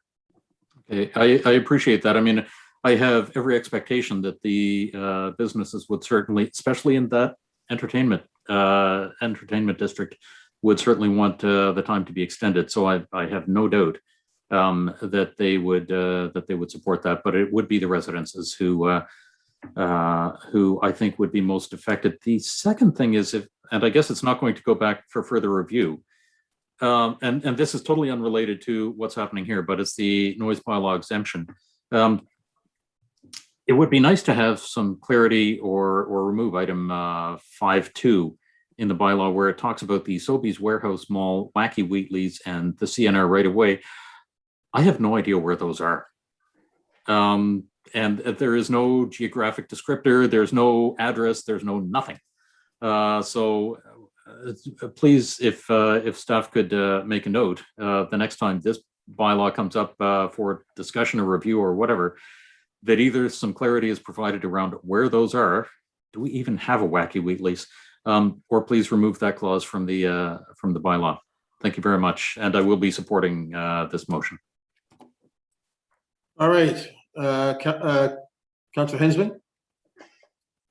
Thank you much, Mr. Mayor. I just want to clarify in regards to if this goes forward, I anticipate that we shouldn't ignore any noise complaints we may be getting from the adjacent condominiums, apartment buildings, or residents that may be in that area, because we've had a noise complaint in the past from the old House of Blues a restaurant, and they had to close their operations down because of the complaints that were won from the condominium next door. So if this goes forward, I anticipate that we'll be ignoring any noise complaints until 12:01, I assume. Thank you. Indeed, yep. Downtown's a great place to live, but you're not there by yourself. Okay, colleagues, ready for the question on the motion as... I just to close there, Mr. Mayor. So to Councillor Hensey's point, that's what I was speaking to earlier, which is that the if we controlled noise from apartments, I would make it from bars and the impact on residents entirely. I would make this 2 in the morning or 3 in the morning, no problem. I think that what happened with the Blues Corner was horrible. You shouldn't be allowed to build an apartment next to a business that's been there for 20 years and then close that business using those suburban rules. The issue is that the Blues Corner was closed by the Alcohol and Gaming Division based on the Liquor Control Act. It's provincial, not us. So this doesn't impact that at all, unfortunately. I wish it did. That had been my hope when I first made that motion many years ago, was that we would ban noise complaints from residents related to anything to do with the bar district, because we have condos being built all around it. But unfortunately, the province has its own set of regulations around this, which I think is entirely redundant and unnecessary, but they exist. So this won't change that at all. Thank you, Mr. Mayor. Yep. If you buy a house by a golf course, you're going to get golf balls in your yard, especially if I play there. All right, folks, we have an amended motion. Ready for the question? Question. Beginning with District 7, Counselor Mason. Yes. 8, Counselor Smith. 4. 9, Counselor Cleary. Yes. 10, Counselor Morse. In favor. 11, Counselor Cuttle. In favor? 12, Counselor Stoddard. In favor of the motion? 13, Counselor Lovelace. Voting yes. 14, Counselor Blackburn. Voting in favor of the motion. 15, Counselor Russell. In favor? 16, Deputy Mayor Outhet. Voting yes. Mayor Savage. Yes. 1, Counselor Daigle Gammon. Voting in favor of the motion. 2, Counselor Hensby. Affirmative. 3, Counselor Kent. In favor. 4, Counselor Purdy. Voting in favor. 5, Counselor Austin. In favor. And 6, Counselor Mancini. Voting in favor of the motion. Thank you. That motion carries. All right, colleagues, we're going to take our break now. It's 2:55. We're going to come back at 3:15, so we'll take 20 minutes. We're coming back with the water quality monitoring policy. I have Councilor Mancini's name on that one. So that's where we'll be when we come back at 3:15. Thank you all. Thank you. Thank you. Just a reminder, please, if you're going to leave this meeting, return to the meeting link you were provided before. It's the same one. Thank you.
Good afternoon. It is now 3:15. We'll be returning your mics and taking off the holding screen, and we are ready to go on the call of the mayor.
You say we're good to go, Ian? Mayor Savage, we are ready to start on your call. All right. All right, colleagues, we're back. We're going to move to item 11.4.1, coming out of environment and sustainability. This is water quality monitoring, policy and program development. Councillor Tony Mancini.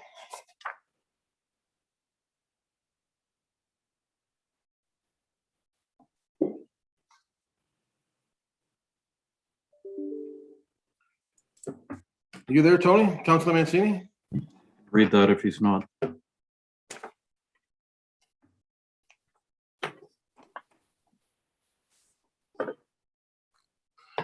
Anybody got a good story about Councillor Mancini while we're waiting? Well, he and him must have been crying last night after that lightning storm. Holy cow.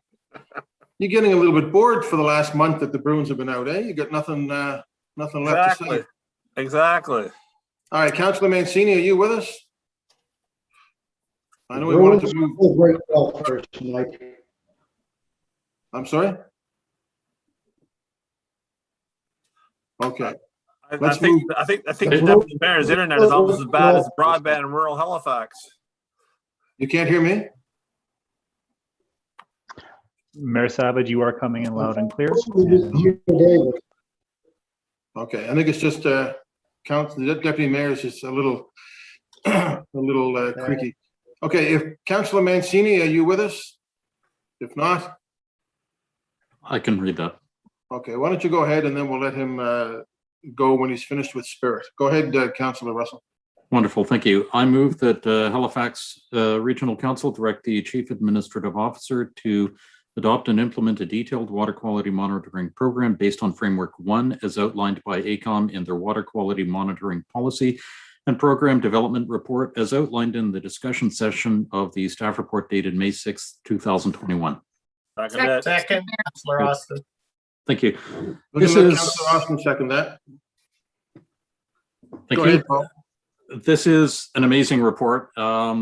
It's brief. It's only the actual report is only 500 pages, so it was a fairly quick read, and I'm thrilled with the results. It is the start of what we need in order to be able to take care of the some 1,000 lakes across HRM. So this is going to start with 72 of them, doing sampling of some of them every year and others twice a year. I'm looking forward to seeing the results of this. As I think everybody knows, I'm very interested in the lake water quality here in First Lake and around the municipality. So I'm just hoping that everybody is in favor of this report. Thank you very much. Well, I think everybody seconded it. So Councillor Blackburn, we'll go to you first. Thank you very much, Mr. Mayor. I just have a quick question for staff. Is there going to be a mechanism in place where councillors can recommend lakes for testing? Just thinking of, we have a number of lakes that aren't officially on the books, lakes that are used for swimming. But I know, for example, Tucker Lake in Beaverbank is a popular lake for swimmers, even though it doesn't have an official beach. And just wondering if we'll be able to submit a list of staff of lakes that we recognize are very active and could use some oversight.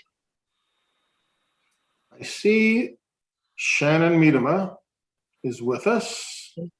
I think, Shannon, is it you? Mr. Mayor, through you to the councillor, that's a really good question.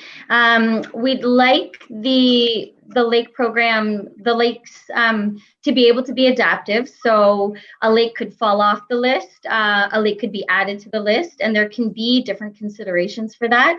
The initial suggestion of 74 lakes is based on our current understanding of their vulnerability. So it's kind of a scientific rationale for choosing lakes, because we do have over 1,000 lakes within our municipal boundaries. And so there has to be some way of fairly having lakes on and off the list. So our proposal is to do it, and that of AECOM is to look first at the actual status of the lakes. But we understand that there could be some reasons for adding other lakes in the future or even at the outset of the program, and that could certainly be discussed. Beautiful. Thank you very much. Thank you, Mr. Mayor. Thank you. I'm going to pull rank a bit here and let Councillor Mancini jump in. We tried to get you to put it on the floor, Councillor, but you're up now.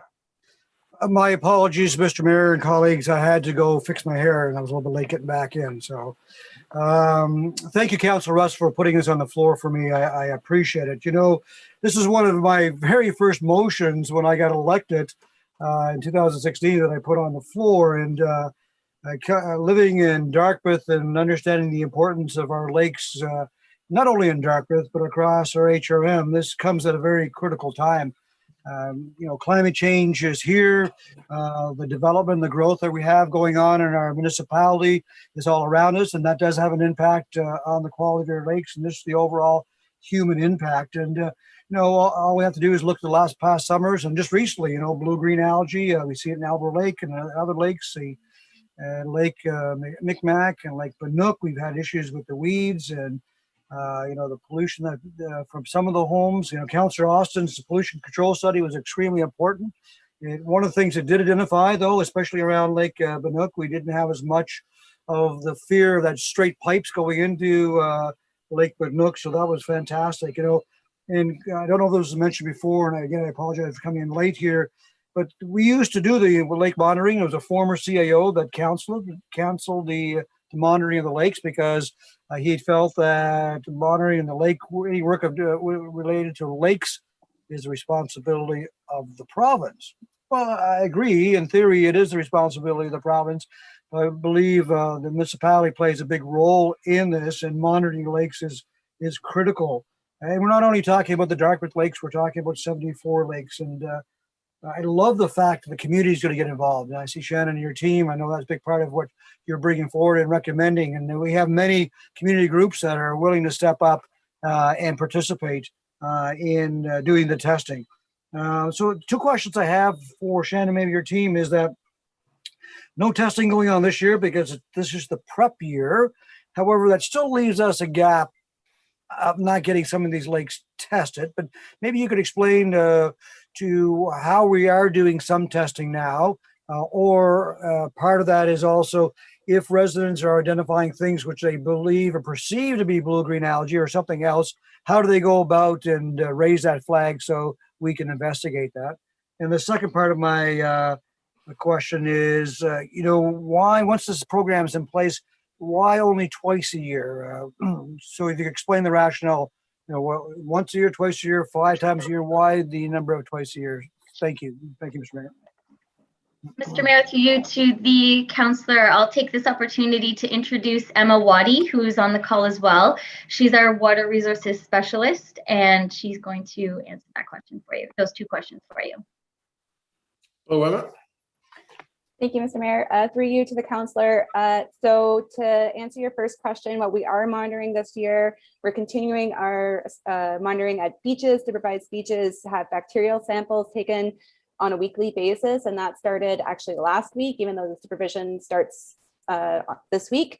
So that way we have the samples back from the lab in time to know which beaches need to close due to high E. coli or enterococcus levels. And we will also be responding to blue-green algae blooms on those supervised beaches. Any beach that is part of that 19 beach group of 19 beaches, if the public or lifeguards or whomever report a bloom, staff will go out and confirm whether or not it is a blue-green algae bloom, and then that kind of goes through that starts our protocol process of confirming whether or not it's a toxin-producing bloom and so forth, and if the beach itself needs to be closed.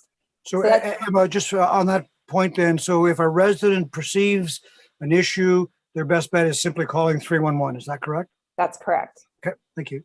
And either we'll notify the province if it's a provincial beach or lake, or we will also work with the province if it's a municipal supervised beach. Yeah, I think that's really clear. I don't know if a PSA can go out to that point to educate our residents and all my colleagues listening today. Maybe in our newsletters, we could promote that. If you feel there's an issue, call 311. Thank you, Emma. And the second question was the amount of time it's being tested once the program is in place.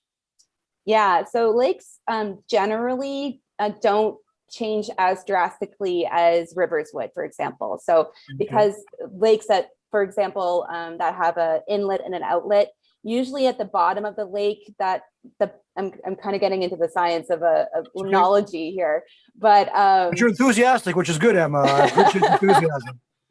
And so essentially what happens is that over the summer, there will be like a shift or turnover.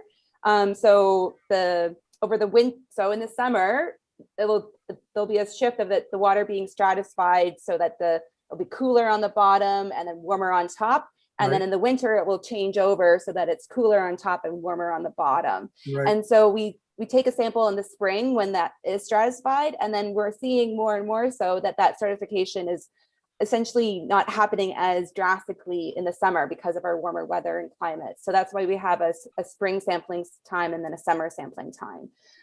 And I believe, I'd have to confirm just to double check, but I believe the high vulnerable lakes were the ones that would be sampled twice a year.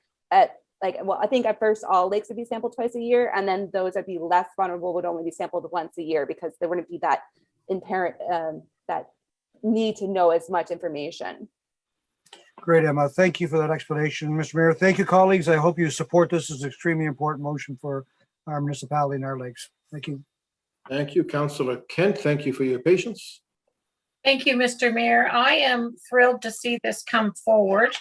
As Councillor Mancini has spoken, I too have had a lot of interest in I'm very excited about a number of things. And so I'm just going to highlight those, and then I'm going to ask some questions, Mr. Mayor, and I most likely, sorry, that's my phone.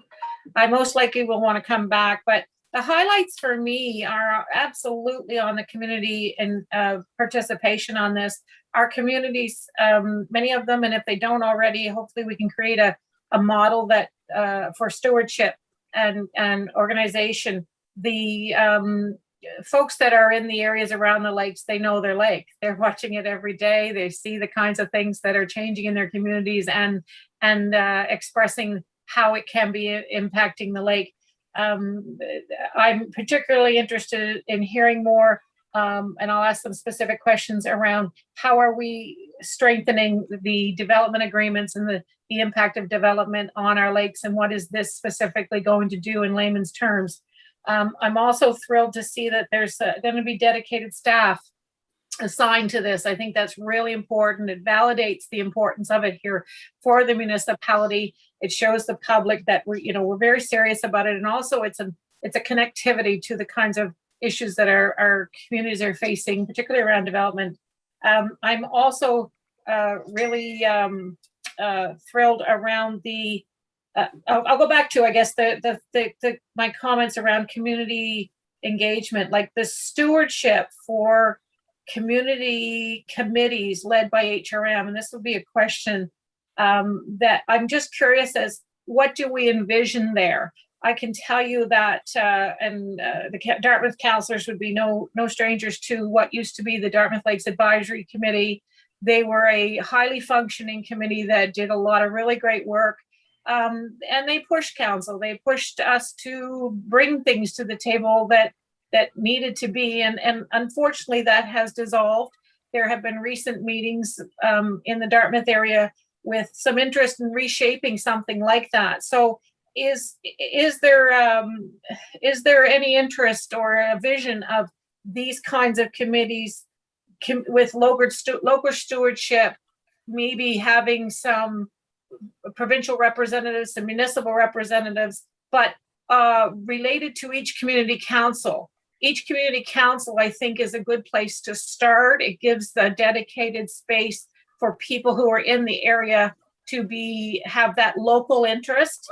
So that we'll start there. The second question, if we have the time, would be, I'm really curious to hear how there's a lot of information here around what I think is strengthening the ability to monitor, hold accountable, mitigate the impact of development on our lakes. Almost every development has the chance of getting lake water sediment in lakes, not in every case, but an awful lot of them, certainly within District 3. And we have more recently had a very, very difficult and still ongoing situation on Portland Hills.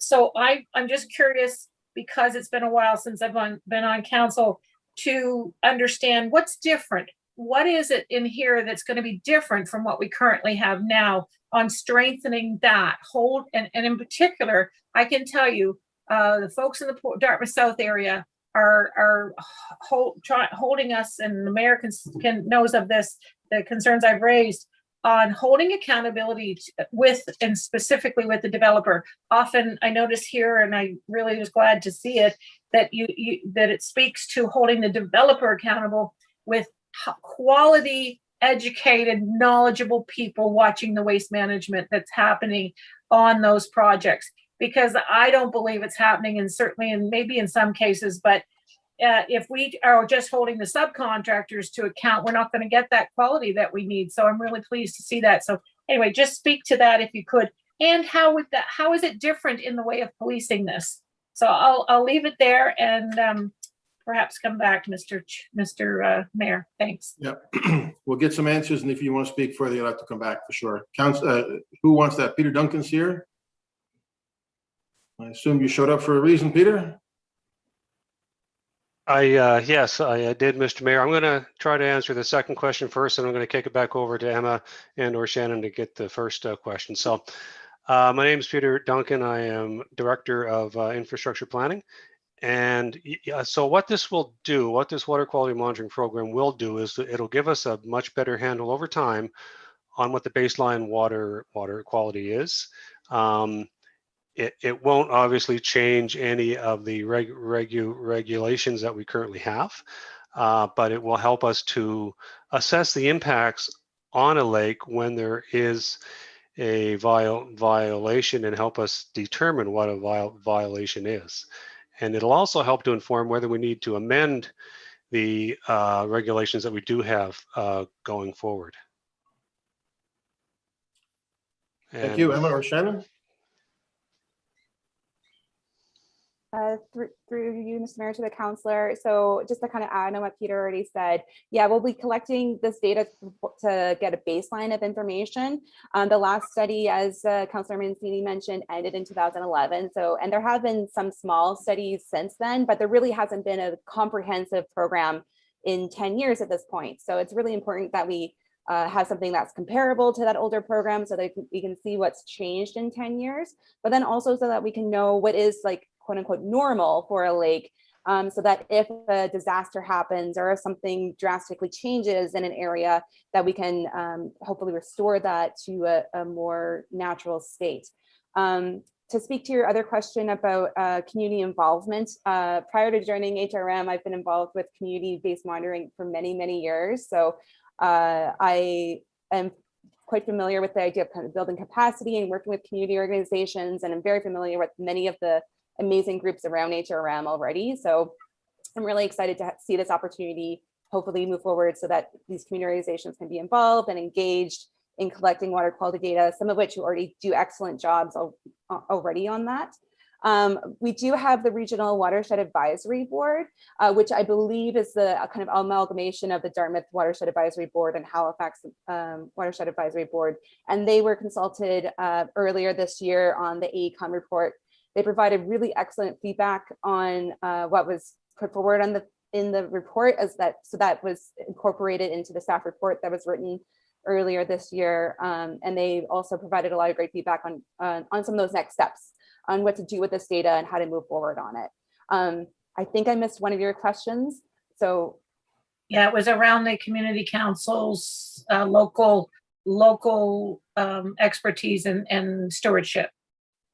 So we would be looking to kind of almost have this next year, like the first year, we wouldn't want to start off too strong, kind of looking to see which groups already are moving forward on it. We would want to make sure that we have multi-stakeholder engagement. We are working with the province to make sure they're aware of how this program would move forward. We're looking to just make sure that the data that's being collected is meaningful and would be able to be used beyond just the state of this program itself. So just to have multiple players involved from the get-go so that it can be, doesn't just serve the purpose of collecting data, that it's useful information that others can use as well. Okay, thank you very much. Councillor Austin, I didn't know you liked lakes. Councillor Austin. Thank you, Mr. Mayor. Being one of three from the City of Lakes, it is near and dear to my heart and to the heart of many of the residents on the Dartmouth side of the harbor there, as well as elsewhere in HRM. I mean, we have many lakes in our municipality, and they're important and special to each of their communities. So I'm very happy to see this back. I remember my very first council meeting 4.5 years ago is when Councillor Mancini actually made this motion.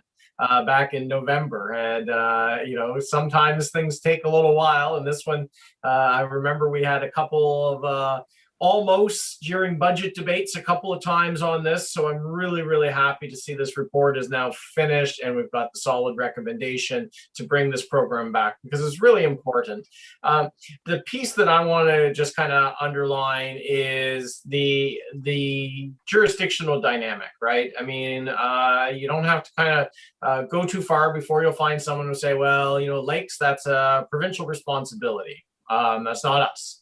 Well, I think that's really superficial, because the reality of the situation is this, right? The causes and threats to our lakes, it's sewage, it's stormwater, it's development, it's you know, how people are handling their pets, right, in and around.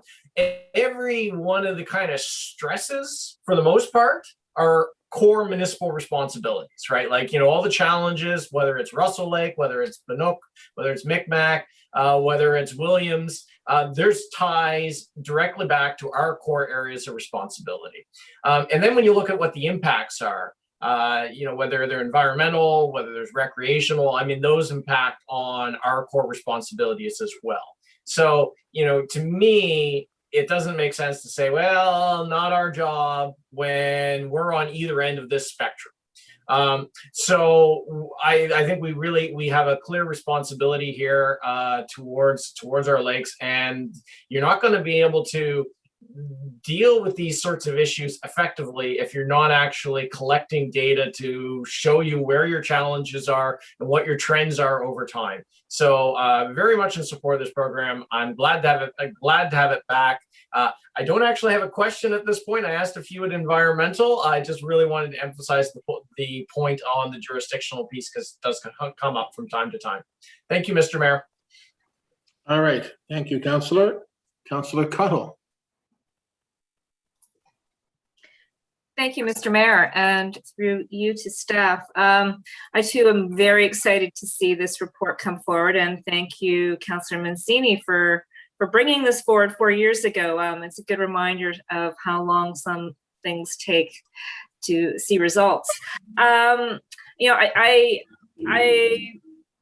the number of lakes we have throughout this municipality is quite extraordinary. And, I just want to note that some lakes have stronger advocates than others. And so while I'm really super happy to see the work that's being done to reach out to local community groups and do consultations and to continue to do that outreach and bring new groups in, I'm also wondering about how we identify lakes that might be under threat or might need support, and how we might actively work with communities to build those stewardship associations and build that capacity within community to take on the role of stewardship, because it is certainly not equal across the board. And some community groups have a lot more capacity than others and have a lot louder voice at the table.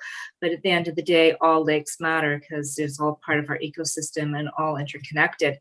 And I also think that those community groups can really help us in education, community awareness, and addressing some of those behaviors that Councillor Austin was just alluding to around, whether it's, the fertilizer on your lawns, dog feces going into our watersheds, sediment, all of that stuff, like having, really engaged, active local community groups can help us in achieving better water quality. I also just want to note that, monitoring lakes, it's kind of a reactive piece, and there's the whole proactive piece. Councillor Kent was speaking to that, about, how we work with planning and development and other levels of government. But I'm also wondering about other pieces of the water system. I mean, it's a water quality monitoring policy and program development. So where do things like groundwater fit into this? A large part of our municipality is on well and septic, and I'm just wondering where that fits into, whether it's this program or some other program at HRM. How we ensure, water quality in our groundwater, in our streams, in our bogs, in our coves, in our water courses. I'm not sure, are we doing anything around that, or is the potential to expand this program moving forward to look at those other things, because they're also really important. Yeah, so I think those are my main questions. Okay, all right. Who wants to take first crack? Emma, oh, I like you. You're enthusiastic. Thank you, Mr. Mayor. Through you to the councillor. This is also my first regional council meeting, so maybe that's why I'm a little extra enthusiastic here.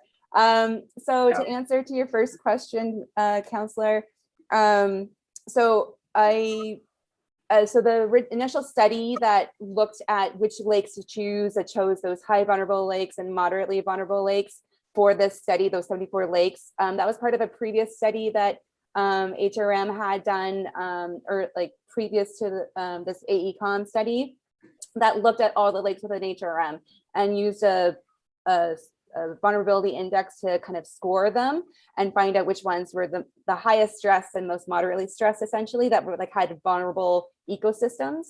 They took into a couple of different many different factors into account. So it wasn't just based off of kind of like local knowledge. It was a more scientific study in that sense. That being said, as Shannon said earlier, those 74 lakes, it's not set in stone at this point. It can change, and perhaps some of those lakes are not as stressed as they were 10 years ago. We aren't sure because we don't have that data. So this information will be comparable to that previous study that ended in 2011. It's not the exact number of lakes, but for those that we will have that information for, we're actually going to be monitoring more lakes in this study than we did previously. So we will be looking at other data that's available to see which lakes are more stressed out or less so than they were that informed that original or this AECOM study. In terms of working with community organizations, we would make sure, of course, to build capacity, to work with other local resources, to train the local volunteers. I don't expect all organizations to come at the same capacity level. There may be some groups that are just kind of curious for the first time, and this is their first experience out collecting water quality data, and that's fantastic. And I would be really excited to see that. We would want to make sure that the data that they're collecting is standardized. That's really the important thing to make sure that it's comparable to each other, and that we're building capacity and building opportunities for those local volunteers to take ownership of the program over time. I wouldn't expect that, of course, after 1 year, but maybe over time they would gain confidence with that program and be able to kind of take it on and maybe even expand it based on their local concerns. But kind of doing this baseline monitoring that would align with other lakes within HRM. We'd also, of course, want to be proactive, like you said. I often do see that when it comes to environmental monitoring, that we tend to be reactive and say, oh, there's a bloom, let's do something about it. So this opportunity to kind of get this information and this data would hopefully help us get ahead of that game and to find out what are some of those triggers or those trends that are unsettling or not as great for some lakes, and see what's causing them before they get to a point of no return, or to like a point of a bloom happening or other kind of concerns happening. In terms of groundwater, I was just looking at my notes as you're chatting. Groundwater is a provincial jurisdiction, and that we would be looking, of course, related to the climate work. I might get Shannon to jump in on that, how the groundwater is connected or with Halifax, but that is a provincial jurisdiction, and so we would want to make sure that we'd be working with Halifax Water and other water providers to see about groundwater in that case. Shannon, did you want to speak to that?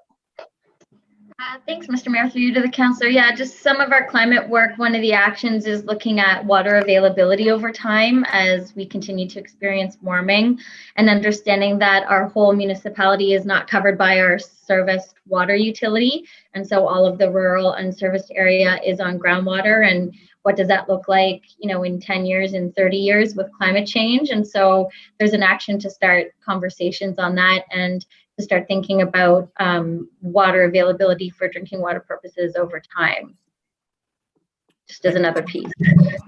And I would also like to add to that, if I may, Mr. Mayor. Go ahead, Peter. Go ahead. Yeah, no, we do, through you, Mr. Mayor, we do have a requirement for those houses that do rely on groundwater. We do have a requirement at the subdivision stage to do a groundwater assessment that focuses on the quantity of the groundwater that is available and not the quality. Okay, thank you. Councillor Hensby. Thank you very much, Mr. Mayor. Thank you for the report. Yeah, the Halifax Regional Watershed Advisory Board has been after us for many years to reinstate water testing and water quality monitoring of the lakes. I'm glad this report's finally here. It's a shame only 73 lakes were listed in that 505-page report, but out of that, 5 of those lakes were in my particular district: Lake Echo, Porter's Lake, Lake Charlotte, the Peswick Lake, and the East River Sheet Harbor area. But I'm also curious how Porter's Lake is being tested in 3 areas, because the lake is as long as the harbor is, and it has 3 distinct areas: north, middle, and south sections. And the south section is more brackish than the north section. So I'm kind of curious in regards to the water testing that you will be doing eventually. Is those samples they taken in the spring and in the fall, I assume, like after the ice melts or before the water freezes? I'm kind of curious about that.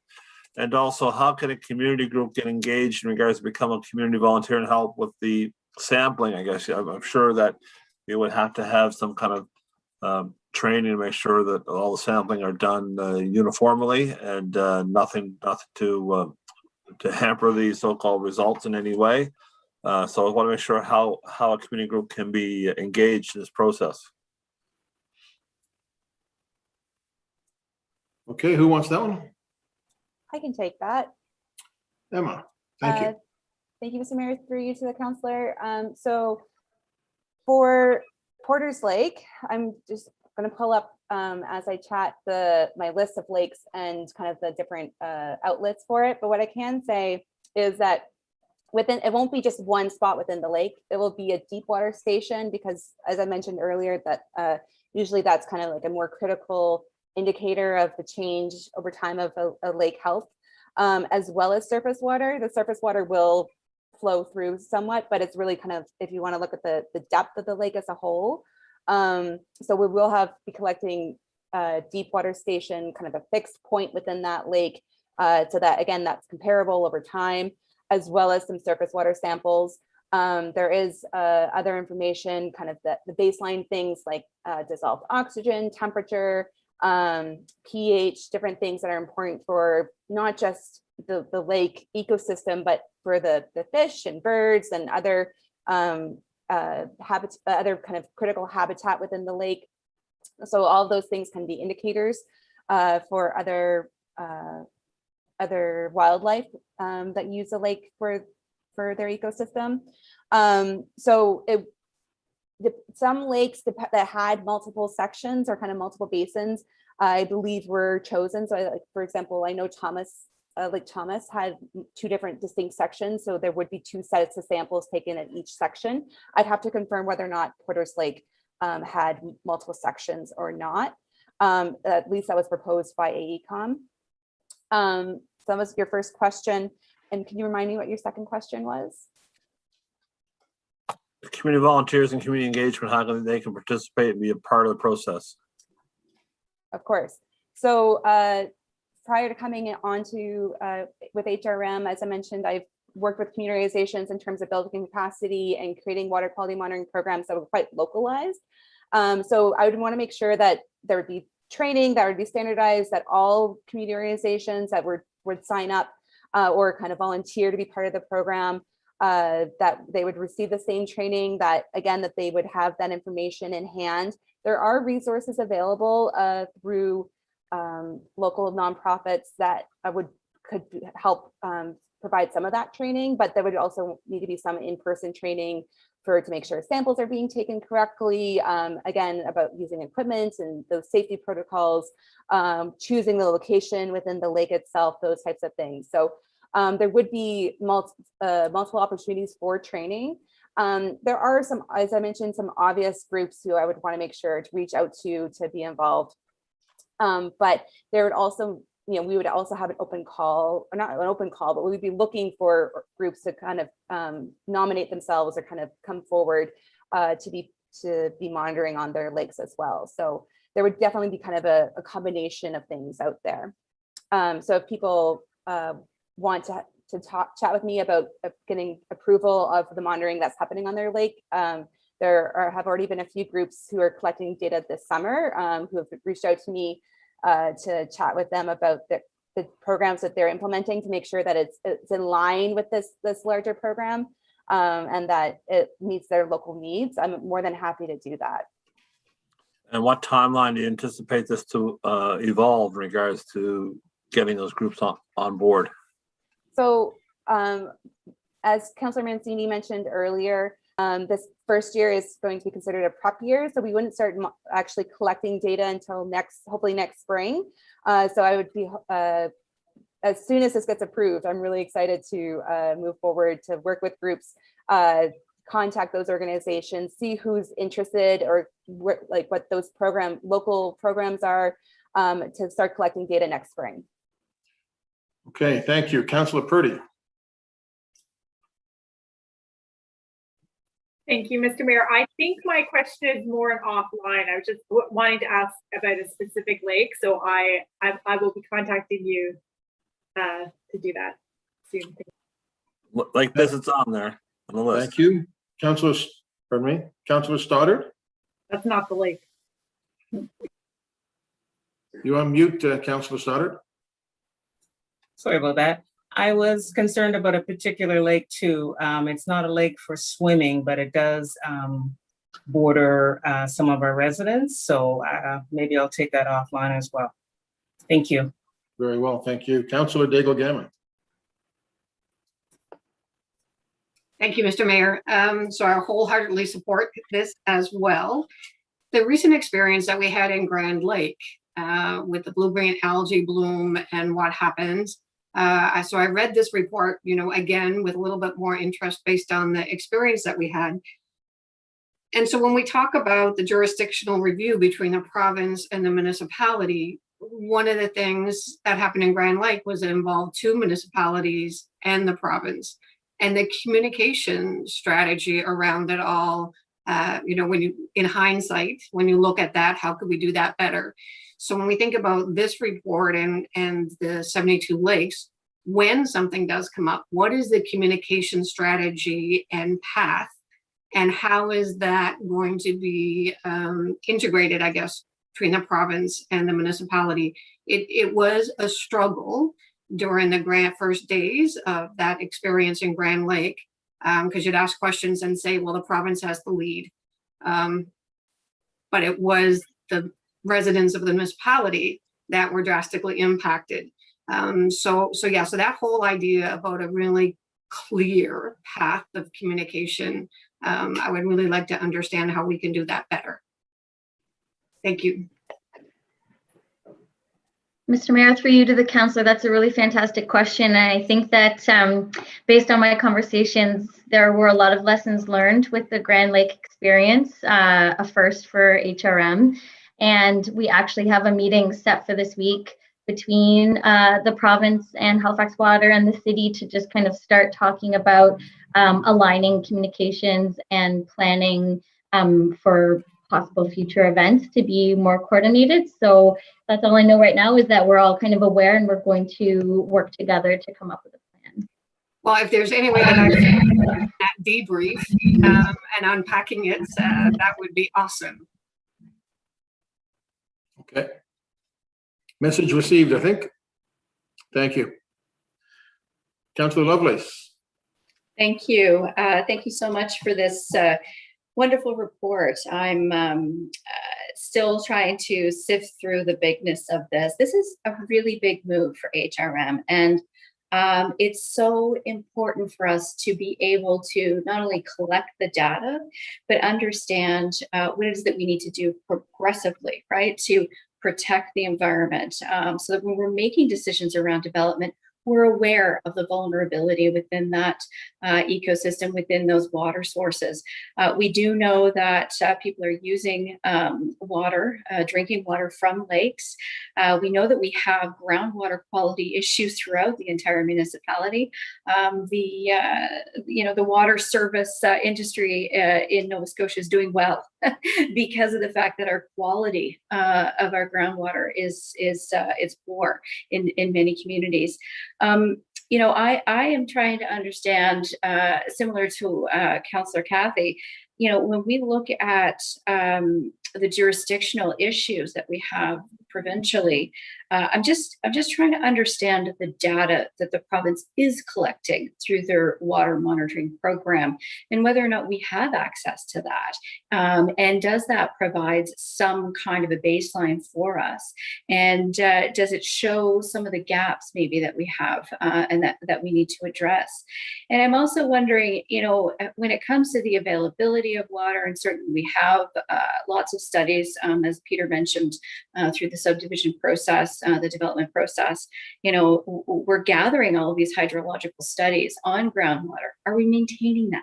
Are we keeping that data to ensure that we're getting a sense of, how is it changing overall in these various different areas and communities? And my last question is around lakes that fall within provincially designated protected areas. So I'm thinking of Westover, Peggy's Cove, Blue Mountain, Birch Cove Lakes. Are we able to work with the province to get a better understanding, of the 9 Mile River, for example, all of those 20 plus lakes that are in that system, even if they are in a provincially designated protected area? I think that's it for now. Thank you. Emma? Thank you, Mr. Mayor. Through you to the councillor. Those are all really great questions. So prior to coming on to HRM, in the past several years, I've been involved in an open data kind of platform called Atlantic Data Stream. And Data Stream is an open access platform for water quality data, and it's all about sharing water quality data in a accessible way. So this is a really great resource.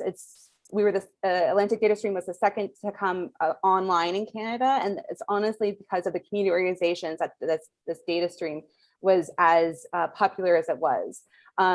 multiple governments upload their data to DataStream, and it's a really great resource to see what data is available and what is out there. So the province does collect water quality data.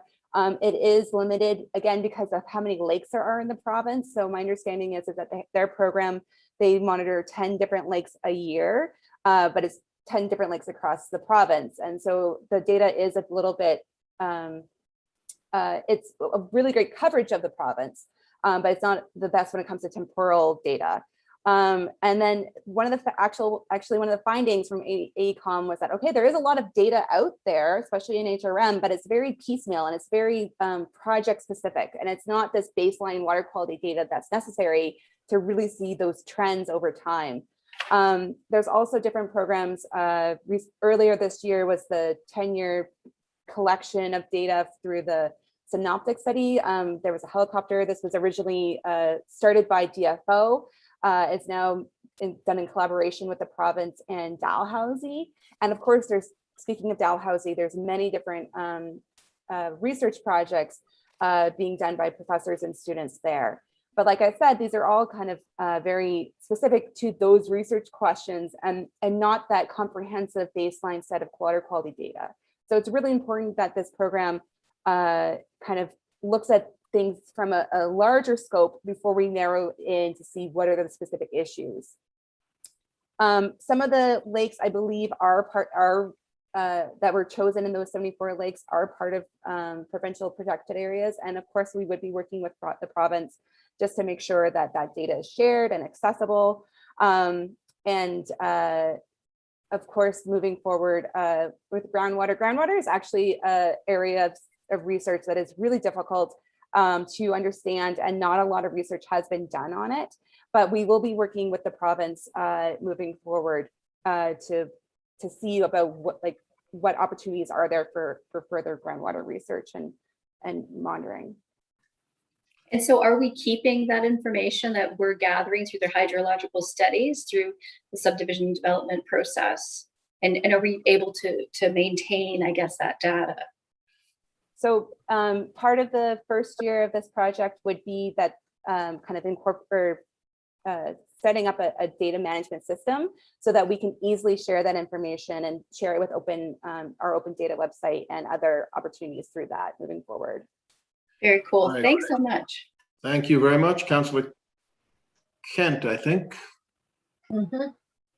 Thank you, Mr. Mayor. So I just want to revisit a point that Councillor Cuttle made, and it's on the stewardship. I want to encourage you all to give some thought to not just focusing on established groups currently. The state of play is that I think Nova Scotians and certainly people in our Halifax area have always protected and thought about our lakes. And we do have a number of really good steward groups now, but we also have some that just got tired of the fight, got maybe in some of the smaller lakes or those that may not have had representation, had an interest, but perhaps they felt like it wasn't necessary. They were hearing about some of the others and not having any sort of credible way to have the resilience to take up the fight. The other thing that we have now is the Halifax, and we have shown and we have sent a message to our communities that this matters to us. This whole initiative now will show the public that this matters to us, and I think we're missing a golden opportunity to bring stewards either into the tables that we need them to be right from the get-go. So I just really encourage us to be open to having an approach to striking up some new interest. In regards to the impact of development and such, I guess I want to start with a question that is around the cost. We have 74 out of 1,000 lakes, which means, 936 or 26 are not going to be tested. But development will be happening potentially in and around some of those lakes.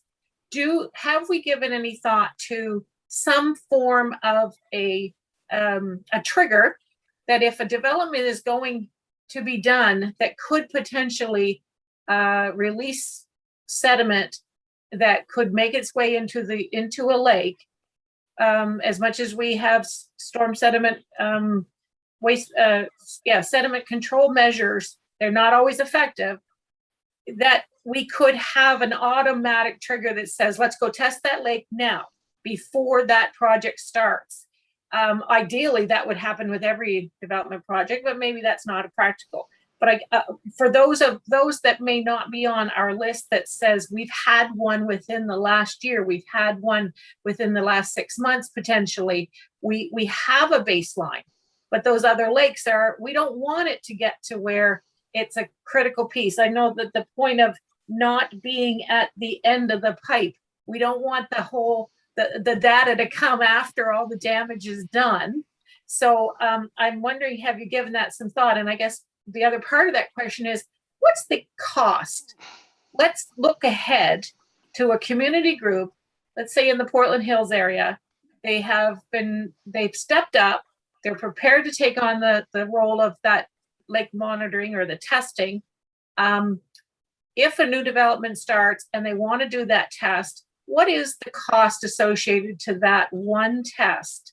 So I have a sense of what would be the financial impact if we could initiate a trigger that says the lake has to be tested before that development starts.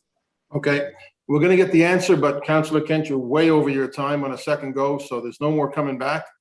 Who wants to answer that? I will take a stab at it, Mr. Mayor. Mr. Duncan. So through you, Mr. Mayor, I'm gonna say, Councillor, that in order to give you a really good answer, I might have to take this away, because in order to give you a really good answer, I have to look at a map. I think a lot of the growth that is going to occur is in fact going to occur around the 74 lakes that we're going to test.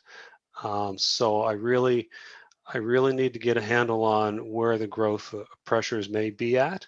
Obviously we don't have a trigger point right now. We do have a violation in the grade alteration bylaw in terms of the release of sediment, but in terms of quantifying the impact on a lake that we're not monitoring and what constitutes a trigger for baseline water quality, I think that is a gap at the current time. But how relevant that gap is, I really need to look at it on a map. So maybe if you're okay, I'd like to take that away. Maybe we can take this conversation offline. Sure, Peter, that'd be great. Thank you.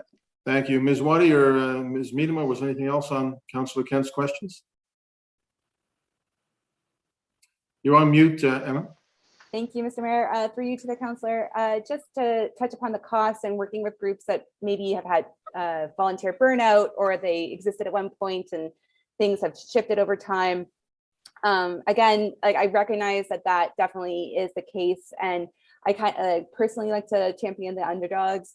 I fully expect that there will be some groups that will just kind of be to check in and say, hey, you're collecting this data, right? Yeah, cool. And then there'll be other groups who may need a bit more, not hand holding, but just to work with them to get things started or get things going. And that's okay. And I fully expect that to happen. So I'm looking there would be groups that maybe would be lower capacity than others who maybe either have had that volunteer burnout over time, or they are starting up for the first time as well. I've worked with groups from various levels of capacity over my career. And then the other part, just relating to the cost. So it really I don't have the exact value for you in terms of this is how much the lab samples would cost versus the equipment. I can say how much that we have budgeted for this program, and we've proposed for this program moving forward. So in a year where the sampling would start, so not this current year, but moving forward, the total cost of the program would be $230,000 and $230,000.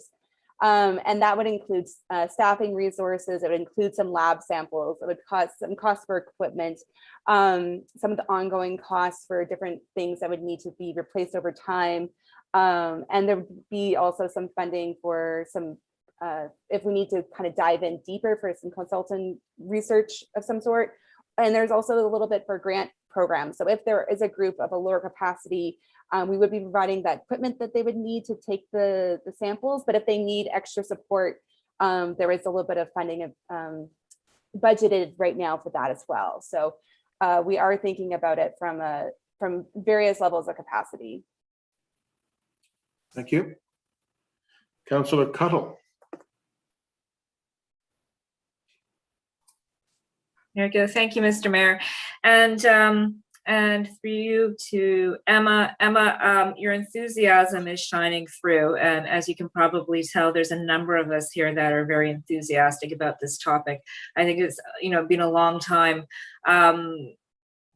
It's been a long gap, right, in this, and Halifax has always been, there's always been a lot of people in Halifax who are passionate about the environment, who are passionate about the lakes. And so, it's so fabulous, again, to see this coming forward. One of my questions was about timeline, and I think you addressed that a little bit with some of the other councillors. But the other question is around, how can we support you? I think Councillor Mancini, was talking about messaging, and that we can have some messaging that we can put out to our communities around this initiative, and that would be wonderful. I'm also wondering how this ties in with the regional plan review, because there's this whole opportunity right now with the regional plan review to look at the protection of our lakes and the systems that feed into our lakes. And, so just if you have any comments about that, about how this program might fit into that broader context, that would be great. And there's initiatives happening right now. Like just in my own district, there's one that I'm aware of where there's a rezoning application going in, and a lot of concern about sediment going into a watershed that hasn't been properly mapped. So there's not just the lake monitoring, but it's the watershed mapping. And I'm wondering if watershed mapping is a part of this. That would be great. And another kind of example of an issue is some sediment runoff into a river that's affecting trout that I'm aware of. It's this volleying that's going back and forth right now about who's going to deal with this. So just wondering if you have any comments about the upstream things that are happening. Thank you. And thank you for all the great work that you've done on this. I'm so excited to work with you more. Through the mayor to the councillor. So yes, for the timeline, this, as I mentioned, this first year would be a prep year, kind of getting our house in order kind of thing, so that we can start sampling hopefully next spring before the turnover, before the water changes over. And then next year we would have our full year of sampling. I'm hoping after 2 full years of sampling to be able to make some reports available and to kind of look at the 2 years of information, as well as compare it to that previous study that ended in 2011 for those lakes that had data being collected in both programs. So this first year will be really kind of a prep year, you could say. In terms of counselor support, thank you very much for offering that. I'm more than happy to provide information, whether it has to go in your report, your newsletters, or when any of the counselors have questions about water quality. I'm more than happy to work with Shannon and the rest of our team to provide some messaging around that, as well as to work with your comm support as well. We are in discussions with Halifax's HRM comm support on terms of messaging around this too, so just make sure that everybody's in alignment and that message gets out there loud and clear for the call when we're ready for that, as well as other issues as they come up. And then your last question, and may I ask you to remind me what the last part of your question was? No, I was just asking about the regional plan review and about watershed mapping. Right. So we have been part of some of the regional plan review so far. Shannon and I both sat on the Q&A that happened earlier this month, and there were a few kind of water related questions. So we are working with the regional plan team on that, and they're aware of this program. And for watershed mapping, I believe that falls under the provincial jurisdiction, so that they have our watershed maps of first and second, kind of the smaller degrees of watersheds on their website. So again, we would be able to pull information from that, but also work with our internal departments to make sure we're all in alignment. I'm not sure. Yeah, all right, maybe we can talk a bit more about that offline. But anyway, thank you so much and great job for your first time on council. Thank you so much. Thank you. Councillor Mancini. Thank you, Mayor. Thank you, colleagues. I think this is fantastic work. You know, there was conversation about jurisdictions, the province, the municipality. You know, this is critical that we collect and we have the evidence. So unfortunately, the reality will be we'll have issues with some of our lakes. And so if we're testing it, we'll have the evidence to be able to go to our friends and colleagues down in province and influence them to take action or it may be action that we have to take also. I just want to repeat again what Councillor Cuddle talked about and reaching out to our residents and the PSAs. And so making sure that, look, Emma, to you and your team, maybe how should residents contact 311 if they're seeing things, that message going out, you know, blue-green algae, whatever it may be, this year, presently, right away. And then also, as we get into the wintertime, we should be looking at certain lakes that we're going to be testing that don't have friends of the lakes, don't have community groups, and making sure we have PSAs going out to, you know, encourage them and guide them on how to create a group and how to make that happen. So hopefully that'll be on your agenda. And finally, you know, Emma, your first time at council, you did an outstanding job. And you said you're enthusiastic because it's your first time. Don't lose the enthusiasm because we need this enthusiasm. Well done. Great job. Thank you very much, colleagues. I hope you support this motion that's on the floor today. Cheers. Thank you. Thank you, Councillor. I want to thank Peter Duncan and Shannon, both stars for us. We appreciate it very much. And Emma, how long did you say you've been with us? Just started in January. Okay. Well, you've got some good experience, obviously, and you're passionate about lakes, and you're looking at a lot of faces here that love to see people passionate about lakes and trees and all the things that make us special. So best of luck. Thank you very much. Ready for the question, colleagues? Question. Beginning with District 8, Councillor Smith. 9, Councillor Cleary. Yes. 10, Councillor Morse. In favor. 11, Councillor Cuddle. Yep. In favor. 12, Councillor Stoddart. In favor of the motion? 13, Councillor Lovelace. Enthusiastically in favor. 14, Councillor Blackburn.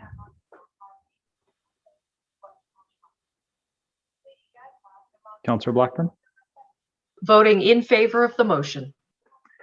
15, Councillor Russell. In favor. 16, Deputy Mayor Outhit. Yes. Mayor Savage. In favor. 1, Councillor Daigle Gammon. Voting in favor of the motion and one of our beautiful lakes behind me. 2, Councillor Hensby. Affirmative. 3, Councillor Kent. In favor, happily. 4, Councillor Purdy. Also happily in favor.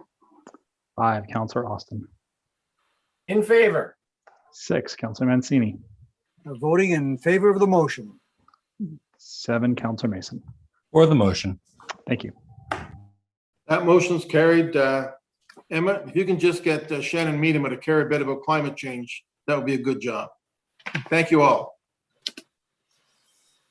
Colleagues, 11.5.1 Municipal Planning Strategy Amendments for Bedford has passed on consent, I believe.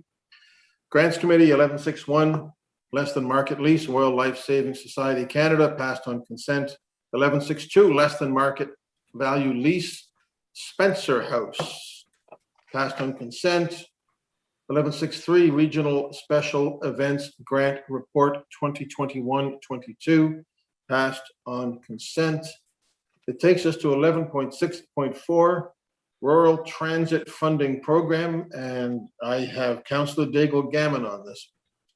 Thank you, Mr. Mayor. I would like to move that the Halifax Regional Council approve grants pursuant to the Rural Transit Grants Administrative Order for the 2021-22 fiscal year to a maximum of $470,000 and such grants are set forth in Table 2 of the staff report dated April 29th, 2021, Attachment 1. Seconded. Seconded by Councillor Hensby. Councillor Daigle.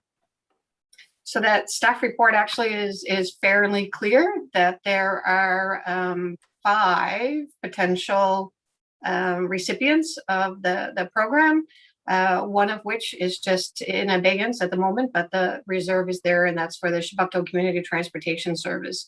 So I believe if there are any questions that they will probably may be directed to a staff that might be present to support us from transit.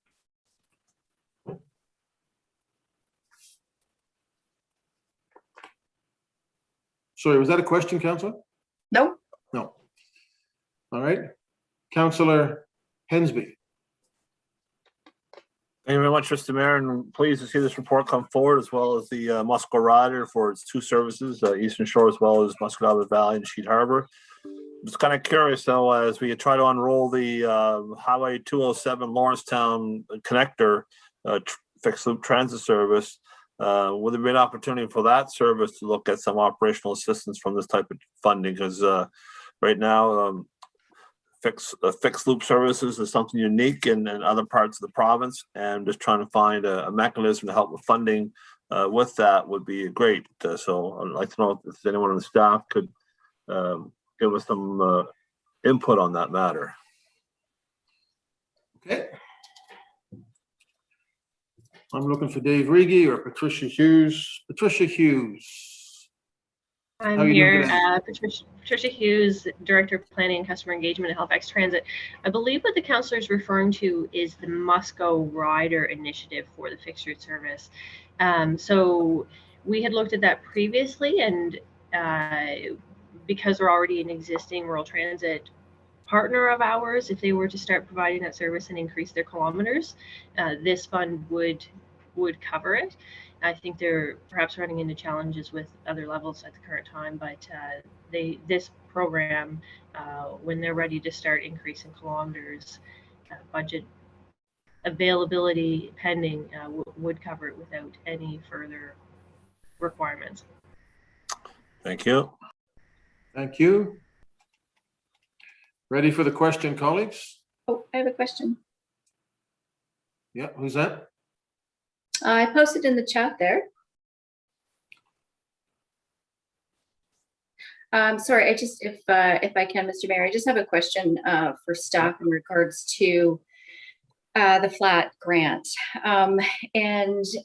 You know, just a huge shout out to the volunteers that run these organizations and provide at times this life-saving transportation, you know, to get these folks out of their home, to their appointments, their medical appointments, to get prescription medicine and to socialize and so on. So this is a really, really important service that we're providing. I'm just wondering, you know, $10,000 flat grant, that's not a lot of money for the amount of service that they're providing. I understand there, you know, there are other grants that these groups can gather.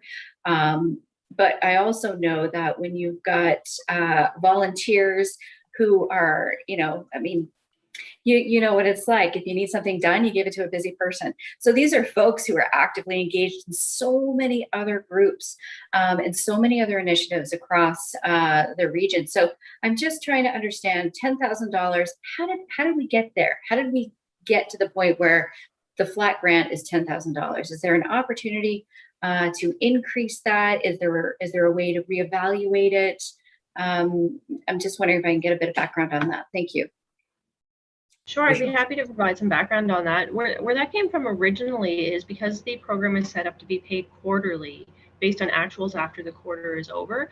We were looking at new partners getting set up and running potentially in April, May, June with no funding, submitting a quarterly report July 15th, and then getting their first check. So we did that to have a bit of a front load a little bit of cash at the first of the fiscal year, especially if they were, you know, having trouble bridging from one year to the next. So certainly understand that it's not any huge influx of capital, and you know, I believe there's an outstanding motion of council. We're working on a report that looks more at a capital program. So it really was just intended for starting up and bridging gap until that first quarterly payment. Okay, I can appreciate that because the cost of equipment, the cost of vehicles is far surpasses $10,000. Thank you so much. Thank you. Councillor Levis, I did not see you in the chat and I still don't. I'm not sure if there's a problem in the chat. Maybe it got missed somehow, but we can keep an eye on it. Okay, no worries. Okay, colleagues, ready for the question? Question. Beginning with District 9, Councillor Cleary. Yes. 10, Councillor Morse. In favor. 11, Councillor Cuddle. In favor? 12, Councillor Stoddard. In favor of the motion? 13, Councillor Lovelace. Yes. 14, Councillor Blackburn. Voting in favor of the motion. 15, Councillor Russell. In favor. 16, Deputy Mayor Oathead. Yes. Mayor Savage. In favor? 1, Councillor Daigle Gammon. Voting in favor of rural transit, yes. 2, Councillor Hensby. Affirmative. 3, Councillor Kent. In favor. 4, Councillor Purdy. Voting in favor. 5, Councillor Austin. In favor. 6, Councillor Mancini. Voting in favor of the motion. 7, Councillor Mason. For the motion. And 8, Councillor Smith. 4. Councillor Smith, you need a lozenge, man. What's up with that throat?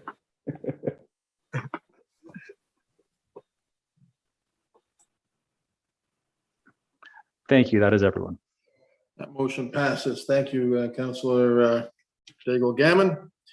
We will move to 11.6.5. This is the Interim Community Museums Grant Program Recommended Awards. This is also Councillor Daigle Gammon. Oh, yes.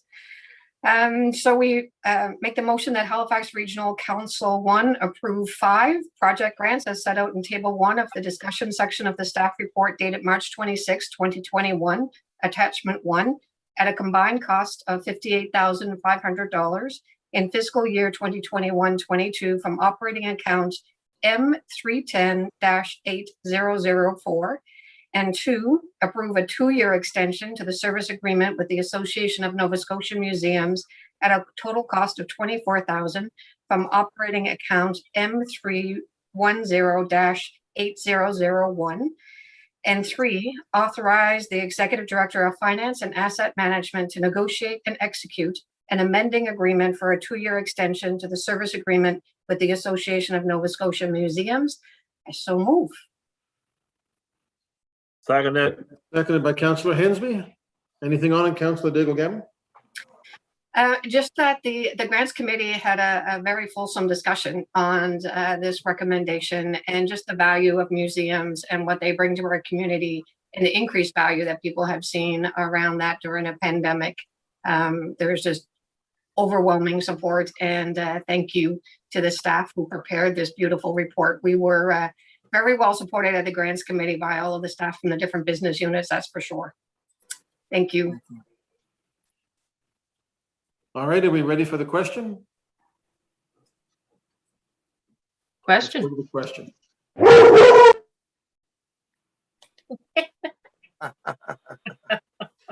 Tell that the clerks. Question has been called. That's the clerk. 4:30, time to go home. 4:30, he's hungry.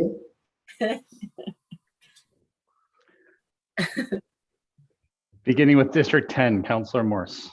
In favor. 11, Councillor Cuddle. In favor. 12, Councillor Stoddard.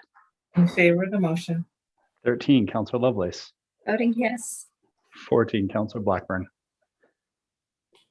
Voting in favor of the motion. 15, Councillor Russell. In favor. 16, Deputy Mayor Oathead. Voting yes. Mayor Savage. Yes. District 1, Councillor Daigle Gammon. Voting in favor of the motion. 2, Councillor Hensby. Affirmative. 3, Councillor Kent. Along with all 3 of my fur babies, we all say in favor. 4, Councillor Purdy. Voting in favor. 5, Councillor Austin.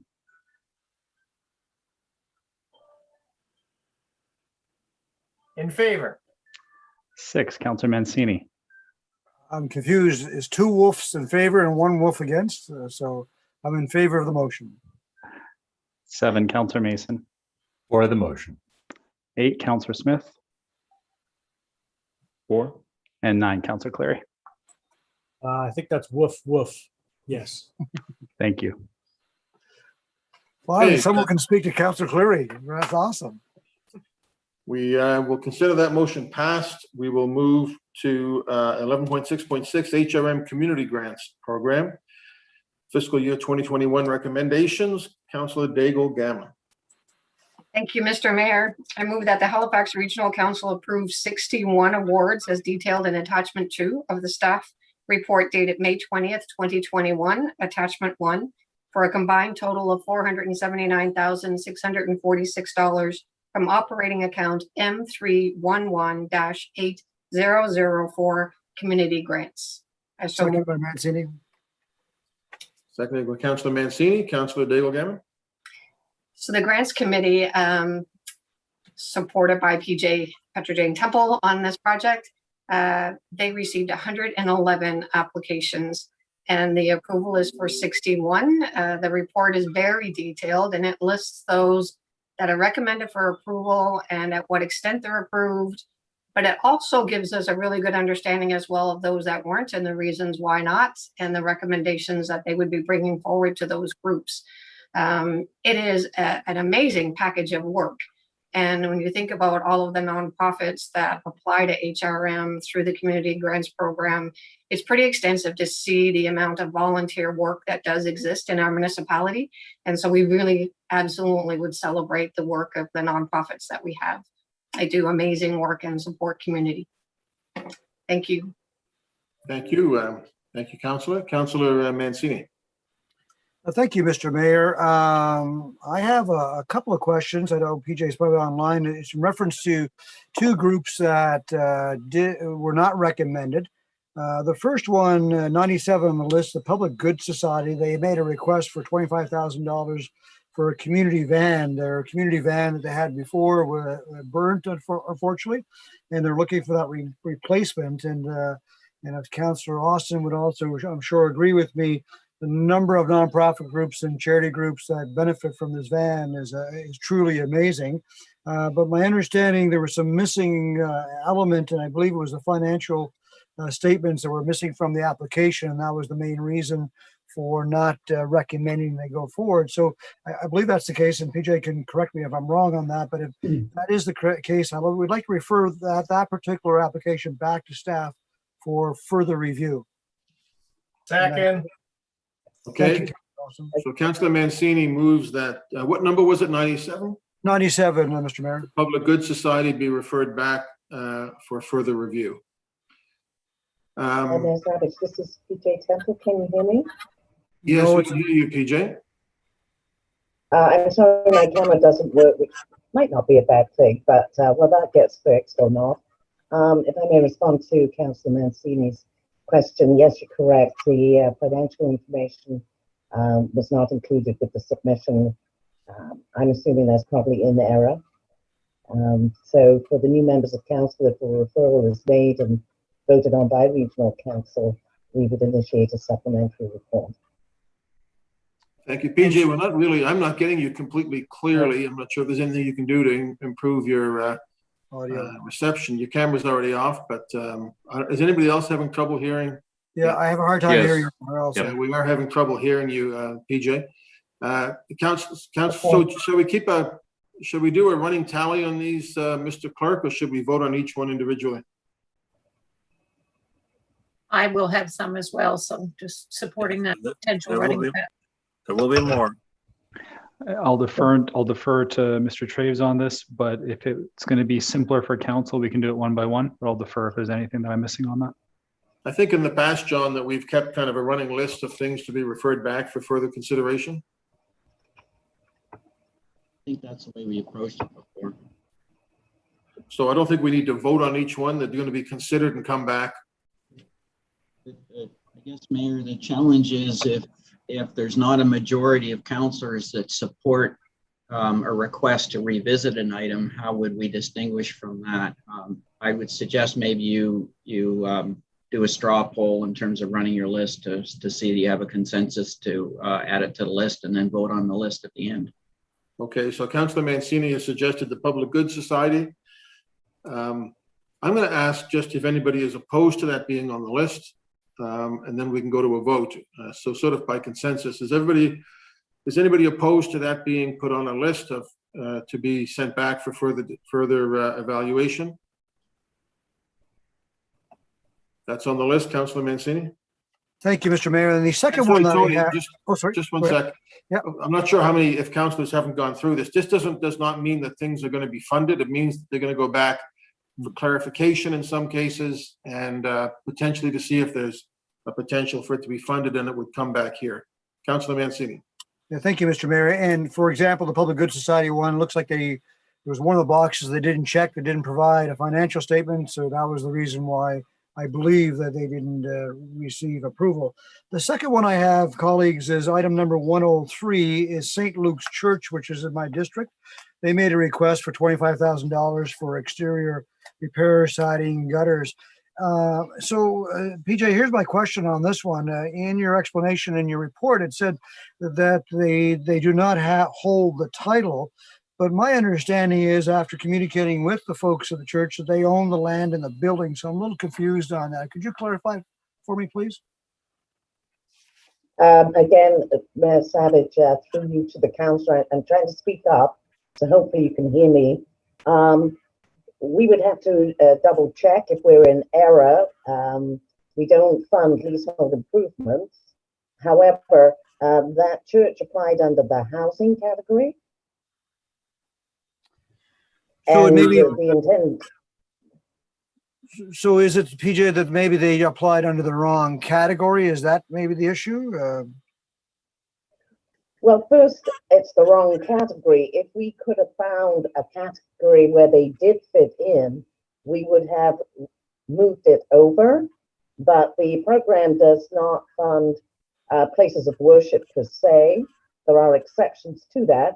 For example, you'll see registered heritage churches funded. In a rural community, you might see a church hall being the only community hall within, a significant radius. Sometimes there'll be other particular services located on church property, but we don't fund repairs to places of worship. So I'm wondering, I'm having really hard time hearing you, PJ. So I'm going to ask that we also, colleagues, refer this back to staff for further clarification. The two pieces I think I heard was the ownership piece, which is when we communicated with the church, they do hold the title. And the second piece is maybe it was under the wrong category. And I hear from PJ that places of worship may be an issue. So, and that's fine if that's the case. But I would like to refer this one back to staff for further review, Mr. Mayor. Okay, Councillor Mancini wants to refer 103 St. Luke's United. Is that St. Luke's United Church or St. Luke's Anglican Church? It just says St. Luke's Church in the report. I'm assuming we're talking about the same church in my district. Yeah. Yeah, it says in the report that I'm looking It says at. United Church in the report. Yeah. So is that the St. Luke's United Church out in, where is it, in Hubbard's or something? I guess if it goes back, they would clarify. Yeah. Clarify that. Yeah. Interesting. Okay. So Councillor Mancini is suggesting 103 be sent back for further evaluation. Is anybody opposed to that? I'm not really keen on it where it's a place of worship, Mr. Mayor. But if I'm the only one who's against it, to just go ahead and throw it on the list. Yeah, I'm just thinking, did I hear that there was another church that was, I mean, if that's the case, it'll come back as pretty definitive, I think. Yep, and I'm fine with that, Mr. Mayor. My issue was the ownership piece, and we may in fact have the wrong church here, but that was my understanding. So if that could get clarified by PJ and her team, that'd be awesome. And if the rules say we don't support places of worship in this category, so be it. Okay, once again, is it? I also have a St. Luke's Church in Timberley. Yeah. I expect there's a few. Is anybody opposed to this one going back to be clarified? That'll be on the list. You good, Councillor Mancini? I'm finished. Thank you, Mr. Mayor. Thank you, PJ. Thank you. Councillor Hensby. Thank you much, Mr. Mayor. I see from the report that, we only budgeted $500,000 for this whole program, and it's almost virtually spent out with only $20,000 left in the account. I'm hoping that next year during our budget review process, we may want to boost our community grants program up a bit more from the $500,000 to maybe to $750,000. All these community groups and organizations are fundamental to the quality of life in our communities. And I think we need to support them whenever possible, especially over the last year and a half, 2 years of this COVID pandemic. They've had a lot of activities canceled. They can't do fundraising, whatever the case may be, in regards to their endeavors. So I'm hoping that we find some lifelines to assist them. I would like to refer number 87, the Arena Canoe Club, back for reconsideration. There were just an announcement made this past weekend at the Arena Canoe Club for some federal and provincial funding they received, about $380,000 in total. But they're still missing the mark and get all the money they need necessary to finish the building. They come across the COVID situation has increased the cost of building materials significantly for them, so their budget's become stressed under that. And they're just looking for some ways to outfit the kitchen of a part of the building, and that was the application was for. So if there's any reconsideration, I'd like to have that reconsidered, because I've noticed a number of other canoe clubs that were receiving funds, but that one missed the mark. So I'd like to have that for reconsideration, please. Councillor Hensby suggesting 87, Arena Canoe Club be sent back for further evaluation. Is anybody opposed to that? Okay. Councillor Hensby, you good? For now. You have an ominous way about you. Councillor Kent. Thank you, Mr. Mayor. I would like to raise number 76 for council's consideration. Island View High School has a project that they're working with. It's an enhancement committee, I should say. It's not the school. It's a community committee that has worked very hard to bring further supports and opportunities to the school, where it's a new school. It's only in its, I think this was its second graduation. A lot of great work is being done there, and this is around engaging our elders with the students of the school around doing some work around an oral history of the community of Eastern Passage and Cow Bay areas, Shearwater. The project, my understanding is that they were in a really good communication piece with staff member Peter Gricken, and actually they were surprised to see that the reason they were rejected was that they did not have financials from their partner, which was the Buffalo Club locally. It's noted here as well, they don't have a website, but my understanding is as well that they gave some feedback to the grants committee that was forthcoming with the ability to go forward with it. So I would ask council to give consideration to having that one reviewed again. Councillor Kent is asking that 76 Island View High School Enhancement Society and the Royal Antediluvian Order of Buffaloes be referred back for further evaluation. Is anybody opposed to that? Thank you. Anything else, Councillor Kent? Yes, thank you, Mr. Mayor. I'd also like to have council consider item number 102, the Seaside FM radio station. I'm just scrolling down to get to it. So there was a capital grant that went through and under the housing category. And I suspect as well as with Councillor Mancini that while it's talking about here, it doesn't fit that housing category. It's really for replacement of steps and railings. And I get that it doesn't qualify under there, but I can't imagine that it doesn't qualify somewhere else. There is the application, it does say that it doesn't have complete financial statements. I can tell you that there's some, this is a not-for-profit organization. The lead is well-known, Wayne Harrott, and I know that there's some issues going on with with some of the being affected by COVID and volunteering and that sort of thing. I would hate to see them miss an opportunity here, not to have an opportunity to have it supported. They're a vital, we're lucky to host it here in the Eastern Passage area, but they're well known and well received across all of Nova Scotia, now into other provinces as well. If it's a case of the financial statements, obviously that if they can't get it, they can't get that. But for that not to align, I can't imagine that it doesn't fit in with in another criteria. So I'd ask for council's consideration to have that revisited as well, please. Number 102 Seaside FM. Is everybody okay with that being sent for further evaluation? The only thing I'll say is that Councillor Daigle Gammon, Grants Committee worked very hard on these, and you're much more indulgent than Councillor Walker would have been back in the day when he would explain why, we'll send it back, but we can't create money. But anyway, he will. I'm holding my breath. What's that? I'm holding my breath. Yeah. Be careful what you ask for. Okay, Councillor Kent, you good? Okay. Mr. Murray, can I ask a question that clear? I just don't understand the process that we're doing right now. I wonder if I could just jump in real quick, if you don't mind. Yeah. So as I mentioned, we go through this every year with a bunch of different grants things, and that the recommendations come, the grants committee work at it, then they come to council. Councilors sometimes are seeing these for the very first time and they have questions. And so we've always done this, that they can make a list to go back. It'll be further evaluated. But as I said, we're not going to create new money, but there may be some information that comes forward that allows some of these to qualify for funding on second consideration. So that's really what it is. Right. So we're not deferring decision on the items that are being recommended, but we're just sending these items back to be further evaluated. Right. Okay, got you. Thank you. Thank you, Councillor. Councillor Austin.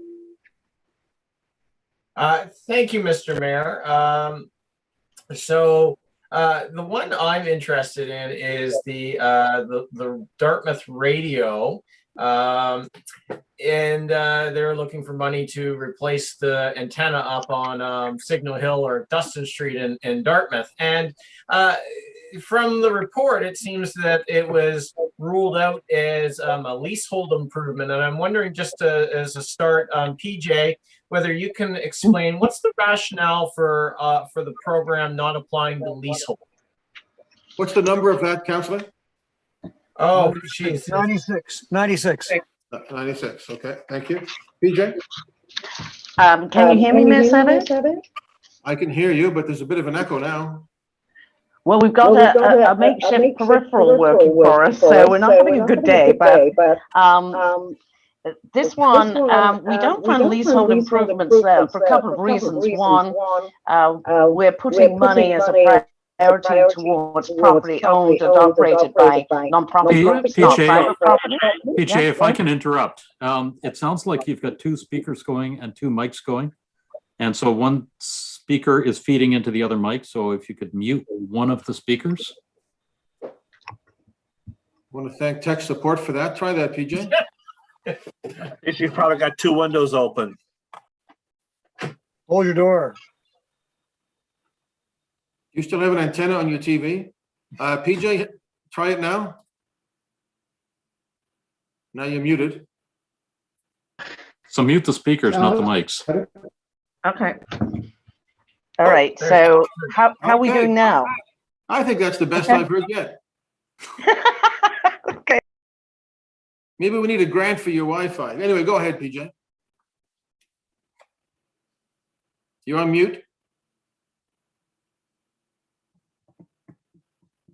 Your mic is muted again. All right. So here we go. We place a priority on property that is owned and operated by non-profit groups. I mean, clearly owning a capital asset, particularly building on land, it's a major expenditure. We don't direct public monies indirectly to an improvement to private property. Particularly in this case, that property is owned by HRM. There are also issues around the insurance coverage, the approval of an antenna. Public consultation may be required for that. So overall, I think, although there's clearly strong merit in that type of asset in relation to fire and EMO, this application may be a little premature. I think there's some more technical confirmation work needs to be done first, and that is a significant amount of funding requested too. Okay, thank you, PJ. You anticipated where I was going with that. I support the notion of, like, you know, having some restrictions on leasehold improvements, because we don't want to be putting public money into something that then ends up being as a lost asset because it's only leased. I think this is a little different, where it's a radio tower that was put in place by the city of Dartmouth, and it could very well be older than me. This is not a conventional leasehold situation where it's on public property owned by HRM. And it's noted, I did get an email from the group who pointed out during Hurricane Juan, this was the only radio that was actually running for a time in the city, was that tower. So, I mean, I think there's some merit here. What the group has indicated in their letter, because it's a tower replacement, they actually do not have to do consultation, which would leave, to me, insurance is potentially the only major stumbling block. So I would like to refer this back, you know, and if leasehold is a stumbling block, I think it's something that we need to look at amending our policy, because in this particular circumstance where it's public property, it doesn't make sense when it's our own actual land, right? This is not protecting a nonprofit from investing in some private office building, you know, space that then they'll lose in 5 years. So Councillor Austin, you want to go ahead and move 96 onto the list? I would like to, yeah, I'd like to refer it back, because I think there's additional info here that, you know, might make sense either this year or next. Councillor Austin wants to move 96 onto the list. Are we okay with that for evaluation at this point? Speak now or forever hold your thumbs. Thank you. That's it, Councillor Austin. Thank you, Councillor Lovelace. Thank you. I just have a couple of questions. My first is in regards to number 19. That is the Halifax Radio Group, Halifax Amateur Radio Club. And I guess I'm just interested in understanding this a little bit better, and why, if this is to enhance EMO deployment and planning and response capability, why this wouldn't be coming out of the EMO budget. Just wondering if you can speak to that. Sure, through you, Mayor Savage, to the councillor. Currently, the formal program for ground search and rescue and EMO organizations does not include Halifax Amateur Radio Clubs. At this time, it only includes 4 ground search and rescue clubs or teams. Okay. Okay. My next question is about number 75, the Peggy's Cove Preservation Society. So that's been in place, oh my gosh, 1960s, if not before then. And so I'm just wondering, you know, where it says that there's no public website, there actually is. It's Discover St. Margaret's Bay, and there's many public websites with regards to, you know, the value in telling the stories and the community of St. Margaret's Bay and Peggy's Cove. And so I'm just curious as to you know, what we're missing here, because right now we're going through an incredible process with kind of reinventing Peggy's Cove and also looking at our land use bylaws and revamping the entire process of development of Peggy's Cove. So I'm just concerned that we're missing out on a really great opportunity to share those oral stories from the folks that are still living in Peggy's Cove. And so I just wonder if we could have another look at this. Okay, so Councillor Lovelace, did you want to speak to it, PJ? No, sorry, go ahead. Okay. Councillor Lovelace is suggesting number 75, the Peggy's Cove Preservation Society be sent back for further evaluation. Are we okay with that? Are we good? And the only other thing that I just wanted to ask, if in the future reporting for this, if we could have a better understanding of the location, because, you know, I think I might have 2 St. Luke's in District 13. It would be really helpful to have the address and just to get a sense of, you know, what district is this in? What is the address? So we have a better sense of the community that's being served by the organizations. A great report, and I know it's a ton of work, and thank you so much, PJ and Councillor Cathy. Appreciate it. Yeah, that's a good point. I know I've spoken at 2 St. Luke's churches since I became mayor. So I know there's a number of them, and I go to one. Councillor Cuttle. Thank you, Mr. Mayor. I'm going to ask for reconsideration of item 109 for the Halifax Nordic Ski Club. The Nordic Ski Club asked for a grant for replacement of an ATV and trail groomer, and since the application was incomplete, that the financial statement for the prior year was not included. And I think that was just perhaps an oversight. I don't know if they knew that was required, but Halifax Nordic Ski Club last year saw an increase of its membership almost 100%, from 400 to over 800 people. There's a huge increase in demand for people cross-country skiing in HRM. The Nordic Ski Club grooms trails at Dollar Lake, at Graves Oakley Park here in Spryfield, at golf courses, providing really fantastic winter outdoor activity.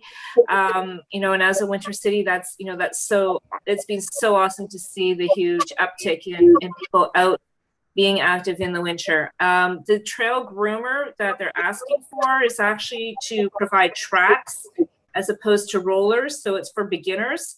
And I'm just hoping that we can take this back. And we lost you at the end. You're muted. Yeah. Oh, that was weird.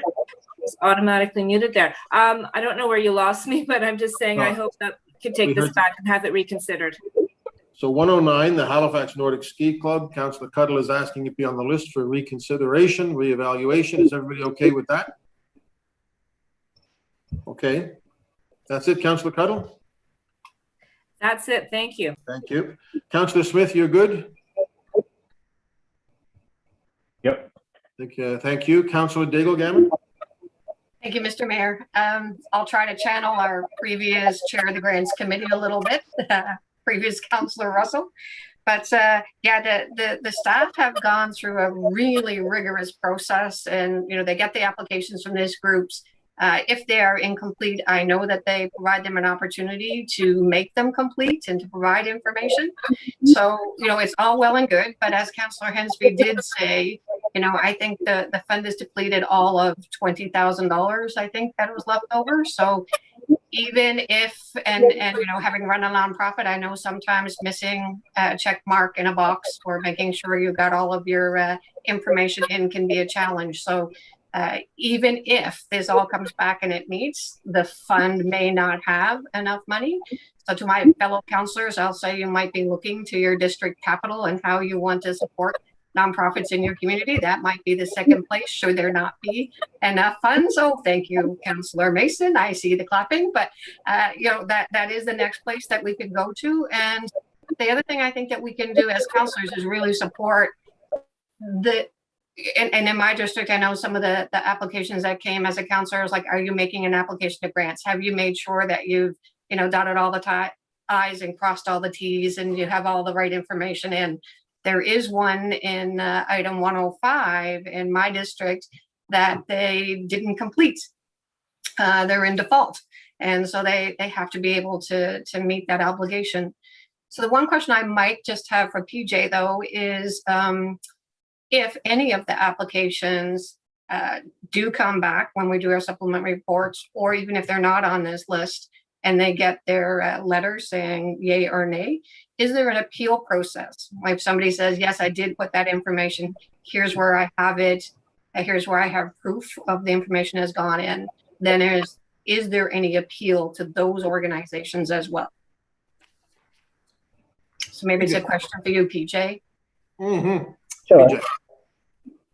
Through you, Mayor Savage, there is no appeal process. I'm sure Mr. Trace can comment, but appeal has a different connotation. So this is the process where it's gone through the Grants Committee. The council can refer back for further consideration, and then we will come back with a supplementary, and at that point in time,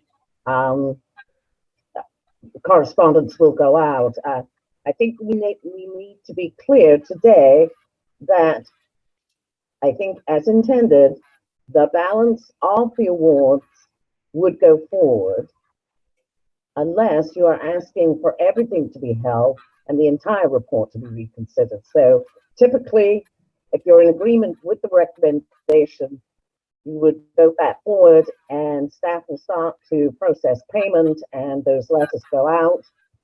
Those that you've referred for further review will be notified of that further review. And if we have questions of clarification, we'll ask those.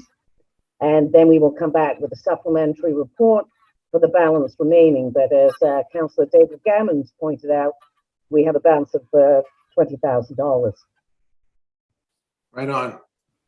Okay, so that's exactly what we're going to do. Is we are going to approve the recommendations, but we do have a list of for a supplemental report to see if there's any opportunity to fund any of these other ones. Councillor Daigle-Gammon? Well, Mr. Mayor, then may I ask that 105 be added to that list, which is the Wellington Station House? Councillor Daigle-Gammon wants the Wellington Station House added to the list. Is everybody okay with that after all the work that she's done on this grants committee? Don't say no. I see everybody smiling enthusiastically in favor of the Wellington Station House to be added to the list. And I echo what you said, Councillor Hensby said. You know, Councillor Russell Walker was a great chair of grants, and so are you. If you had said something like, "Oh my God," then you would have been Councillor Walker just a few minutes ago. So unless somebody refers for a grant for a printing press to print more money, we don't have it, but we can have a look at these. Colleagues, we are looking to send back we're going to approve the list of those granted, and we're sending back the following items for evaluation and a supplemental report. 97, the Public Good Society, 103, St. Luke's, 87, Arenda, 76, Island View, 102, Seaside FM, 96, Dartmouth Radio, Amateur Radio, 75, Peggy's Cove, 109, Halifax Nordic Ski, and 105, Wellington Station House. Are there any that I've missed? Okay. Are we ready for the question, colleagues? There we go. Question. Ready for the question.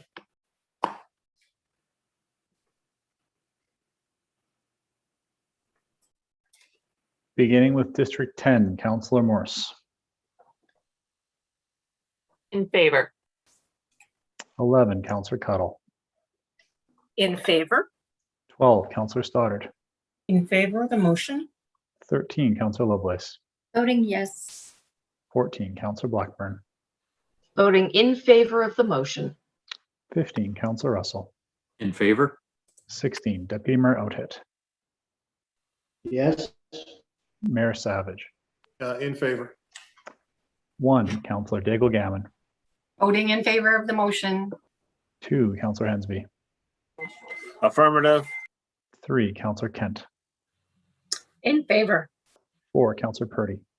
Voting in favor. 5, Councillor Austin. In favor.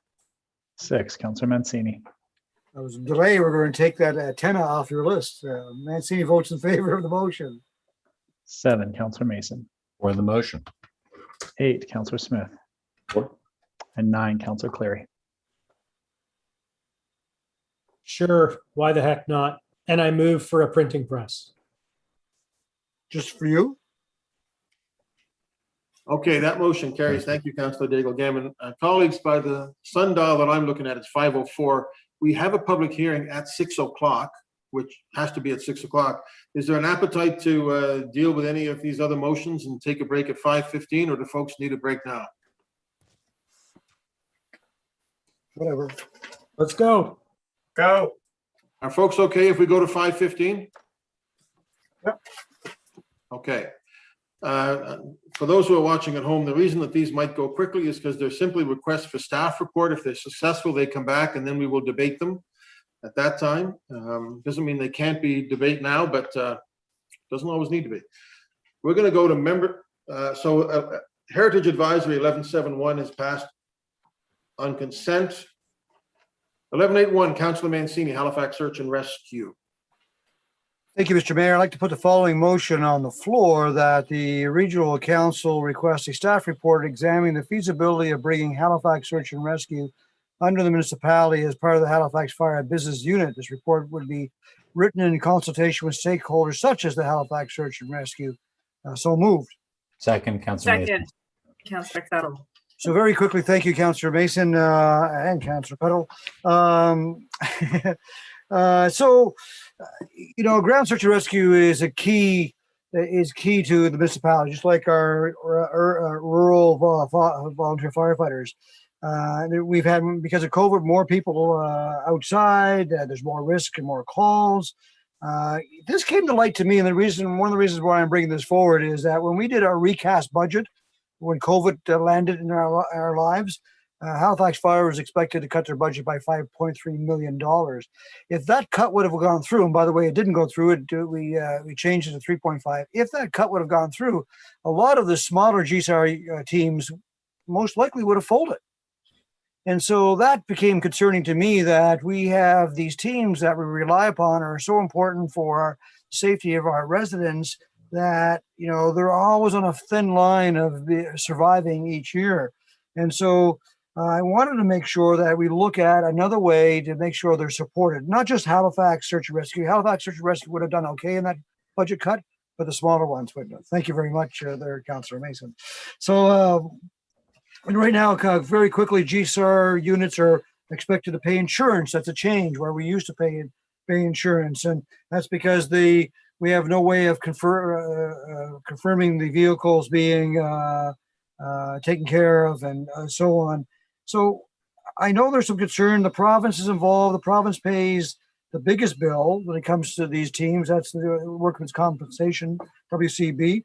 And I know there's some concerns for the smaller teams that they're not included in this and they're going to lose control. So I'm happy to include them and slightly change the motion so it does include them, simply by saying that we communicate, and this is not only for the Halifax Search and Rescue, but it's other RESAR teams, RESAR teams, and that they're consulted with. This is only a starting point. I know that the chief is working on another report that has to do with grant funding for GSAR. So, this may be combined if wished. So anyhow, Councillor Mason's giving the stretch and the shorten up. So I'm shortening up. We can debate this later, but hopefully it comes back and then we can address this. Thank you. Thank you. Councillor Hensby. Thank you much, Mr. Mayor, and I can assure you that the other GSAR teams are very concerned about this motion, and they want to know in regards to how it's going to affect their current MOU, the memorandum of understanding they have with the fire department. There is an Eastern Shore Ground Search and Rescue, Sheet Harbor Ground Search and Rescue, Muscataway Valley Search and Rescue, as well as the formerly Waverly group, now call themselves Halifax Ground Search and Rescue. There have been discussions in the past trying to establish an urban ground search team, as well as maybe something on the western region, but I think Halifax Waverly has taken over the west as well. But I'm concerned, though, in regards to how this appears to be in regards to, is this almost an annexation or amalgamation of the GSAR teams and putting under the funding of the departmental budget, or are they going to lose their autonomy? That's what they're afraid of in regards to they do their own fundraising, they are their own entity, they're recognized by the province as a separate organization. So this type of discussion about bringing it under the Halifax Fire Business Unit seems like an absorption of their organization. So I just want to make sure that as this report goes forward, that there is consultation with all the groups to make sure that things are discussed openly and transparently on these things, because there is some fear that when amalgamation occurred and the fire departments got merged, and under 2000, when the area rates got eliminated for the fire departments, there was also reassignment of assets in regards to some equipment was perhaps the Cadillac in some places, it wasn't needed in that area, so they shifted equipment around.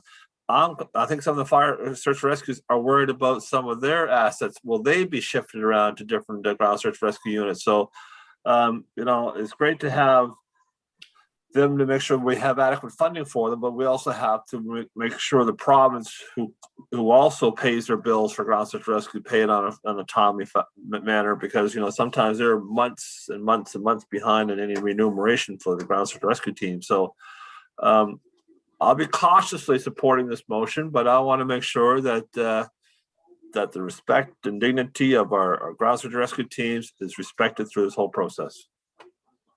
Thank you. Councillor Daigle-Gammon. Thank you, Mr. Mayor.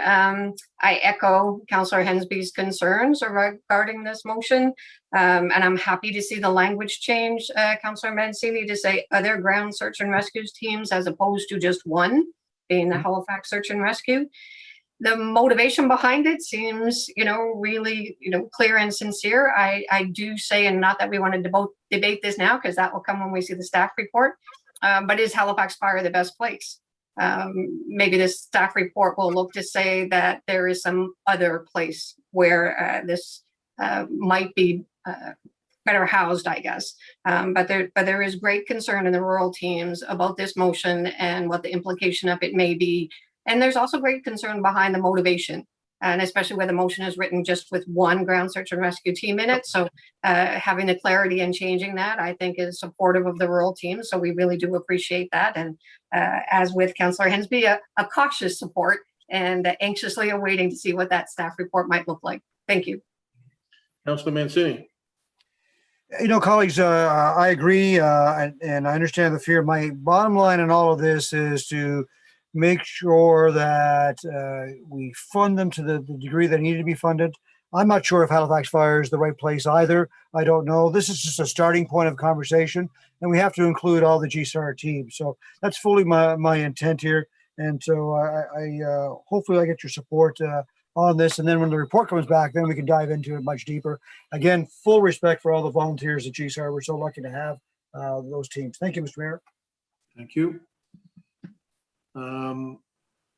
We ready for the question, colleagues? Yes.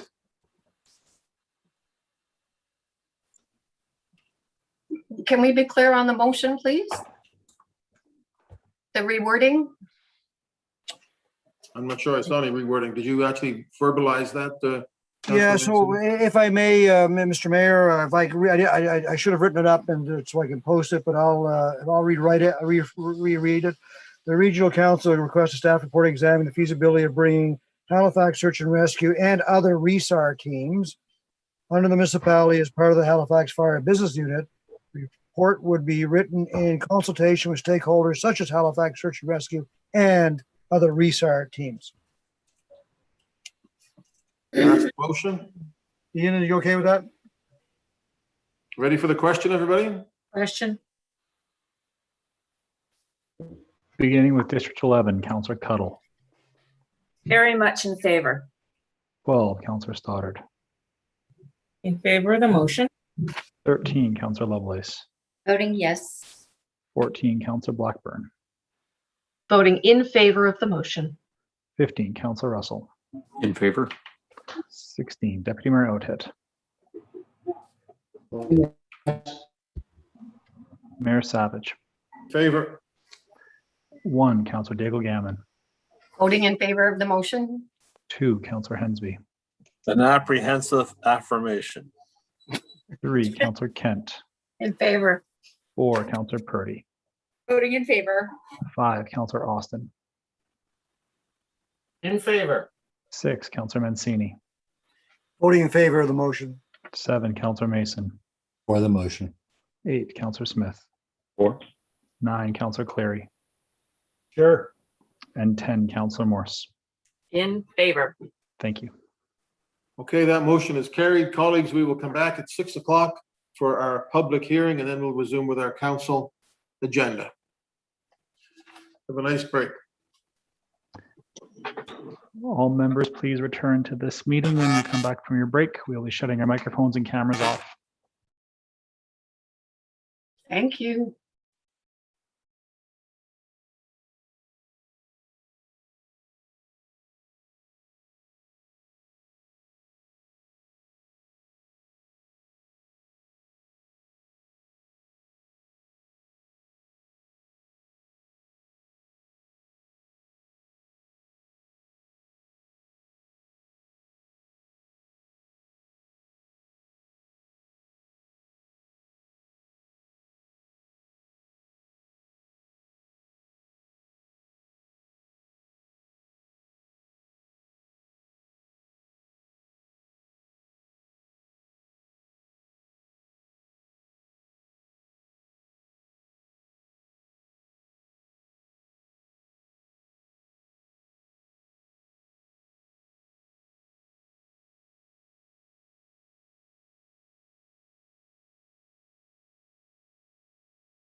Good evening. It is now 6 o'clock. We have returned everyone's microphones and videos.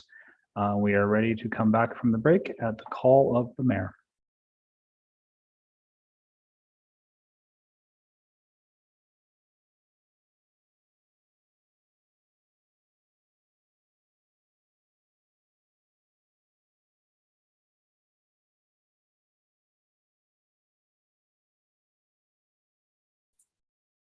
Can't hear you, Mr. Mayor. Thank you. Ian, how many councillors? We got all the councillors back? So I can confirm we do have quorum by the people listed as the attendees. We have a couple people that are just joining us again, but we are with quorum and we do show everyone as being in the meeting. Okay, if everybody's shown as being in the meeting, then let's go. Are we good to go? Good to go. Are we live, Ian? We are live and we are good to go on your call, Mr. Mayor. Thank you very much. Okay, folks, we're going to begin our public hearing. This is 8.3 on your scorecards at home. Bylaw N200 respecting noise exemption request for the Birch and Anchor in Bedford. Thank you, folks, for joining us for this virtual public hearing. The order of events for this hearing will be similar to a regular public hearing. We will start with a staff presentation. We then give the applicant a chance to present. Normally, we would go to the public hearing speakers list. However, for tonight's hearing, no speakers signed up by the deadline. As a reminder to those watching from home, in order to have signed up as a speaker, the deadline was 4:30 the day before, the business day before. Mr. Clerk, can you confirm that if any additional correspondence has been received for this public hearing since the beginning of the meeting today?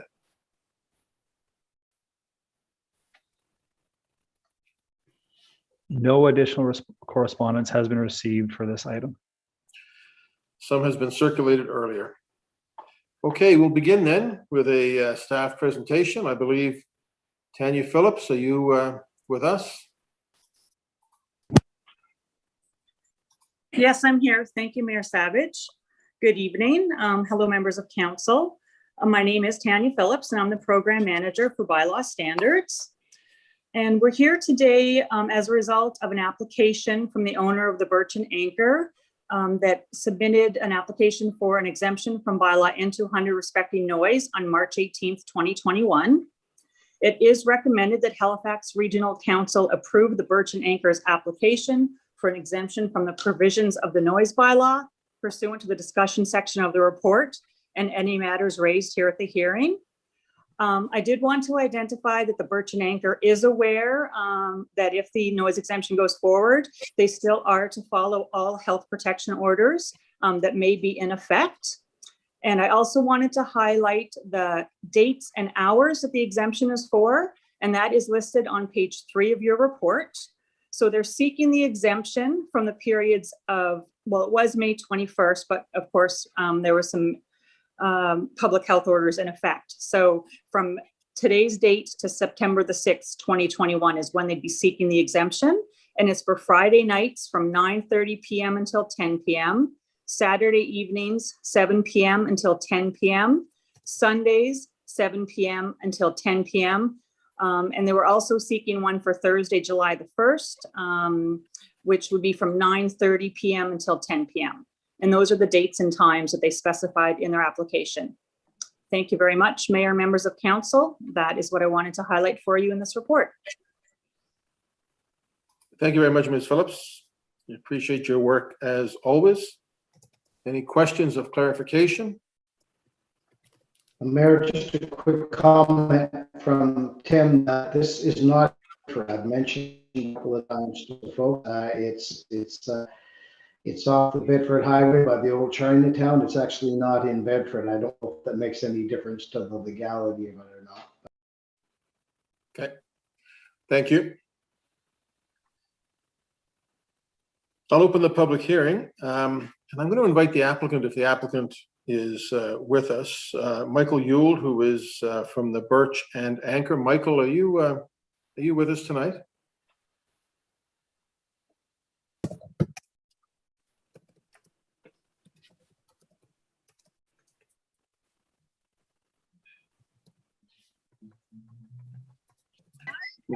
Can you hear me now?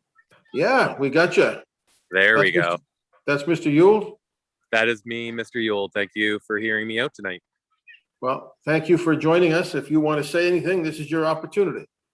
I think, unless I heard incorrectly, it seemed that I might have heard the noise exemption is from 9:30 p.m. till 10 p.m. on some evenings, and I think it was actually until like the day up until 9:30 or 10 o'clock at night, I believe, is the application. We wouldn't be able to operate much of an entertainment show in 30 minutes. And maybe that may be some needed to clarify, like you requested not too long ago there. Aside from that, again, I just want to thank you guys for allowing me to present my application. When my family and I first opened Birch and Anchor last summer, we really didn't anticipate the scale to which it would grow. Success was undoubtedly a result of being a space where people could go and feel safe during such an unpredictable time. We really just want to continue to use our outdoor space to the advantage of the community as well as local charities. There are a lot of charities that rely on larger public events for fundraising, and we'd like to help with that, continue to help with that. Really, it's pretty straightforward. We're just looking for the long weekends in the summer to have the noise exemption active. I would be surprised if our shows or events went past 9 p.m. to be quite honest. We made a really strong effort this year to lower our sound emissions on a day-to-day basis, and we plan to continue to do so. These noise exemptions would be strictly for special events for the community and local charities, and that's essentially it. All right. Thank you, Michael, very much. We appreciate that. Tanya, just to clarify, I think you were looking at, it wasn't 9:30 to 10. It was extending the hours from 9:30 to 10. Is that correct? That's correct. The noise is already permitted until 9:30 p.m. So it would just require that extension of half an hour on Fridays. Yes. Fantastic. Thank you. You're welcome. All right. Thank you, Michael. Any questions of clarification? No, I'm happy that my application has been heard, and I'm just here to listen. Okay, we'll just see if councillors then have any questions of clarification of Mr. Yule. I see none. I see no hands. We have no speakers, so I will look for a motion to close the public hearing. Mr. Mayor, if I could just say a few words. Is it a clarification or is it a debate? Oh, it can wait then. I was just going to speak in favor of this application. Yeah. Well, I'm going to accept you as moving that we close the public hearing, and then we will go to debate. Is that okay? Seconded. Seconded by Councillor Mason. All in favor? Aye. Aye. Okay, the public portion is closed. Tanya will stay with us, and I'll go to Councillor Morse, the local council. Thank you, Mr. Mayor. I just want to say a few words in favor of this application. The Birch and Anchor is on the site of the former Chinatown restaurant that people may be more familiar with. It's at the end of Kearney Lake Road at the Bedford Highway. It's a beautiful location, and they've completely remodeled and made their outdoor area very attractive. And it's a place that's become a new place for people to go and enjoy the outdoors, have a drink and some lovely food, enjoy the scenery on the harbor. And it's just a new destination in my district, and I think people are really enjoying it. They opened at a very difficult time. We know how difficult it has been for all of the restaurants in Halifax and Dartmouth, and they managed to make a go of it, and they're back again after a very difficult year for a second year. And so I'd like to encourage them, because I think they've responded to some of the feedback that they had from neighbors when the music was a bit excessive last year. And so they are keeping, I think, to a fairly reduced time. They're not going late at night. They're being respectful of the neighbors. And I hope you will support this, because I think it's good for the community. Thank you. Very well. Can I get you to put the motion on the floor, Councillor?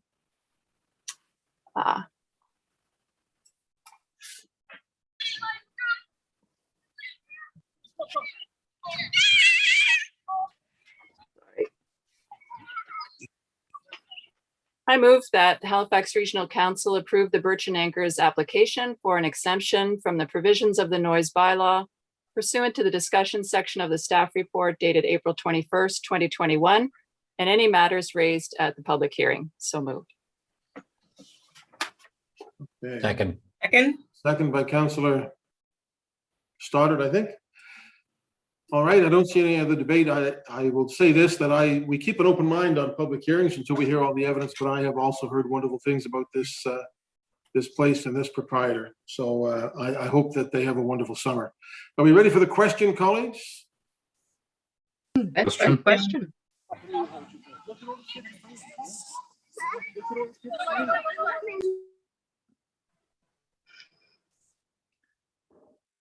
Beginning with District 12, Councillor Stoddard.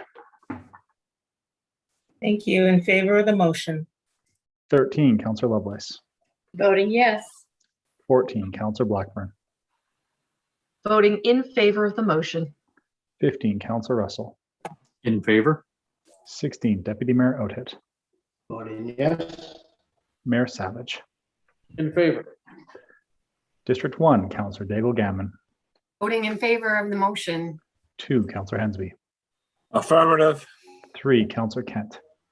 In favor. 4, Councillor Purdy. Voting in favor. 5, Councillor Austin. In favor. 6, Councillor Mancini. Voting in favor of the motion. 7, Councillor Mason. For the motion. 8, Councillor Smith. 9, Councillor Cleary. Yes. 10, Councillor Morse. In favor. And 11, Councillor Cuttle. In favor. Thank you. That carries. Mr. Yule, thank you very much. All the best. I really appreciate everyone. Thank you so much. And maybe we'll see you down at Birch and Anchor one time. Count on it. Thank you very much. Okay, colleagues, that's it for the public hearing. We're going to pick up our council meeting. We're going to reconvene with 11.8.2. Councillor Mancini, mobile shower pilot program. Thank you, Mr. Mayor. I'd like to put the following motion on the floor that the Regional Council requests a staff report examining the possibility of a pilot program providing shower facilities for people experiencing homelessness, either through retrofitted transit buses or partnering with the community organization to provide mobile shower trailers or working with recreation facilities. So moved. Second. Second by Councillor Stoddard, was it? Yes. Yes, thank you, Councillor Stoddard. So this first came to light for me was as COVID entered our lives, and I was contacted on a number of occasions by folks in the community that said there were some folks that were living homelessly or living rough, and they had job opportunities, but they couldn't find a place to take a shower, so they couldn't go to their job interview. And so, you know, we all take it for granted, right? I assume each of us shower or bathe on a regular basis. We take that activity for granted, but those that are living rough, that's maybe quite difficult. I know there's facilities, they can go to the Y and the shelters that provide that, but they're limited to what they can do. So I did some research, and there were other cities around North America that have these mobile showers, and they set them up as a schedule, whether it's a trailer or a converted bus, and they show up on a regular schedule at a certain community and just simply park. And then folks come and shower. Again, we're so privileged. I don't even think about it. We just do it. But there are those that struggle with some of the most basic things. And so my ask here today is to look into, is this feasible? Can we take a look at this? Is it something we can partner with? One may argue, you know, is this really our responsibility? Well, I think it is. It's our responsibility to at least take a look at it. How much does that cost? What will it look like? And can we do it? So again, I ask for your support on this motion. I consider myself very privileged, and taking a shower is just something you don't even think about, but for others, it's not. Thank you. Thank you, Councillor Cleary. Thank you, Mr. Mayor, and thank you to Councillor Mancini for bringing this forward. And whether it's, very mobile or just somewhat mobile, I think it's extremely necessary. I've got in my own district several people living rough in tents, and I know in other districts in the urban core and in the suburban areas, and I'm not sure about the rural areas, but I know we have visibly many homeless people who are living rough in our city. And anything we can do to help out in that regard, and not just for job interviews, but just for regular, feeling better about yourself. I think, having access to personal hygiene is extremely important. So I support this, and I hope that when the report comes back, it comes back very quickly, because we are in a housing crisis and we do have an immediate need for this, that this is one of those things where maybe it's not even us that provides it, but maybe we can procure it from someone who has something in the vicinity or nearby that we could bring in. So I think the urgency to this, I hope, is something staff takes into consideration, and it doesn't languish for months and months and months before it comes back. Because I think if we could have something, maybe even back within a few weeks, that would be ideal, because we have a growing problem, not a shrinking problem. And I know the province and we and our street navigators and the shelters are working tirelessly with the folks that are homeless right now. But this is something that I think needs urgent attention. So thank you, Councillor Mancini, for bringing this forward. Thank you, Mr. Mayor. Thank you, colleagues. Thank you. Councillor Austin? Thank you, Mr. Mayor. I will support this, of course. The piece that actually I'm most interested in is the "or" at the end of Councillor Mancini's motion, rather than creating all sorts of infrastructure when we have recreational facilities with tons of water and showers. And there's the obvious ones that we all think of, like the Sportsplex, your Cole Harbour Place, Canada Games, Centennial Pool. Of those, Centennial Pool and Sportsplex are probably the best position, but there's also community centers that have showers in them, like the Findlay Community Center, for example, that you wouldn't think has a shower, but it does, right? So it really, do we need to be trying to figure out the logistics of a mobile unit that's going around, or is it simply easier to figure out the logistics of bringing people who need this service to the facilities that we already own and operate and are staffed and all that good stuff? So I suspect the "or" is the more significant part of this motion. There's a definite need, and it's just a question to me of how we go about it. And I think with our rec centers, that's where we have the untapped possibilities. Thank you. Thank you, Councillor Hinsby. Thank you much, Mr. Mayor. Yes, the Dartmouth Sportsplex would be an ideal location in regards to having the capacity and ability to open the doors for those who may need to use the shower facilities. It would be a great opportunity. As Councillor Austin said about our recreational facilities, I know that during Hurricane Juan, our Lake Echo Community Center was used as a comfort center. We had shower capacity for those who lost power and had no water, as well as we have that the Lake Echo Fellowship Baptist Church was outfitted to have a shower capacity. So I'm glad to see that we're looking at other facilities, and I think that it's wise to look at that. Maybe do we have an inventory of where we have showers in our recreational facilities? That might be, we talk about a washroom strategy. Perhaps we need to have a bit of a shower strategy as well. And I'm just kind of curious about, reaching out. I wonder if there's a possibility for an expression of interest to be put out there. There may be some kind of industrial type of mobile shower trailers already out there. Maybe some major construction sites may have something like that, or something comparable. So just kind of curious if there is something that may be already in the industry that may be available to us on a fee for service basis. Thank you. Thank you. Councillor Russell. Thank you. I'm actually going to support this one. We also have a number. Those little ones are not. Unlike the motion earlier today, we have a number of people as well, and one of the things about this is those who are living rough. It is not necessarily by their choice. They could have fallen on hard times for various reasons: loss of a job, loss of whatever. The "or" at the end of it is interesting as well.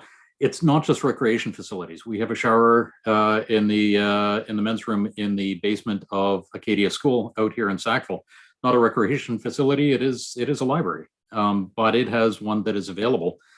So would be interesting to see that expanded beyond recreation facilities to include, I don't know what the definition would be, but more broadly than that, any other facilities that we have available that would provide shower facilities. So thank you. Thank you, Councillor Lovelace.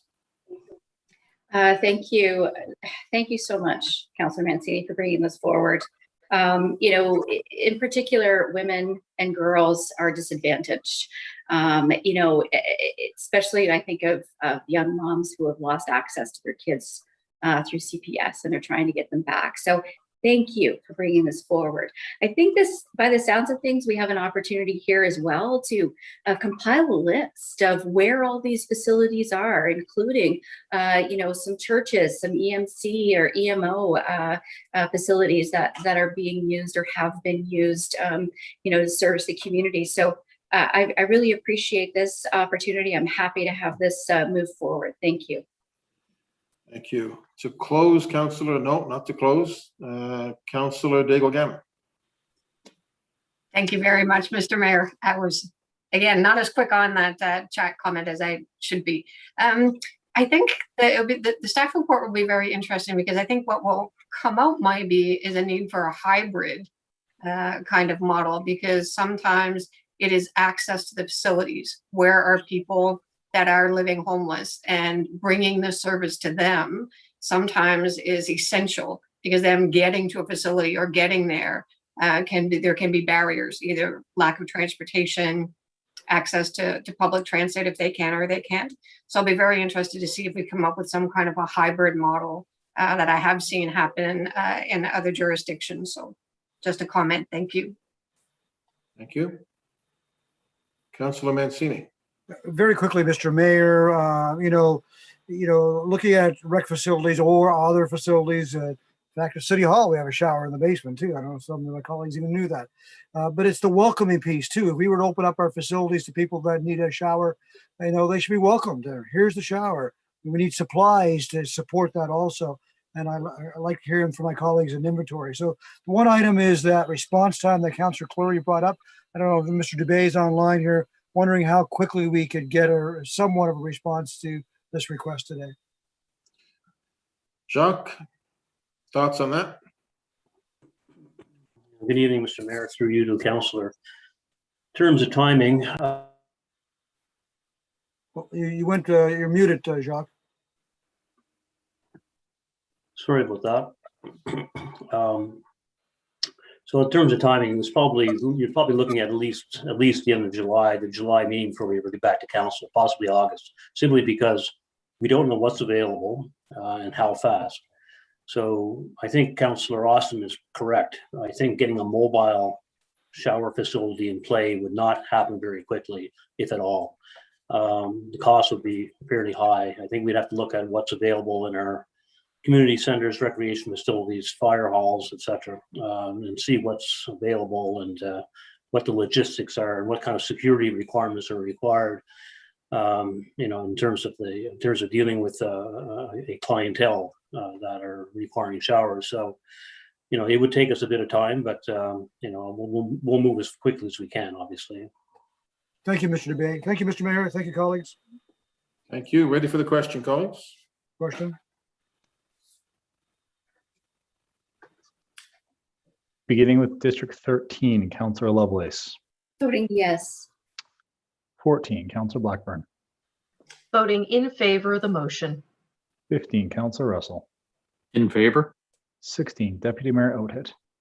Voting yes. Mayor Savage. Yes. 1, Councillor Daigle-Gammon. Voting in favor of the motion. 2, Councillor Hensby.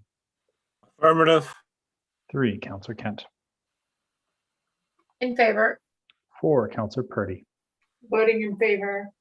5, Councillor Austin. In favor. 6, Councillor Mancini. Voting in favor of the motion. 7, Councillor Mason.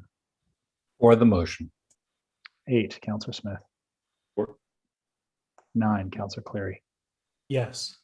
10, Councillor Morse. In favor. 11, Councillor Cuddle. In favor. 12, Councillor Stoddard. In favor of the motion. Thank you. That motion carries. Thank you, Councillor Mancini. Councillor Mason, 11.8.3, Development of Friendship Accords. Thank you, Mr. Mayor. I move that Halifax Regional Council request a staff report that outlines the process and timeline for exploration of the development of friendship accords of the Mi'kmaq Grand Council, the Assembly of Nova Scotia Mi'kmaq Chiefs, band councils with current and anticipated service agreements with HRM, and any other group staff may identify per the recently completed engagements regarding the Culture and Heritage Priority Plan update, and to consider including First Nations relationships in the terms of reference for the Executive Standing Committee. I so move. Second. Seconded by Councillor Stoddard. Councillor Mason. Thank you, Councillor Stoddard. Thank you, Mayor. So, the purpose of this is to start us on a path that was identified in the memo that we received about the cultural heritage priority plan engagement. The other things we heard there were the need to develop an engagement framework between the municipality and Indigenous communities, the need for treaty education, the potential to co-create Indigenous employment strategy, to better discussion and collaboration regarding economic involvement in land management and HRM. And of course, there's been a lot of discussion, especially in light of the recent tragic, but sadly not surprising revelations at the residential schools, to come back with a plan to implement municipal commitments on truth and reconciliation with a regular report to council, presumably through executive. But the first thing we need to do is we need to get those more formal relationships. We have great relationships right now with the Assembly and with the bands that have land in HRM, that have reserves new and existing in HRM, but we don't have formal relationships with them. And this is something that there are some great guidebooks for. The Federation of Canadian Municipalities has a whole explainer on their website about how to do communications and friendship accords, communications protocols and friendship accords. So this is that first, I think, necessary stage to create a more formal relationship to be better able to do all those other things. So, it's just another step on our long path of reconciliation, and I would ask for council support. Thank you, Mr. Mayor. Thank you. Question. Councillor Hensby. I'm in support of this very much. In my particular district, I have two band land areas, Beaver Dam as well as Sheet Harbor. Looking forward to this opportunity for dialogue and discussion. Right now, the East Shore Lifestyle Center facility we're proposing in Sheet Harbor will have a great influence and opportunity for the First Nations Millbrook Band to have a participation as well as input in the design and purpose of that building. As well as we have an opportunity with the soccer field, the ball field opportunity at the old Duncan McMillan High School, because our land is on leased property from First Nations, and when the old high school gets demolished and the soccer field puts in, we have an opportunity to augment the athletic opportunities for the community. So I think this will be a great opportunity for the direct dialogue with the First Nations, and in particular the Millbrook Band, because of their holdings within our municipality. And I think this would be a great thing to do. Thank you. Thank you, Councillor Lovelace. Thank you. Thank you so much for this motion. I am going to support this wholeheartedly. In District 13, we have Speganakitic and Acadia First Nation with some really incredible development projects, residential, commercial, community development happening, potential urban service boundary extensions. This really is, to me, a commitment. We're following through on the commitment to reconciliation, and I'm grateful to support this and happy to see this move forward. Thank you. Thank you. Okay, ready for the question, colleagues? Question.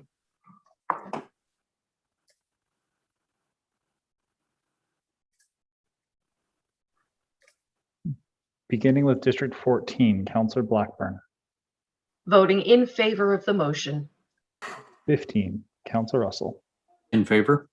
16, Deputy Mayor Oathead. Voting yes. Mayor Savage. Yep. 1, Councillor Daigle Gammon. Voting in favor of the motion. 2, Councillor Hensby. Affirmative. 3, Councillor Kent. In favor. 4, Councillor Purdy. Voting in favor. 5, Councillor Austin. In favor. 6, Councillor Mancini. Voting in favor of the motion. 7, Councillor Mason. For the motion. 8, Councillor Smith. For. 9, Councillor Cleary. Yes. 10, Councillor Morse. Voting in favor. 11, Councillor Cuttle. I'm in favor of this motion. 12, Councillor Stoddard. Absolutely in favor of this motion. And 13, Councillor Lovelace. Voting yes. Thank you. That carries. Thank you. Thank you, actually, Councillor Mason. That's very good. 11.8.4, Councillor Lovelace, proposed provincial highway. Thank you. Thank you so much, Mr. Mayor and colleagues. I have a change. I have an amendment that I'd like to make to this motion. So I'm wondering if I can just add that in the chat and then read it out, if that's okay with our legal If you folks. read the motion as is and then do the amendment. Okay. I will read it as is. That Regional Council requests the mayor send a letter to the province of Nova Scotia asking for consideration to strike the proposed provincial highway 113 from the potential projects list and transfer the corridor lands to protected wilderness status so as not to interfere with the prospect of Blue Mountain Birch Cove Lakes Wilderness Area becoming a national urban park under the federal government's expanding National Urban Park program. Seconded. Second. Councillor Russell. Okay, thank you. That's on the floor. Councillor Lovelace. Thank you.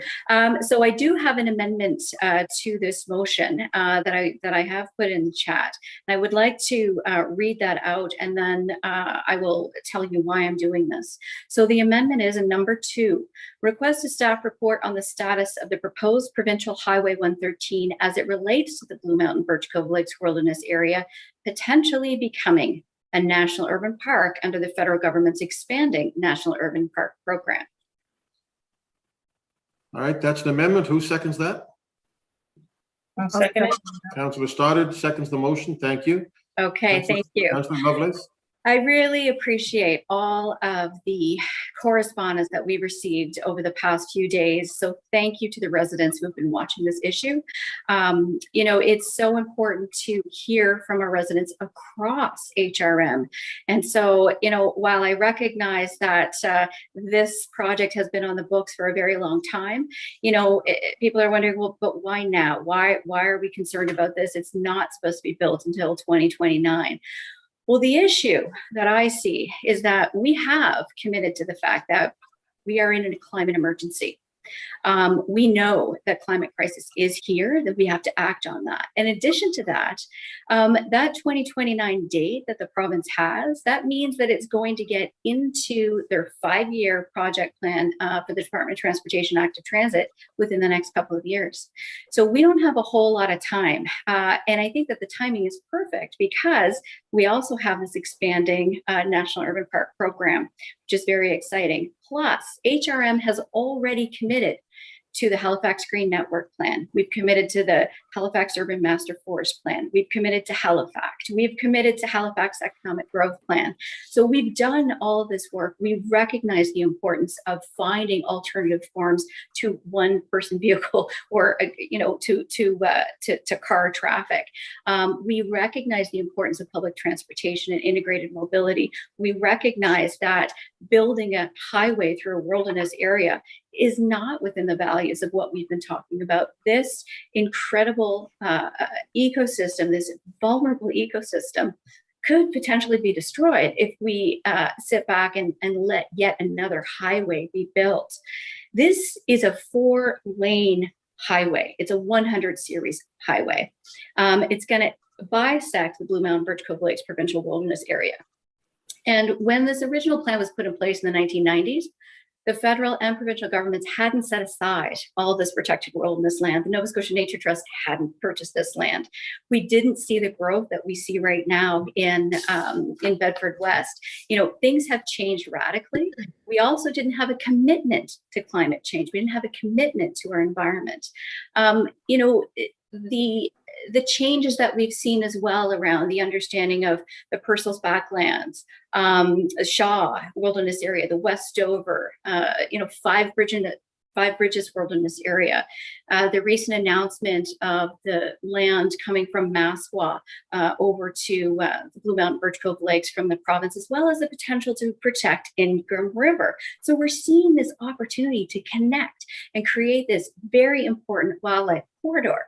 And also, of course, we have a significant cost. So this project is roughly $100 million, if not more. And at 9.9 kilometers, 100 million, you do the math, that's about 10 million per kilometer. It's incredibly expensive.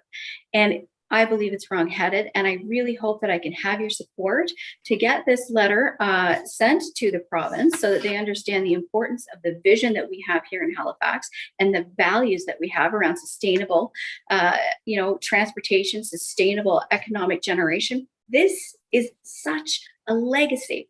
So I don't think I have to sell it too much more to you other than to say we've been in conversations around the National Urban Park Program. The federal government has committed to that. There are lots of funds, and there is a commitment federally to set aside more wilderness areas for protection and for longevity. So the economic benefit that we may have seen in the 1990s for this highway. Councillor, you're going to have to wrap up. Okay, what I'm saying is the economic benefit of a wilderness area is what we need to concentrate on and create transportation around that wilderness area. Thank you so much. Thank you. Deputy Mayor. Thank you, Mr. Mayor. I certainly will strongly support this. Can you turn your camera off concern again? is, okay, sorry. I'm losing you a bit. Unless you're deliberately talking that slow.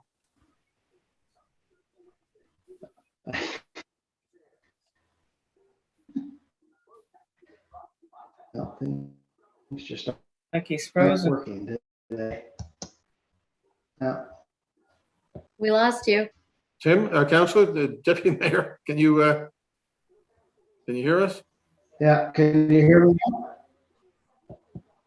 Can you hear me now? Yes, yeah. And go ahead. You're muted, Tim. Okay. I am happy to support this, but there was two things I wanted to mention. One is I believe that either our government relations folks, Paul, or maybe the CAO, Jacques, was going to reach out in preparation of this coming to council to try and get an update on this from perhaps Deputy Minister LaFleche and others. So I was just wondering if they could speak to that for a second, if they're available. Secondly, I strongly agree with Pam's comments, but we are going to, and I don't know if we need to put it into part of this motion or not, we are going to have to come up with a plan B. Because this road was proposed for a reason. Now, it's a reason that is past its prime, probably, and that we don't necessarily want to support. But we want people to use transit, and we want people to have other ways of transporting into the city other than building this 4-lane highway, as Pam just mentioned. But I think that as we prepare, if the provincial government were to come back and say, okay, we are not going to do this, we are going to have to very quickly step up and say what we are going to do instead to move in and out of this growing area. Instead, because right now bus rapid transit does not go to this area, ferries do not go to this area, light rail does not go to this area, commuter rail does not go to this area. And if we want people to not be dependent on cars and highways, which I agree with, I think we are going to have to very quickly find out what we are going to do instead of this highway to accommodate the growth, present and incoming growth that we're going to see. So that's my comment, and I'm just wondering if Jacques has had any update from the province. Yeah, Jacques, have you got some thoughts on that? Yes, thank you, Mr. Mayor. So yes, we've had conversations with the province on this matter, and certainly they're aware of the interest of creating a wilderness park there, a contiguous wilderness park. They have not decided yet to abandon the corridor.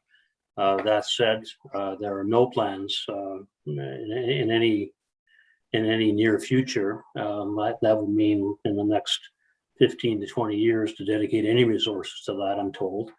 But they're well aware of the issue, and they're certainly mindful of it. So, but at this point, there's no commitment by the province to build that highway in any way, shape, or form. Certainly not within the next, at least I'm being told, not within the next 15, 20 years anyway, and if at all. I'm sure there will be many studies on this matter going forward. I can't say when or how that'll happen, but the province will look at this at some point and decide whether they want to proceed and maintain that corridor. Councillor Outhead makes a good point. There are risks associated with this to the extent that, you know, if there is no connector highway connecting those areas, those growth areas, at some point, whether it's there or somewhere else, there's going to have to be other measures taken. There has to be a plan B. We have not contemplated what that looks like yet. You know, so it's certainly going to be subject of further analysis through the, you know, regional planning exercises and that kind of thing. So that's where we are with it. Thank you. Thank you, Jacques. Thank you, Mayor. And I'm happy to support this, but we are going to have to start thinking about a plan B when we hear back from the province. Thank you. Thank you, Councillor Austin. Thank you, Mr. Mayor. I'm not going to speak for too long on this. Absolutely support this 100%. We need more highways, like we need a hole in our head. Wales, it's noteworthy. Just looking at the Guardian now, Welsh government suspends all future road building plans. We're looking at a situation, the west coast of our continent is basically in flame. The record-breaking heat waves, literally people have died because of the heat situation out there. We need to change how we're doing things as a society, and we need to get on that program, and we need to do it pronto. So the world is not going to wait for business as usual anymore. Nova Scotia has a long way to go.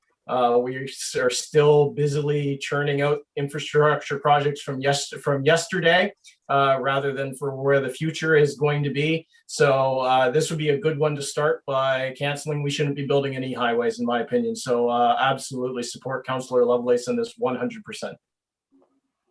Thank you, Councillor Hensby.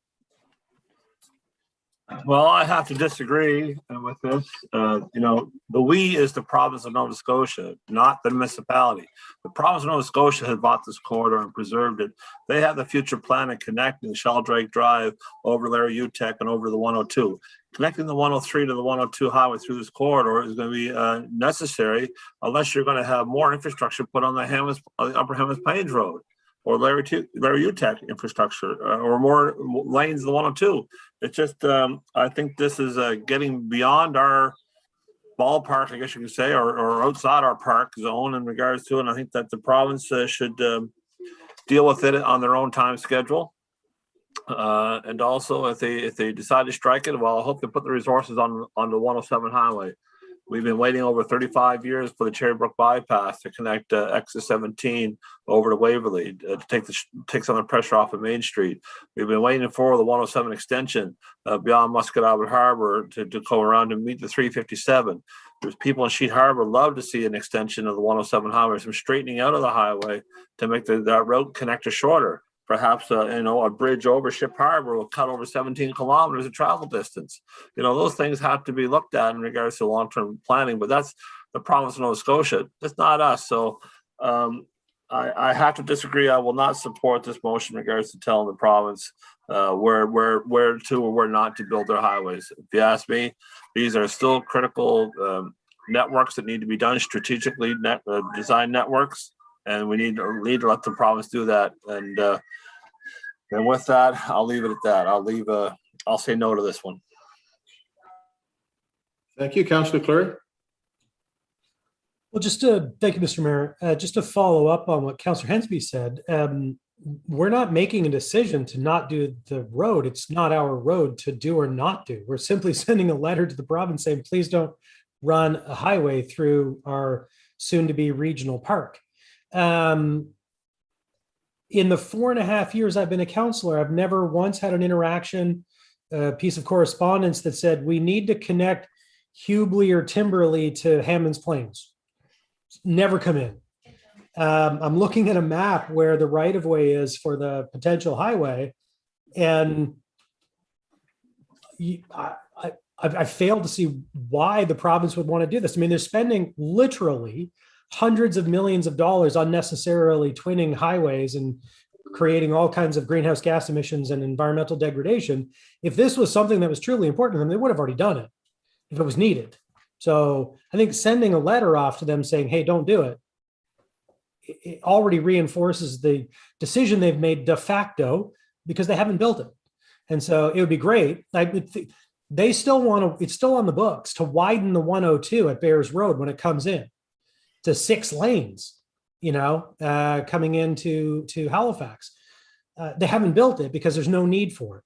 And so this would be one of those things where if we got this off the books, we would do our planning, they would do our planning to account for it. So it's not a big deal. I support this. And frankly, think it would be a really bad idea given our green network plan showing the ecological importance of this area, that we would want a major 100 series highway in the middle of our park. So good on you, Councillor Lovelace. Thank you, Mr. Mayor. Okay. Colleagues, are you ready for the question? Question. Beginning with District 15, Councillor Russell. In favor. 16, Deputy Mayor Outhead. Absolutely. Mayor Savage. Affirmative. 1, Councillor Daigle Gammon. Voting in favor of the motion. 2, Councillor Hensby. Negatory. 3, Councillor Kent. In favor. 4, Councillor Purdy. Voting in favor. 5, Councillor Austin. In favor. 6, Councillor Mancini. Voting in favor of the motion. 7, Councillor Mason. For the motion. 8, Councillor Smith. 4. 9, Councillor Cleary. Yes. 10, Councillor Morse. In favor. 11, Councillor Cuttle. I'm in favor. 12, Councillor Stoddard. In favor. 13, Councillor Lovelace. Yes, for wildlife. And 14, Councillor Blackburn. Voting in favor of the motion. Thank you. Okay, that motion is carried. Thank you, Councillor Lovelace. Councillor Cuttle, 1185, funding for field enhancement. Thank you, Mr. Mayor. I move that Halifax Regional Council request a staff report in response to the request from the province for funding for an enhanced grassed field at the new J.L. Ilsley High School in Spryfield, as per the attached letter from Transportation and Active Transit dated June 3rd, 2021. Second. I'll second that. Councillor Russell, Councillor Cuttle. Thank you, Councillor Russell. I'm seeking support for staff report on enhancing the new field being built at JL Ilsley. JL Ilsley is getting a whole brand new building. It's actually built on the same site as the old school, and the old school is getting torn down and is being built as a field. This has been years in the making, and there's been a large number of school staff and parents and residents that have been part of making this a reality. As with any new school, the province puts in a field. In this case, they're putting in a soccer field, but not a regulation football field. So there's been a strong expression of support from the community to have this field upgraded to a football field. Ilsley has never had a proper home football field, despite having an active and engaged football community. And with the new school, it just seems like the right opportunity to create a proper regulation football field. Football has been important to this community, engaging youth in sport and active living. There are a number of youth in Spryfield that come from low-income households, and inclusive school football programs have been an important part of the school community and a way of getting youth engaged in sport. Often the teams in the past have had to travel to other football fields in the municipality. This has been an issue with regards to transportation, and often coaches have had to be, coaches and volunteers have been needing to transport students. Spryfield, rapidly developing community, over 2,300 new building lots already approved. There's going to be a need for recreational assets. There's already a number of soccer fields here. And so I ask for your support on this motion. The ask is to help fund an enhancement of the field.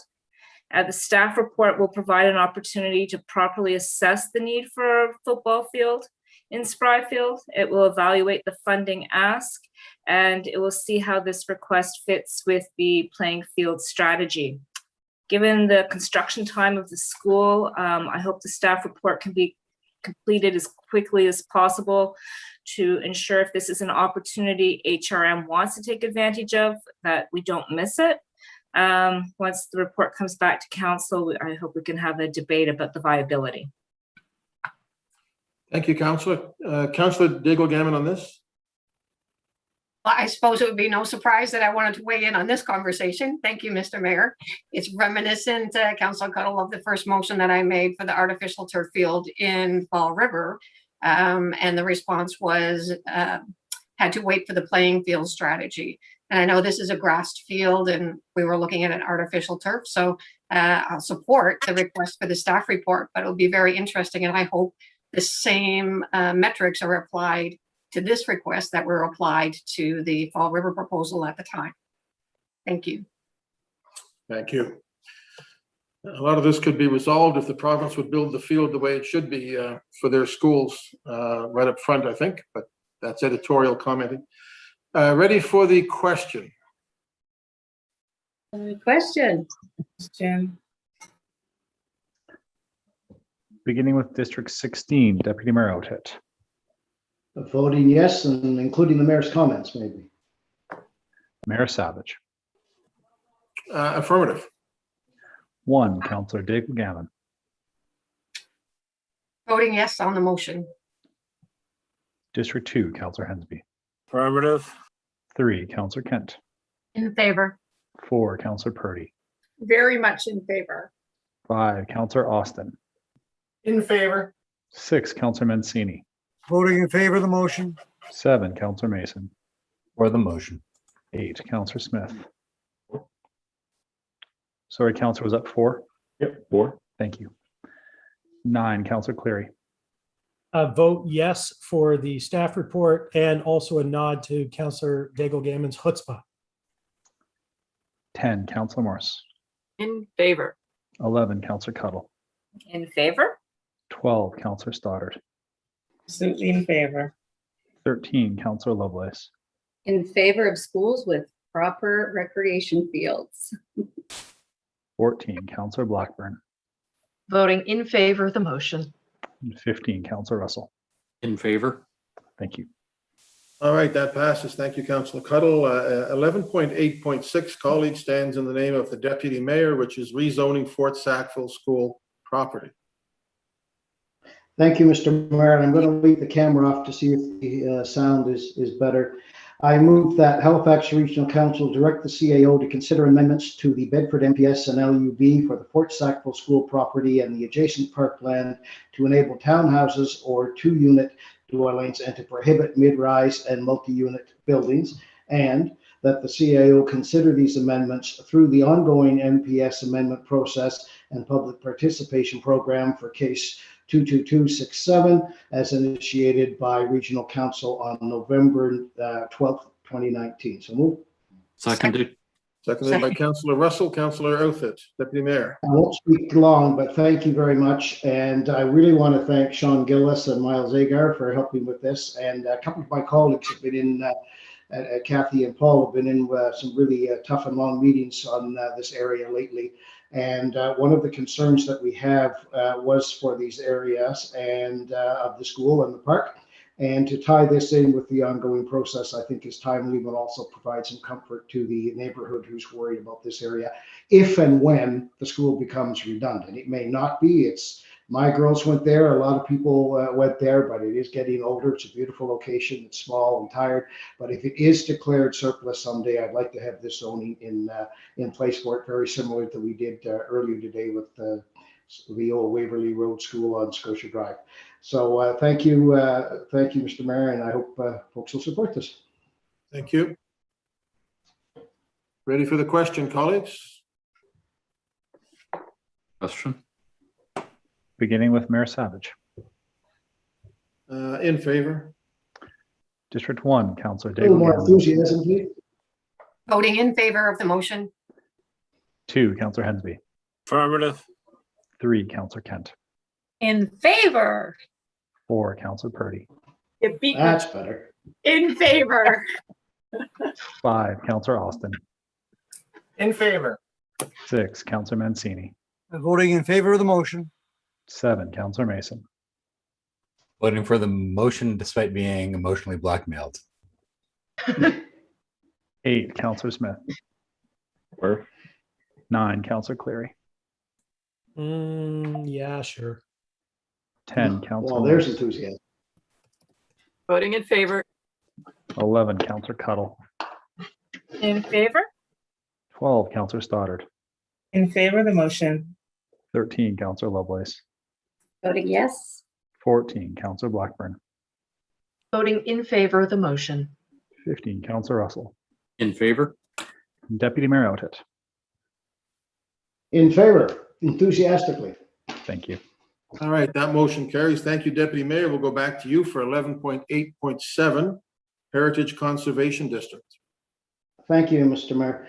I'm happy to put the motion on the floor that Halifax Regional Council direct the CAO to provide a staff report to 1, provide recommendations on identifying and prioritizing future potential heritage conservation districts outside the regional center as part of sharing our stories, the cultural and heritage priorities plan, and subsequently through the review of the regional plan, and 2, consider the historic area of Shore Drive and the Fort Sackville area of Bedford as a potential future heritage conservation district. I also have an amendment. That I shared with the clerk if he wants to put it up. And that is from Councillor Morris would like to have added to this as 3, consider the historic areas of Princess Lodge with its historic homes, Rotunda, and Hemlock Ravine Park as a potential future cultural landscape. If that could go in the chat, that would be great, or I can read it again. We're basically adding the Princess Lodge area to my motion. So moved. Okay, so who seconded the original motion? I thought I did, but. Oh, you did. Councillor Daigle Gammon? Okay, so I thought Councillor I did. Daigle Gammon. And then Councillor Outhet, are you proposing that amendment as a friendly amendment, I assume? I am proposing that as a friendly amendment, and Aaron Monahan looked at both of these motions and was comfortable that they were in order. Okay, so I think that's in order then. That is an amendment. It may have been referred to you by somebody else, but it was put on the floor by you as a friendly amendment. So number 3 is now part of the amendment. Thank you. Anybody else? Councillor Cuttle? Yeah, thank you, Mr. Mayor. Very interesting that Catherine wants to add some pieces, because I was thinking the same thing when I read this. I was wondering if it would be possible to add Prospect Village to the list of areas to be considered as either a heritage conservation district or a cultural landscape. I'm fine with that as a friendly amendment unless staff has any concerns with it. It sounds like a little bit of a different area, but is there any reason that can't be added, John or Ian? Oh, there's Aaron. Thank you. Good afternoon, Mr. Mayor and members of Regional Council. My name is Aaron Murnahan, Principal Heritage Planner with Planning and Development. Thank you, Councillor Cuttle. Just to clarify, and we're certainly happy to consider, any area with heritage significance for future districts or cultural landscapes. It's staff's intent, which will be clarified through the themes and directions document as part of the regional plan review that I believe will be coming to you soon. That much like we did with Center Plan, we'll be using the regional plan to identify potential future districts and cultural landscapes and to lay out a way to prioritize those in the future. So we don't necessarily have to list them all right off the bat. We will certainly be reaching out to councillors and community groups and residents to decipher these areas in future. But, the more the merrier, I would say. So Aaron, are you saying that Prospect Village would be an appropriate amendment? I would say we could certainly look into that, Mr. Mayor, as part of our staff report. Councillor Cuttle? Yeah, Okay. that would be wonderful. Thank you. Thank you. Okay, I'm fine. colleagues. Be friendly. Yep, thank you. Sorry, we have Councillor Russell on the amendment. Thank you. Just a simple question. In the past, we have been advised against adding too many heritage conservation districts because if they were in the peninsula, then developers or property owners or something would do something, apply for building permits or do demolition or whatever, prior to it becoming a protected heritage conservation district. And I'm just wondering if that type of concern would apply in this case. Mr. Murnahan? Through you, Mr. Mayor, there's certainly nothing preventing property owners or developers from going into these areas, but that certainly may have been the case in the central plan area as well. In the regional center plan, essentially how we dealt with future conservation districts is they received fewer development rights through the secondary planning process with the intention that they would potentially regain those rights on the condition that buildings and properties are maintained once a district is created. So we could certainly propose doing something similar, but of course that would be subject to the secondary planning process and any rules we may be able to put in place through policy in the regional plan. So definitely lots of analysis left to be done and engagement to determine what should be done. Okay, thank you. Ready for the question as amended? Ready for the question as amended, colleagues? Question.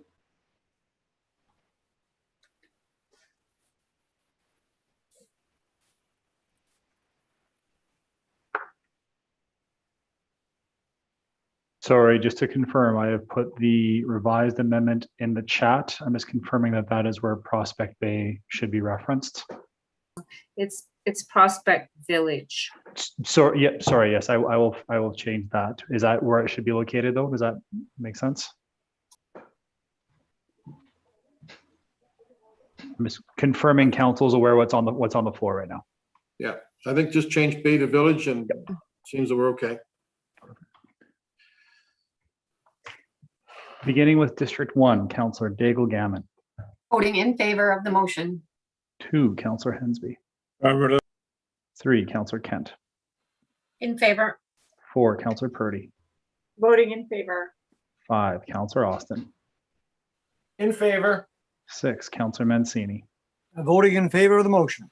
7, Councillor Mason. For the motion. 8, Councillor Smith. 4. 9, Councillor Cleary. Yeah, why not? 10, Councillor Morse. In favor. 11, Councillor Cuttle. In favor? 12, Councillor Stoddard. In favor of the motion? 13, Councillor Lovelace. Voting yes. 14, Councillor Blackburn. Voting in favor of the motion. 15, Councillor Russell. In favor? 16, Deputy Mayor Outhead. Yeah, why not? And Mayor Savage. In favor, so that's the last vote. Am I the last vote? Yes. Thank you. That carries. 11.8.8, Councillor Austin, administrative order regarding Joe Howe Park. Thank you, Mr. Mayor. I move that in accordance with Section 7 of the Administrative Order 53, Halifax Regional Council grant permission to Celtic Corner, 69 Alderney Drive, for serving alcohol in a section of Joe Howe Park inside of regular park hours until October 31st, 2021. Location to be determined by staff. Second by Mancini. Seconded by Councillor Mancini.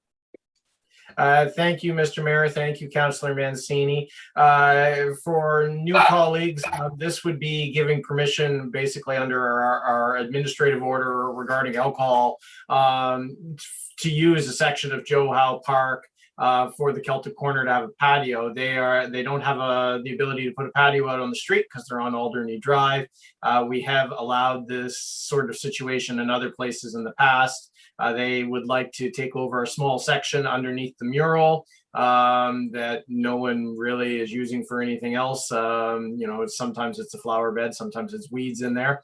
So I think it's harmless and a way to support business and enliven the street. Thank you.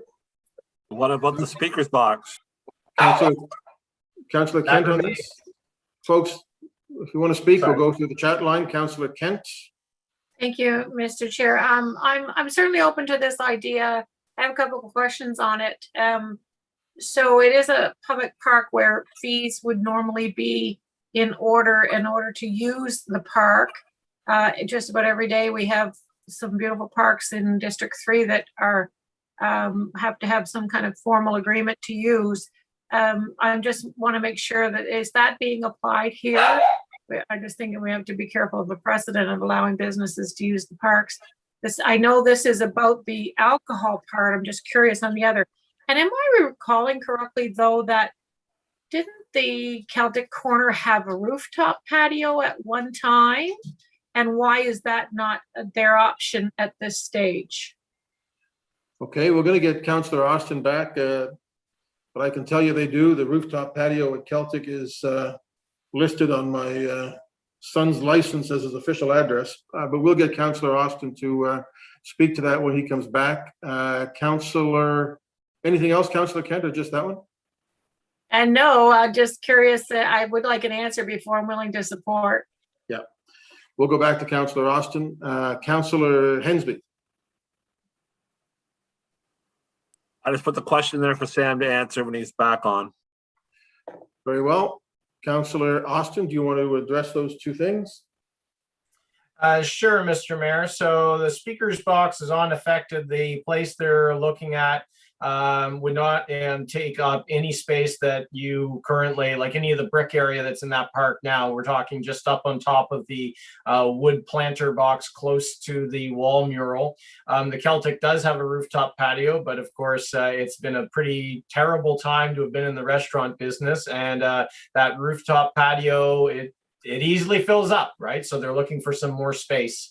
And that's they don't have the usual options that would be available to them if they were a business on a street that where you could actually encroach on the sidewalk. So this is a solution for that. We have done this before. The Armview restaurant over on Quinpool did it last year, I believe, and Councillor Cleary has a motion coming on that. I don't know what the details are in terms of like what the actual monetary lease arrangement is with staff. You know, that to me, that's something that the bureaucracy works out, that you know, doesn't require us. Thank you. Thank you.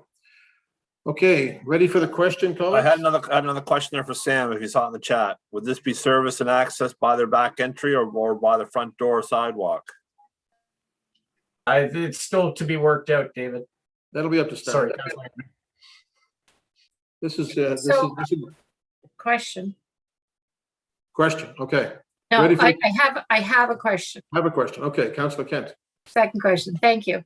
So these kinds of details, I guess I still feel a little unsure about the precedent that we'd be setting without knowing the impact really on the park. I appreciate Councillor Austin's interpretation of it, but if we don't really know the details of what we're saying yes to, I guess we're not. We're saying yes to the alcohol. And then it's a matter, and just so I'm understanding, we're saying yes to allowing for the alcohol, and then it would be a staff consideration of whether or not they actually will allow and under what conditions. Okay, I'm good with that. Thanks. I answered my own question, I think. See, there you go. Everything's right in front of you. Ready for the question, colleagues? Take us, Ian, take us. Beginning with District 2, Councillor Hensby. Affirmative. District 3, Councillor Kent. In favor. 4, Councillor Purdy. Voting in favor. 5, Councillor Austin. In favor. 6, Councillor Mancini. Voting in favor of the motion. 7, Councillor Mason. Unsurprisingly in favor. 8, Councillor Smith. 4. 9, Councillor Cleary. Indeed, yes. 10, Councillor Morse. In favor. 11, Councillor Cuttle. In favor? 12, Councillor Stoddard. In favor of the motion. 13, Councillor Lovelace. Voting yes. 14, Councillor Blackburn. Voting in favor of the motion. 15, Councillor Russell. Favor. 16, Deputy Mayor Outhead.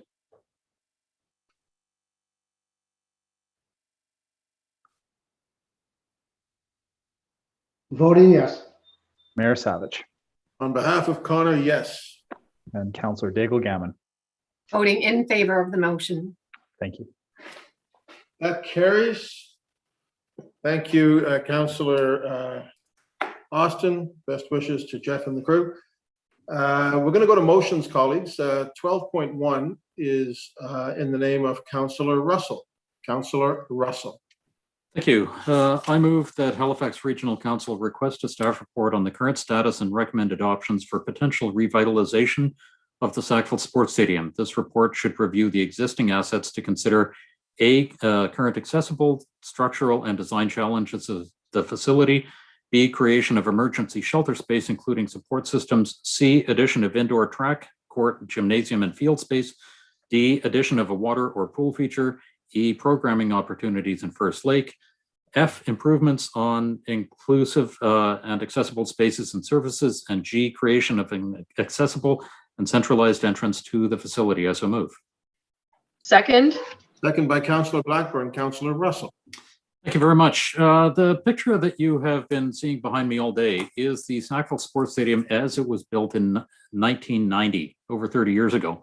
At that time, it had an arena, an adult pool, a kids pool, a food court, and some other small spaces. There was an expansion of it in 2000 where they added a fitness center and a curling club, and that's over 20 years ago. Since then, it has not had a revitalization. It has also, unlike the other MDFs that HRM works with, come under the care and control of HRM. So it is the only recreation facility like this that we own and operate. Others are operated by a private board.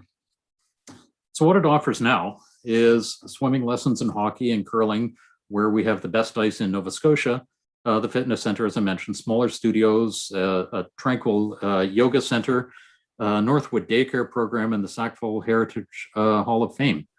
And it's the only rec center in Sackville and serves all of Sackville, Hammonds Plains, and Lucasville. What could be done here with the dry floor space is a gymnasium, an indoor court, a track, and an indoor field. So the gymnasium could house all manner of indoor sport, easily set up for pickleball, basketball, volleyball, badminton, or dodgeball, with an aerial track around it like the Canada Game Centre. And all of the other gyms are in schools, and so we have scheduling challenges with those. This one would be available all day long. The indoor field could allow for soccer, indoor training for football or many other sports, and an indoor court could allow floor hockey, roller skating, and lacrosse, and there's certainly a demand for that. In the pool, we could have a water feature like a water slide that's in the Canada Game Centre, and it would attract a larger crowd from all of Sackville and all of the surrounding areas. One of the things we've talked about as well is programming on First Lake. This could be complementary to Sackawa, which is directly across the lake, and it would satisfy the need for personal play and build further appreciation of the lake. We've also recently had a challenge with the only boat launch that's on First Lake, where that has temporarily become unavailable. And so EMO no longer has access to launch a boat on the lake. And if we include that with this, we could have a permanent boat launch that is accessible by everybody. There's a room that would work well as an emergency space. And Lower Sackville is a community of 20 to 30,000 people. And we have one emergency space at this point at Acadia School. And as a hub in the hub and spoke model, we'd be able to accommodate all of Sackville, Beaverbank, Lucasville, and also Bedford and Fall River in a crisis. So there hasn't been a whole lot of funding that has been put into major development in the Sackville Sports Stadium. In the past, let me see now, there was Newbridge Academy there a number of years ago. When that moved out, there was $250,000 put into it. In the past 10 years, only $1.6 million has been spent on the stadium, and that took care of roof recapitalization and replacing condensers. And in 3 years coming up, HRM has planned to spend $1.5 million. Half of that is to redo the parking lot, but the parking lot itself is a $3 million job. And so it's going to do a little bit. It needs a lot more work than that. So we need to be able to look at this and do more than just maintain what we've got. We need to consider what is possible for this growing community. And it's been doing a good job for 30 years. What we need to do is look ahead another 30 years and see what we need from the sports stadium to help us get there. So with that, I welcome any comments. Thank you. Thank you, Councillor. Councillor Hensby, are you on this one? Yes, sir. Earlier today, we had that on the consent agenda, item 11.1.8, submission to Parks and Rec projects for potential stimulus funding. And in that references the Sackville Sports Stadium in regards to various things. So I'm kind of wondering in regards to what Councillor Russell's asking for, you know, do we have to undertake perhaps an expression of interest or RFP in regards to do we put out a proposal or a consultation in regards to how can we revitalize the space and you know, just to look at what the possibilities are. He's listed quite a few great attributes that should be considered, but what is the next step?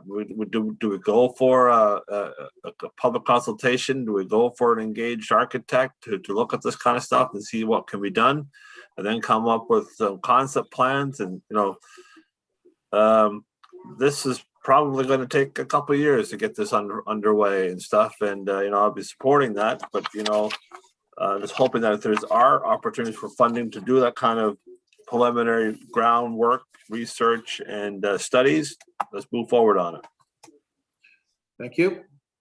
Councillor Cleary. Thank you, Mr. Mayor. And through you, I want to offer an amendment to add an H, giant unicorn splash park. No, I'm kidding. So I'm fine with this. It is only a staff report, and staff will come back within the parameters of course, things like our aquatic strategy, our arena strategy.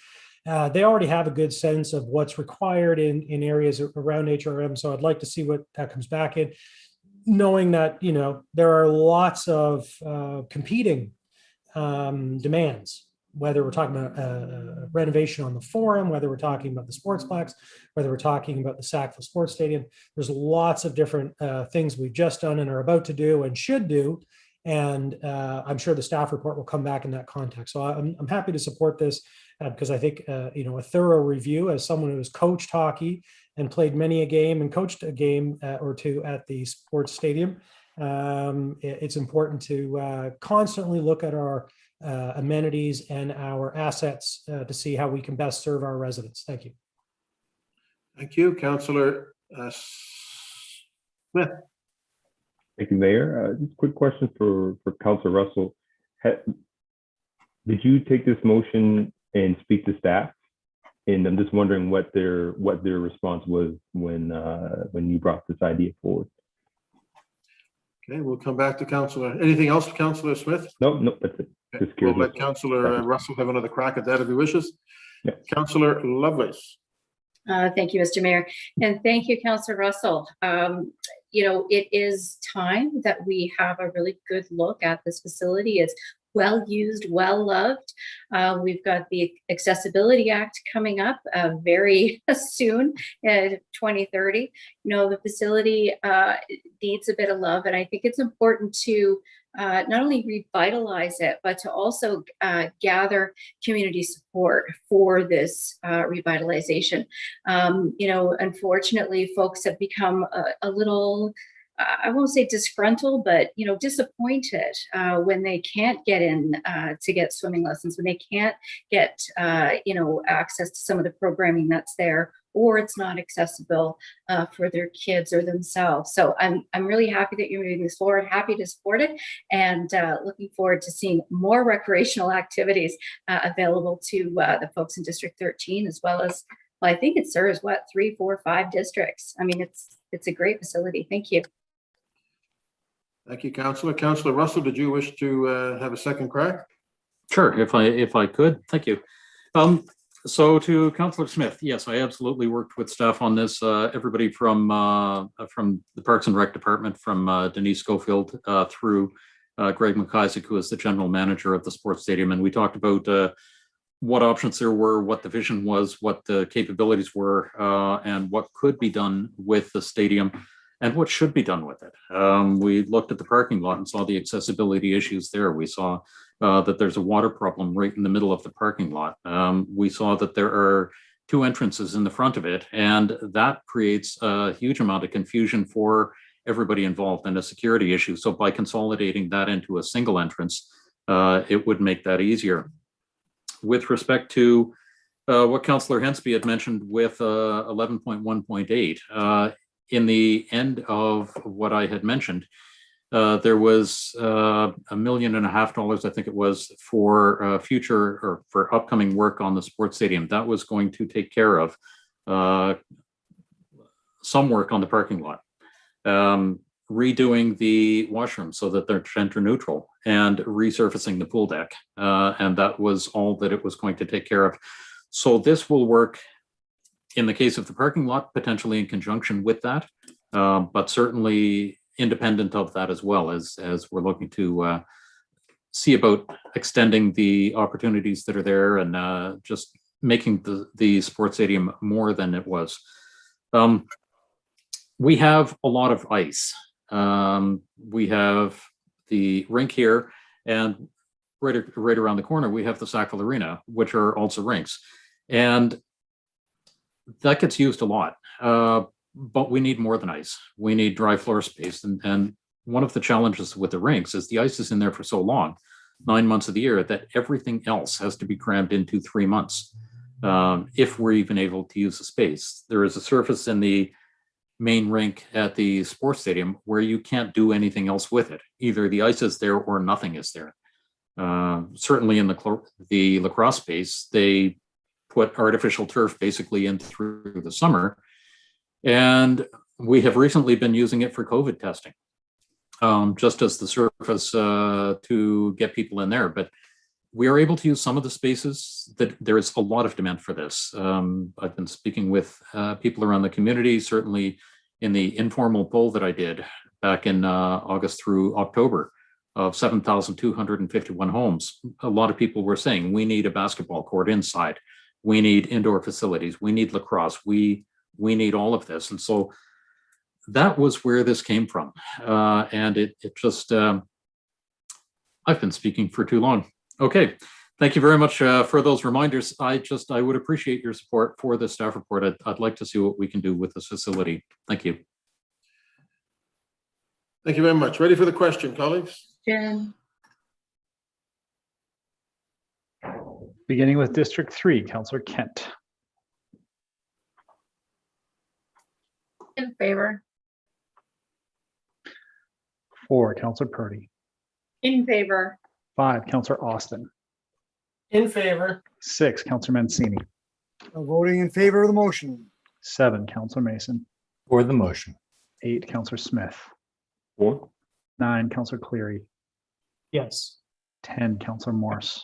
In favor. 11, Councillor Cuddle. I am in favor. 12, Councillor Stoddard. Voting in favor of the motion. 13, Councillor Lovelace. Yes. 14, Councillor Blackburn. Voting in favor of the motion. 15, Councillor Russell. In favor? 16, Deputy Mayor Outhead. Voting yes. Mayor Savage. In favor? 1, Councillor Daigle Gammon. Voting in favor of the motion. And District 2, Councillor Hensby. Affirmative. Thank you. That motion carries. Thank you, Councillor Russell. We'll go to 12.2, Councillor Cleary. Thank you, Mr. Mayor. I'll put a motion on the floor that Halifax Regional Council request a staff report on developing an evidence-based formal policy for polygraph testing for the purposes of human resource management, especially during the selection process for any or all employees of the municipality, that provides a jurisdictional scan and includes peer-reviewed academic literature on the efficacy of polygraph testing for employment.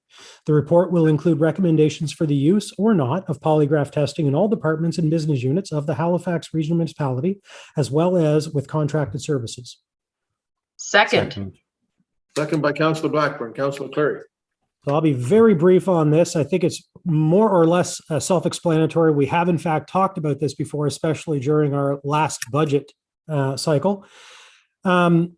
I think it came as a shock to many of us that we were still using polygraph testing in the municipality, although I do understand it's largely for police and those who work in and around police buildings and the unit. But I think it's important for us as the employer to come up with a formal policy on polygraph testing, whether we should use it, under what circumstances, and more importantly, if we are going to use it, justify it. And so I think a staff report coming back with that information would be good, because it would provide for us and our residents a transparent and accountable framework for why we would do this, or my own personal preferences that we don't do it based on the literature that I've reviewed. But nonetheless, I'm open to hearing what staff have to say on this, and what other counselors have to say on this. But I think it's important that we dig into this and we get some information and we make the right decision and have a formal policy, because right now it is left up to the CAO and individual departments on what we do. And this isn't just an HR issue. This is a reputational issue for the municipality. Given the environment that we are in and the information we have around human resource management and the kind of testing that we need to be using, I think it's important that we have this information and it comes back to us so that we can have a look at it. Thank you, colleagues. Thank you, Mr. Mayor. Thank you very much. Any discussion, Deputy Mayor? Thank you, and I'll be supporting this, and particularly when Councillor Cleary has mentioned about our HR policies and whatnot with HRM. My question is perhaps for Jacques or for John Traves. Can we really can't set policy for HRP. It's my understanding. Our only control over HRP really is we approve or reject their budgets. And I'm just wondering if the concern is with the HRP using these, would that not have to, HRP using the polygraph, would that not have to go to the police commission or indeed something else? I don't know if somebody can answer that for me. Well, that would certainly be part of the report, but if you want a quick answer, Jacques, I see your face there. Yeah, quick answer is the police chief has broad powers over police employees and the force. So, but he also has to follow administrative policies as set by the CAO or any other policies that are established by council that don't interfere with the police act itself.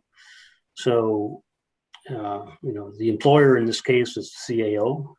So I employ all people. Council employs the CAO and the Auditor General. I have the right to set policy, but and council can impose policy on the CAO. There's a question whether or not you could impose that same policy on the police chief because of the broad powers of the Police Act. And I know Councillor Cleary and John have had conversations about that. So I think we're all aligned on that, but this is certainly a welcome motion, and we'll come back with a staff report on that. No, very interesting. Thank you. Thank you. Ready for the question, colleagues?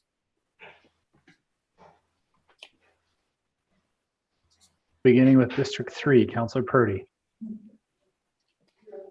I'm 4. 3 is Becky. 4, Councillor Purdy. Me. Yeah, in favor. 5, Councillor Austin. In favor. 6, Councillor Mancini. Voting in favor of the motion. 7, Councillor Mason. For the motion. 8, Councillor Smith. 4. 9, Councillor Cleary. Yes. 10, Councillor Morse. In favor. 11, Councillor Cuddle. In favor. 12, Councillor Stoddard. In favor of the motion? 13, Councillor Lovelace. Yes. 14, Councillor Blackburn. Voting in favor of the motion. 15, Councillor Russell. In favor? 16, Deputy Mayor Oathead. Voting yes. Mayor Savage. In favor. District 1, Councillor Daigle Gammon. Voting in favor of the motion. 2, Councillor Hensby. Affirmative. And District 3, Councillor Kent. In favor. Thank you.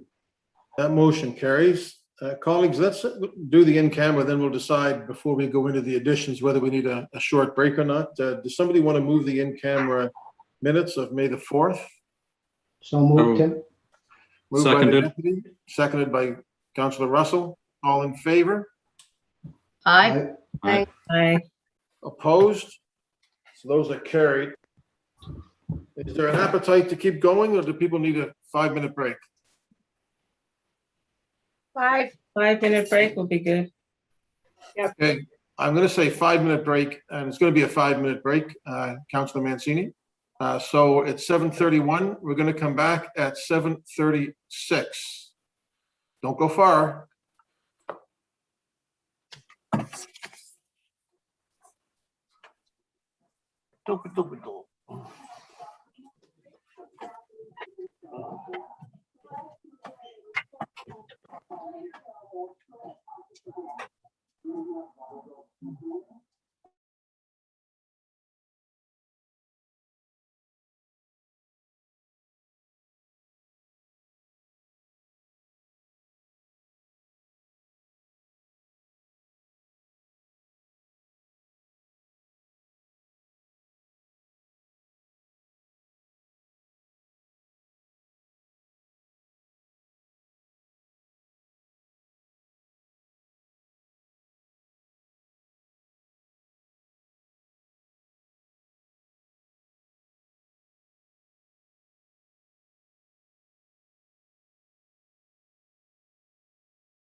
Good evening. It's been 5 minutes. We are going to be returning your video and microphones and taking the screen down, and we are ready to go as soon as the mayor calls the meeting to order.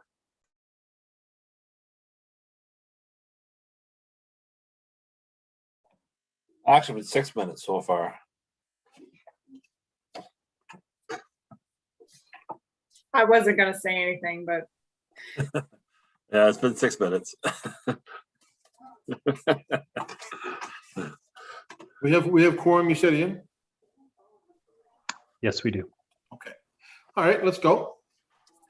Okay, the next item is 14.1, and I'm going to get Councillor Mason to put this on the floor from TSC, but I noticed when this went to TSC that he had explained a bit about what we're doing and what we aren't doing for some of the new councillors. I think it's important to reiterate that before I go to Councillor Mason. We are looking for the CAO's recommended nominee for the position of traffic authority.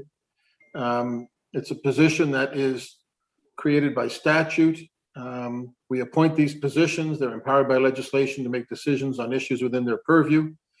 We don't have a supervisory role over decisions that fall within the purview of the traffic authority. We can't usurp them.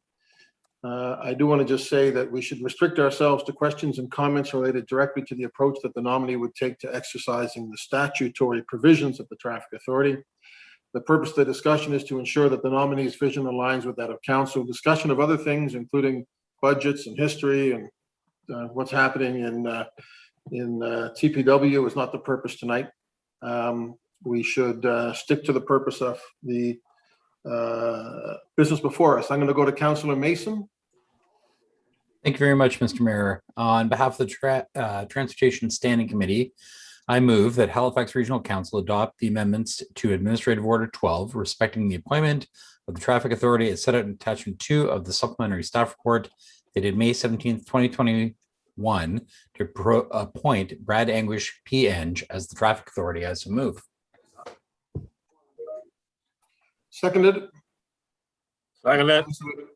Councillor Hensby, thank you. Councillor Mason. Well, I'll be very brief. We had an excellent discussion at the Transportation Standing Committee. We had a couple of councillors join us who aren't normally on the committee. Just to cut to the chase, because we've had a long day already, I think we're all very impressed with Mr. Anguish's responses. He addressed each and every one of our concerns regarding issues or concerns that we may have with the role of the traffic authority and how he would support using that role, the authority in that role, support the integrated mobility plan and our other aspirational goals around transportation. And I feel he did a really good job of addressing those concerns. So I wholeheartedly and unreservedly support the recommendation of the committee. I know that the CAO spoke at the Transportation Standing Committee as well. He may have something he wants to say now, but I'm just going to leave it there and look forward to any discussion we may have today. Thank you. Thank you. Jacques, did you have anything to say? No, Mr. Mayor, I'm good unless somebody has questions of me. Very confident in Brad's, certainly Brad's capabilities. Certainly has proven to be an innovator and a team player and problem solver. So more than happy that I'm very pleased that the Transportation Standing Committee is supporting that recommendation. So thank you. Thank you. Ready for the question, colleagues? Question. Beginning with District 5, Councillor Austin. In favor. 6, Councillor Mancini. Voting in favor of the motion. 7, Councillor Mason. For the motion. 8, Councillor Smith. For. 9, Councillor Cleary.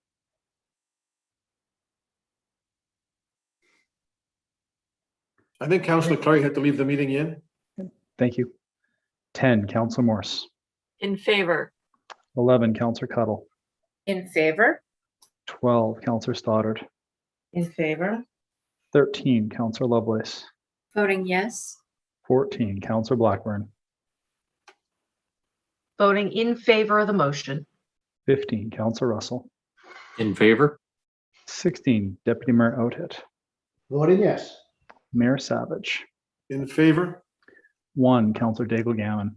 Voting in favor of the motion. 2, Councillor Hensby. Affirmative. I got to support my constituents. 3, Councillor Kent. In favor. And 4, Councillor Purdy. Voting in favor. Thank you. Thank you. That motion carries. We'll go to 14.2. Councillor Blackburn, boat etiquette, safety signage at HRM-owned public boat launches. Councillor Blackburn. Thank you very much, Mr. Mayor. And I would like to move that Halifax Regional Council request a staff report on installing boating etiquette and safety signage at all HRM owned and maintained public boat launches, similar to the signage that you find at Africville Park boat launch. The signage is to include contact information for reporting unsafe boating behavior, reminders of speed limits near the shoreline, requirements for personal flotation devices, a reminder that no drinking is permitted while vessel is in motion, and also reminders to be attentive and respectful of swimmers, and any other etiquette and safety reminders that staff deem that should be included to ensure the safe enjoyment of our waterways for all. I so move. Seconded. Seconded by Councillor Hensby. Councillor Blackburn. Thank you very much. So I guess the goal for this is to come up with a more uniform sign that has similar information on all of the signage. I find that right now it's a bit of a patchwork quilt, and for me, the most important piece of this is the contact information for reporting unsafe boating behavior. I think it's key that that information be front and center on any signage that we have at our publicly owned boat launches. Because who you call changes depending on where you boat. In the greater, Halifax Regional Police jurisdiction, it's fine to call 490-5020, but RCMP have told me flat out and directly that they don't patrol lakes. So if they are not the body to be contacted when unsafe boating or illegal boating practices are being witnessed, I think that number needs to be researched. Who do we call, and put it front and center on the sign so that folks on the shoreline can easily contact authorities when witnessing unsafe or illegal boating practices. So that's just the idea behind this, and in hopes that we can promote and direct a safer boating season for all. Thank you. Thank you, Councillor. Councillor Hensby. Thank you very much, Mr. Mayor. And yes, I'm in support of this, but also we need to add a few more things in regards to it's not just on water activities, it's also at the boat launch itself. In regards to parking protocols, and not to be blocking areas where boat launches where boat requirements are to turning radius for the trailers and boats and trailers to move around. I'm having problems now at Lake Charlotte boat launch. People parking too close to the boat launch, and the vehicles can't maneuver in and out to get the boat launches either in or out of the water. So we need to make sure the signage also includes parking etiquette in and around the boat launch itself to make sure it's maintained and kept accessible for those who want to use it. Thank you. Councillor Russell. Thank you very much. I'm wondering if consideration was given to lakes versus coastal waters. So the people who you would call would be different. Some of the rules would be different. And that's basically it. I just would hope the consideration is given to those two completely different sets of rules that we would have to follow. Thank you. Thank you. Councillor Cuttle. Thank you very much. So I think that this is great. I think we do need to have some more standardized signs across the municipality for all the different boat launch facilities. I also see boat launches as an important piece in our recreation strategy and our recreation assets. Access to the ocean, access to water, boating, whether it's canoeing, kayaking, or power boats, sailboats, all of these things are part of living on the ocean and living in a municipality with so many lakes. So I think just in terms of design and mapping and communicating out, boat launches, it's not just looking at the prohibitive side, but also looking at the, positive side of boat launches and water and accessing the water around etiquette. So I just want to throw that out there. I know that the rules are important, but I also think that it can be done in a way that is also encouraging and supportive of aquatic activity. Thank you, Councillor Lovelace. Thank you, Mr. Mayor. Councillor Cuddle actually just said what I was going to say. Thank you. Thank you. Ready for the question, colleagues? Question? Beginning with District 6, Councillor Mancini. Voting in favor of the motion. 7, Councillor Mason. For the motion. 8, Councillor Smith. For. 9, Councillor Cleary. 10, Councillor Morse. In favor. 11, Councillor Cuddle. I am in favor. 12, Councillor Stoddard. In favor of the motion. 13, Councillor Lovelace. Yes. 14, Councillor Blackburn. Voting in favor of the motion. 15, Councillor Russell. In favor? 16, Deputy Mayor Oathit. Voting yes. Mayor Savage. In favor? 1, Councillor Daigle Gammon. Voting in favor of the motion. 2, Councillor Hensby. Affirmative. 3, Councillor Kent. In favor. 4, Councillor Purdy. Voting in favor. 5, Councillor Austin. In favor. Thank you. That carries. Thank you, Councillor Blackburn. We'll go to 14.3, Councillor Lovelace. Use of the term Indian on municipal streets, place names, and assets. Councillor Lovelace. Thank you, Mr. Mayor. I move that Regional Council request a staff report regarding the end of use and removal of the word Indian from all municipal street and place names and recommendations on potential new names, including possible use of Mi'kmaq place names. Thank you. Seconded, Councillor Mason. Second by Councillor Mason. Councillor Lovelace. Thank you. I know that, that this may be a somewhat controversial conversation or discussion within the community. I think this is a great opportunity for us to be bold. And as we see National Indigenous History Month closing at the end of June and coming into a very somber yet very symbolic Canada Day, I wanted to take this opportunity. I spoke with colleagues at Acadia First Nation and Spekanakidik and, talked about what this would mean if we looked at this term Indian. And, Regional Council issued a statement on reconciliation, noting that the commemoration of Indigenous history must necessarily be situated in the wider context of the calls to action issued by the Truth and Reconciliation Commission. The Cornwallis Task Force report recommended that HRM examine its approach to naming streets and places to reintroduce Mi'kmaq place names and language.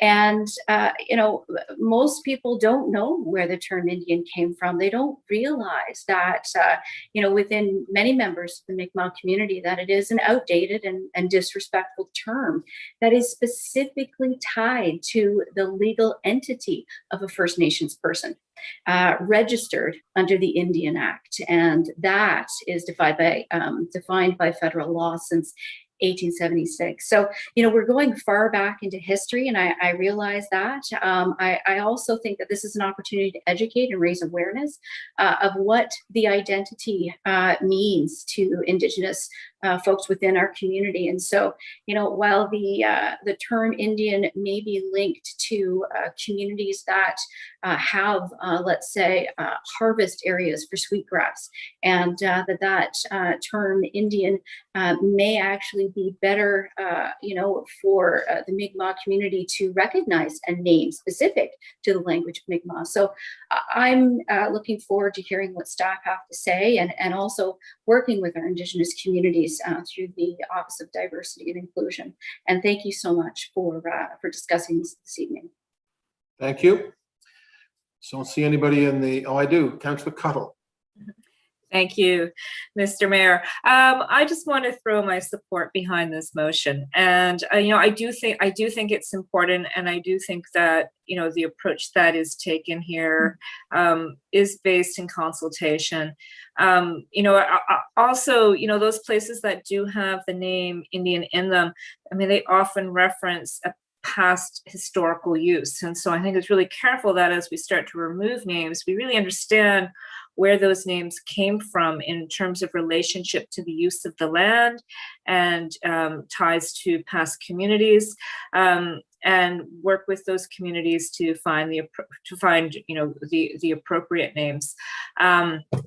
I would hate to remove names and remove that connection between our First Nations communities and the land. So I think the process is really important. The consultation is very important. I think that this is a worthwhile exercise to do to find some more appropriate names. Thank you. Colleagues, are we ready for the, we're not, Councillor Kent. Thank you, Mr. Mayor. I guess I want to reinforce the public consultation piece, as Councillor Cuttle has put it, and this is a really, really important piece for the municipality, for our constituents, for public education. I think this is a great move. I'm really proud to have it come forward in my term. And thank you, Councillor Lovelace. The reality is that we still have a population who are digging in their heels around change. When given the opportunity for education, which could come through the public consultation piece, I don't think we can miss that opportunity. It's critically important. Just the renaming of a local school from Tallahassee to the Horizon, it just sparked such a big debate in the community, and there was a sense that people were not engaged. And I think once they got that backgrounder on where that name came from, it changed entirely, although there are still lots of people out there who are angry about that. And I just think that this is an important piece, and we should do it right, no matter where we end up with it. I hope that we will end in a positive place in the spirit of the motion. Thank you. Thank you. Ready for the question, colleagues? Question. Beginning with District 7, Councillor Mason. Yes. 8, Councillor Smith. 4. 9, Councillor Cleary. 10, Councillor Morse. In favor. 11, Councillor Cuttle. I'm in favor. 12, Councillor Stoddard. Absolutely in favor. 13, Councillor Lovelace. Voting yes. 14, Councillor Blackburn. Voting in favor of the motion. 15, Councillor Russell. In favor. 16, Deputy Mayor Outhead. Voting yes. Mayor Savage. In favor? District 1, Councillor Dave Gammon. Voting in favor of the motion. 2, Councillor Hensby. Affirmative.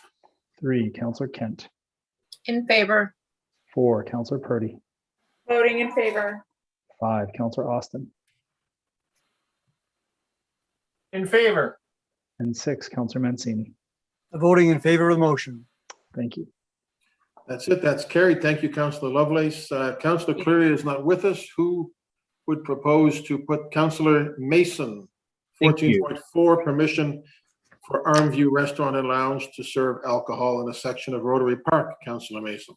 Thank you very much, Mr. Mayor. I move that in accordance with Section 7 of the Administrative Order 53, Halifax Regional Council, grant permission to the Armview Restaurant and Lounge to serve alcohol in a section of Rotary Park inside the regular park hours until October 31st, 2021, location to be determined by staff. I so move. Seconded, Councillor Russell. Seconded, Councillor Russell.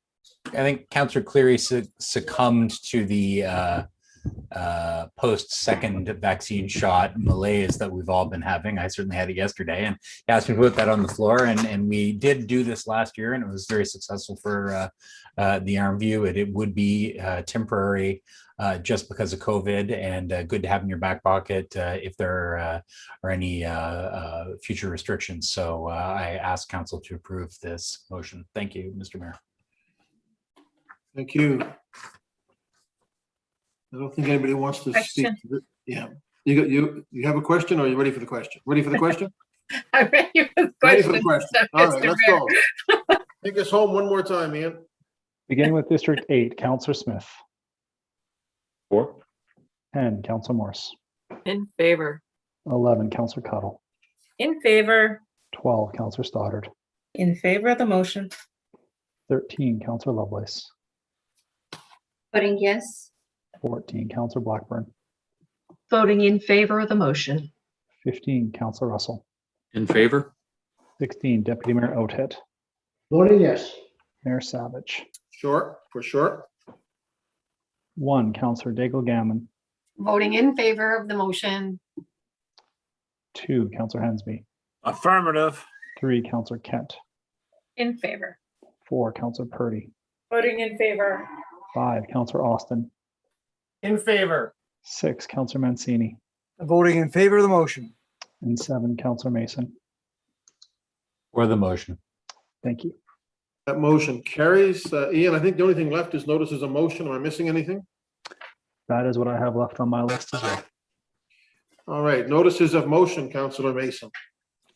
Thank you, Mr. Mayor. First is take notice that at a future meeting of Halifax Regional Council, I intend to move first reading of proposed bylaw M202, amending bylaw M200, respecting standards for residential occupancies, the purpose of which is to enhance the law by imposing a greater penalty when a landlord knowingly creates a non-compliant or uninhabitable condition in a building.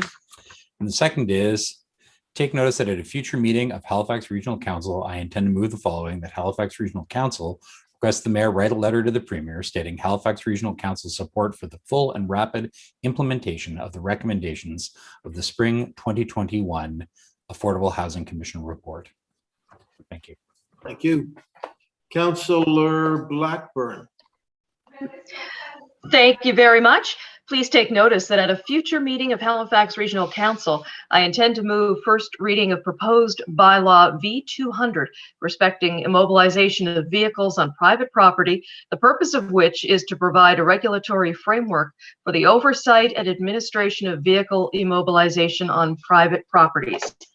And second, take notice that at a future meeting of Halifax Council, I intend to move that Council consider adopting by policy a revised public participation program, the purpose of which is to establish a program to consider amendments to the municipal planning strategies and land use bylaws to enable a residential and commercial mixed-use development on the lands near the Highway 101 interchange at Margison Drive, Middle Sackville. Thank you, Deputy Mayor. Thank you. Take notice that at a future meeting of Halifax Regional Council, I propose to 1, move first reading of proposed bylaw U106, amending bylaw U100, respecting user charges, the purpose of which is to establish user charges for recreational facilities and recreation services to be effective for all assets on April the 1st, 2022. 2, adopt Administrative Order 2019-001 ADM respecting recreation user charges for the purpose of which is to set policy direction for staff to develop user charges, classify facilities and services, formalize the Affordable Access Program, as well as provide direction for the fees to be maintained, updated moving forward. And 3, move amendments to Administrative Order 58 respecting the delegation of certain authorities, the purpose of which is to repeal provisions dealing with rentals that will fall under bylaw U100 and to address several housekeeping amendments. Thank you, Councillor Mancini. Take notice that at a future meeting of Halifax Regional Council, I intend to propose amendments to approval to Administrative Order 2020-009 ADM respecting COVID-19, the purpose of which is to support the transition period back to in-person public hearings and certain types of engagement practices, while also acknowledging the continued uncertainty around public health regulations, as well as clarify the process by which meetings will be determined to be virtual or in person, and their advertising. Thank you. Anybody else? So colleagues, we've just wrapped up 10 hours exactly here at this screen. I hope you've all found it as enjoyable as I have. I want to wish everybody, our next meeting, by the way, is July the 20th, I believe. Any final words Mr. of Mayor? wisdom? Councillor Purdy. Are we gonna go in camera to discuss the report that's very important to my district? We are not. Okay. Was that the information report? All in open in the thing. No. And I said, open is recovering. Counselor, so that report is an information report. It could be added to a future meeting if that is the desire. Okay, how would I go about adding here or? Yep. Just tell us you'd like to have it added to the next meeting and we'll do that. I would like to have this added to the next meeting, please. What are you talking about? No, it's good. It's good. All right. That's good. Anybody else? Then I think I'm forgetting something, but yeah. Mr. Mayor, I look forward to having lunch with you on Friday. The following day is my birthday, so you're paying, right? It's not Friday, it's Monday, right? Monday? Next week? Monday. I think that Stay up for both of us. Councillor Purdy has a bunch of money in her pocket. We'll get her to pay. Well, Okay. It being Canada Day coming up, just want to wish everyone the best of the holiday, but also take this time to be time out to take a moment of reflection. It's Canada Day, our home and native land, so make sure we respect our treaties and peace and friendship accords. And please join us at the new Peace and Friendship Park from 12 until 3 on Thursday.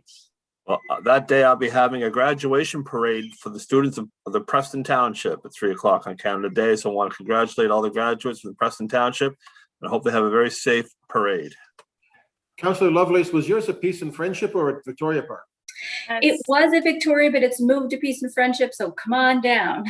Oh, that's good information to have. Good to know. There's something else there at 1 o'clock I saw from, maybe it's connected. Yes, it's Peace all and Friendship connected. Park is a good place to be on Canada Day.